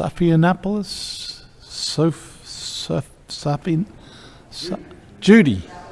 Oh, that was Judy. Okay. Kristen Neighbors. Hello, Board. My name is Kristen Neighbors. I'm the State Director for All Voting is Local. We're a nonpartisan organization that advocates for policies that aid counties in running safe and secure elections. I was here over the summer to talk about the need for guidance on voter challenges. I completely understand why that has not been released yet. I do hope you all will continue to move that forward and release it as quickly as you are able. Challenges have continued this year. Again, we're seeing mostly in counties with high proportion of voters of color. We expect the pace to rise dramatically in 2024.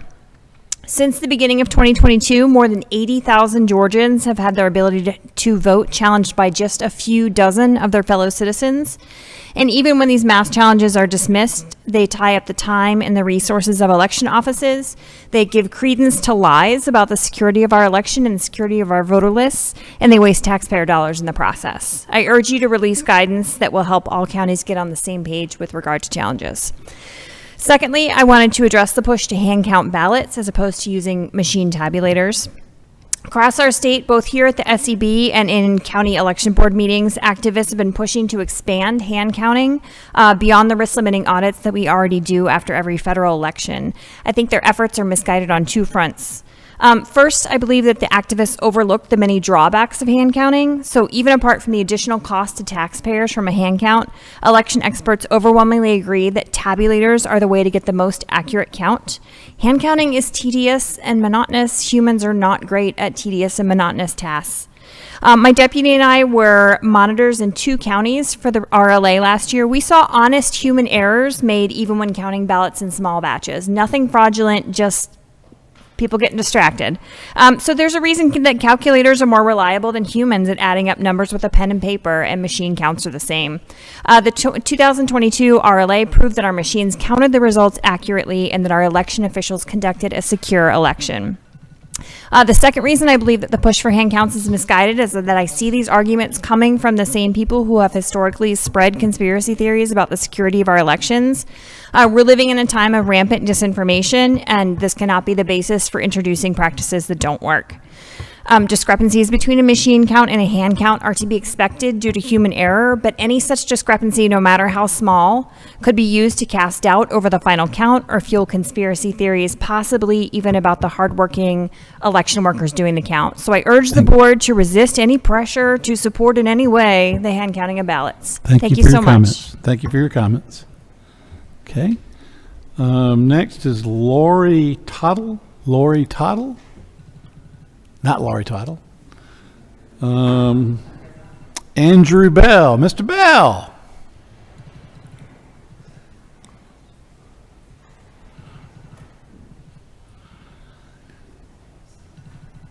The floor is yours for 2 minutes, Mr. Bell. You sure? I'm positive. Because still ain't got the time clock up here yet. You know? And I don't think I really trust you guys that well. First of all, let me get this on the record. I was the only independent candidate whose cumulative total wasn't on this validation statement. I told you, I sent you guys a letter and also told your investigator that. So can we investigate why I was the only one whose cumulative total wasn't on my validation, verification statement? Let's do that. And then let's talk about, I'm glad I got to voice my First Amendment right and come up here. It's sad though that a lot of people didn't. See that flag behind you, I take that serious because I serve my country. And a lot of people wanted to speak and didn't have the chance to speak. And in my mind, in my opinion, their First Amendment right was violated. And I'm not laughing because it's not funny. You know, these people came, they sat here all day and they didn't get the chance to speak. And you want to know why people you having a hard time finding people to work in the polls? You guys made my point today. People are gonna watch that and they're gonna see that this is a farce, that this is a joke, and you guys are in charge. So if it's writing at the top, what's it gonna look like at the bottom? I got 20 seconds. You do, you're right. You wanna hit me out? I'll be gentle. You guys need to do better. Seriously. Thank you, Mr. Bell. Next will be Kelly Persons. Kelly Persons, there you are.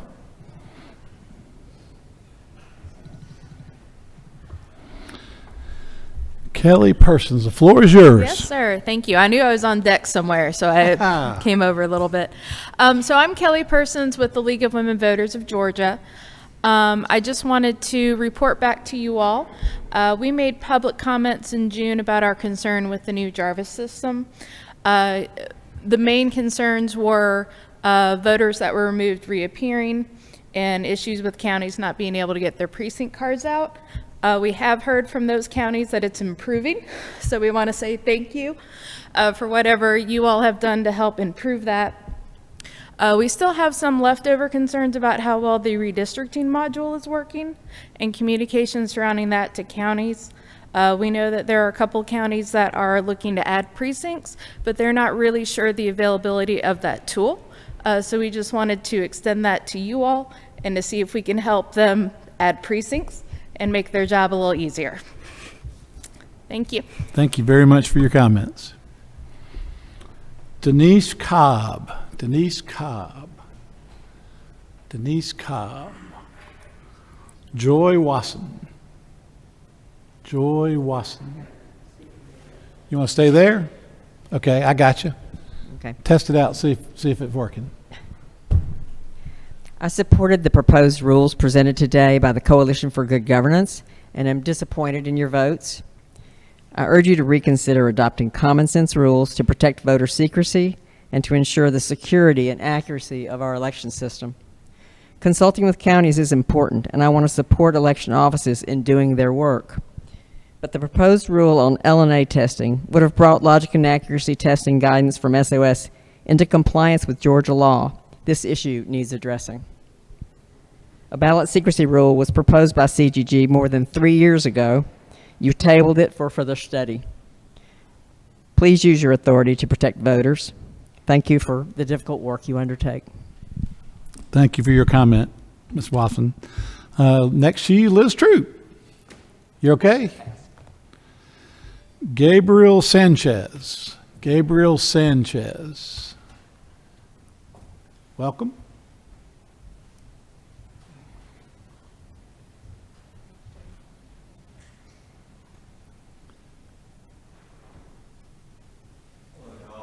My name is Gabriel Sanchez. I'm a policy associate for Georgia.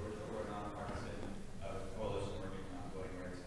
I just wanted to talk today about the voter challenges. I know this board is talking about changing the rules on these, and so considering that, we'd love to work with you on that or have more conversations around that, because we really do believe that these voter challenges really want to have control out of hand. They're a very big waste of resources for taxpayers and people's time. And also, we have seen tens of thousands of superfluous and unnecessary voter challenges that election officials are forced to contend with, no matter how unsubstantiated they are. Challenging voter eligibility is a very serious charge, and I feel like if we're going to make a serious charge like that, there should be very serious guardrails and requirements in order to make a challenge that way. And currently, that is not with the current rules what is happening. It's very easy to make a challenge, and it shouldn't be that easy to make such a serious challenge to someone's voter. It's a fundamental right. So I really am looking forward to seeing those new rules, and again, I would offer it if you guys have a conversation about that. We would collaborate with you. Thank you so much. Thank you for your comments. Let's see, Field Cersei. Field Cersei. Good evening. I am Field Cersei. I've got a IT degree, a master's degree, and been in the software development field for over 20 years. I'd like to talk to you about our ballot marking devices. Hope you like lollipops. Everybody that has an Android cell phone knows that updates are periodically installed to protect from cybersecurity vulnerabilities. Shouldn't our voting system be just as secure? We submit to you that the current Dominion Democracy Suite 5.5A, approved by the EAC on 9/14/2018, contains Lollipop, the Android 5.1 operating system. Android 5.1 has had its final release July 5th, 2016, and is at least 8 generations and 11-point versions behind the current version 13. In fact, there are 9 known vulnerabilities affecting Dominion voting systems ImageCast X ballot marking device, the BMDs, running Android 5.1 per an ICS advisory from the Cybersecurity and Infrastructure Security Agency, or otherwise known as CISA, as reported June 3rd, 2020, the alert code ICSA-22-154-01. Secretary of State Raffensperger claims that Georgia's electronic voting system is secure. In fact, he's going all over the state now to every county on a PR roadshow. And we tried to corner him in Lee County to get our questions answered about this, and we didn't get an answer. Yet, he's failed to act. And there have been 4 EAC-approved upgrades from the Dominion system since the current system was implemented. Due to this failure, the State Election Board must rule to utilize emergency hand-marked paper ballots per existing Georgia Code 21-2-281 and 21-2-334, as previously discussed earlier today. And I have a handout here that has the software components in the Democracy Suite and the Lollipop 5.1 Android and the Android version history. Thank you for your comments. Jennifer. Without responding to the comment, when anyone brings a handwritten, their paper, it's oftentimes good to also send it to us electronically to our emails, which are on the website, because I store everything that y'all send me on my computer so I can look at it later. So. Hey, I'm Jennifer Hilligus. I am born and raised in Georgia. I'm a realtor. Welcome. And I just want to say thank you for your service. I understand that you guys are all appointed and that there was an oath that you took when you were sworn in, and that oath is for the service of the citizens, not the person that appointed you to this board. Georgians are injured in the voting process as it is conducted presently. This is impracticable and unlawful. Well, let's get past the 300 part of the law and remember that the complete law, which is that the ballot has to be humanly readable. Georgia is the only state in the union that doesn't allow for the voter to have a true ballot. That is injury. The BMD machines were intended for handicap accessible votes. The machines are hackable. The machines are causing injury to all citizens, even those that don't vote. So in Georgia, we don't even have a true marked ballot. We have a touch screen with a barcode that we cannot see to confirm if it tabulates our true vote. That is not transparency. So we are a country of laws. Let's adhere to the law. It is in its entirety, because it is incomprehensible that the Secretary of State threatens county boards with litigation plus excessive fines if they use the lawful remedy. The law is meant to protect the people, not shield the government. The SOS does not have the authority to bypass the laws as they are written in their entirety, thus causing injury to every voter. It is the request and prayers of thousands of Georgians that we use the lawful remedy, which is emergency paper ballots hand-marked in ink, scanned by the tabulator per the Georgia law 21-2, 381, and 334, plus the rules and regulations 183-112.11 to CD for our 2024 elections. Consider this quote from Mark Twain: "If voting really mattered, they wouldn't let us do it." Are we there yet? I want to believe that you all can make a lasting impact. Set a precedent that Georgia elections are 100% secure with paper ballots. Save our state a lot of money and grief. Listen, you're all highly intelligent, perfectly capable beings. Have great joy in knowing that you've made it this far. And let's give the argument on election fraud a break. Go back to the brass tacks and the foundation of our being and our country's existence, rooted in God's law and God's love. Allow the will of we the people to take root. Make the SOS adhere to the complete law as it is written. Paper ballots, please, is the remedy, especially if you have a cyber pandemic. Do it for the love of your fellow Georgians. Be a hero to every American. Set the tone. Don't settle for less than the very best. We the people are more than capable. Paper ballots, please. May God bless you abundantly. Thank you for your comment. Marissa Hopper. Marissa Hopper. Yes, Marissa Hopper from Floyd County. Good evening. Welcome. I just wanted to follow up on what some of the others were saying, just to provide the remedy for these unlawful machines. They really are breaking the code, that the Georgia code. That is the truth. Let's see here.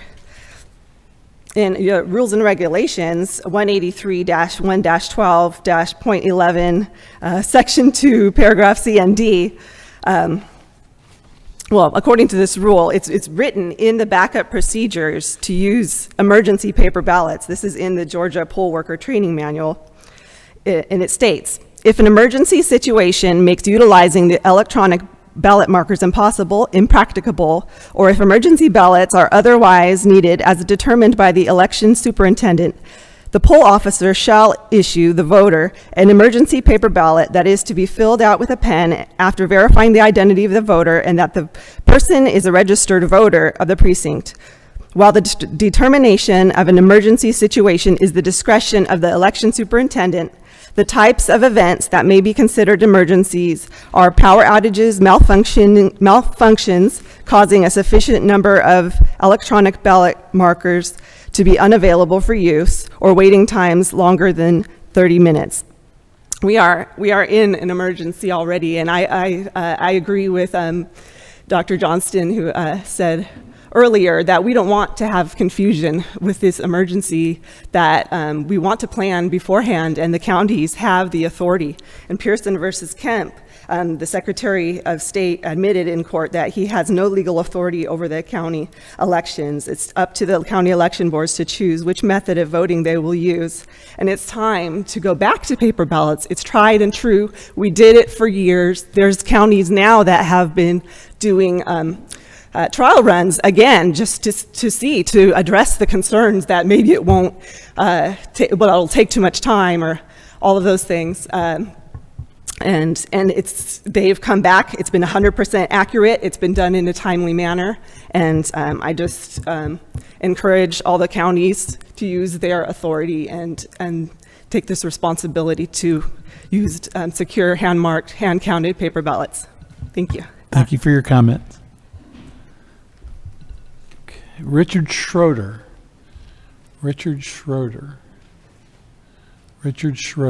David Cross.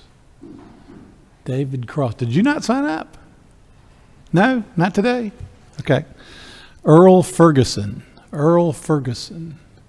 Earl Ferguson. Well, that completes my list of people who have signed up, and so that will end the public comment section of the meeting. There are no further items on the agenda unless the board has any matters that they'd like to bring up. There's been a motion to adjourn. Is there a second? And a second. Any discussion at your own risk? We're ready to vote. All those in favor? Aye. All those opposed at your own risk? No opposed. We are adjourned. Thank you for everyone's attendance. Yeah, exactly.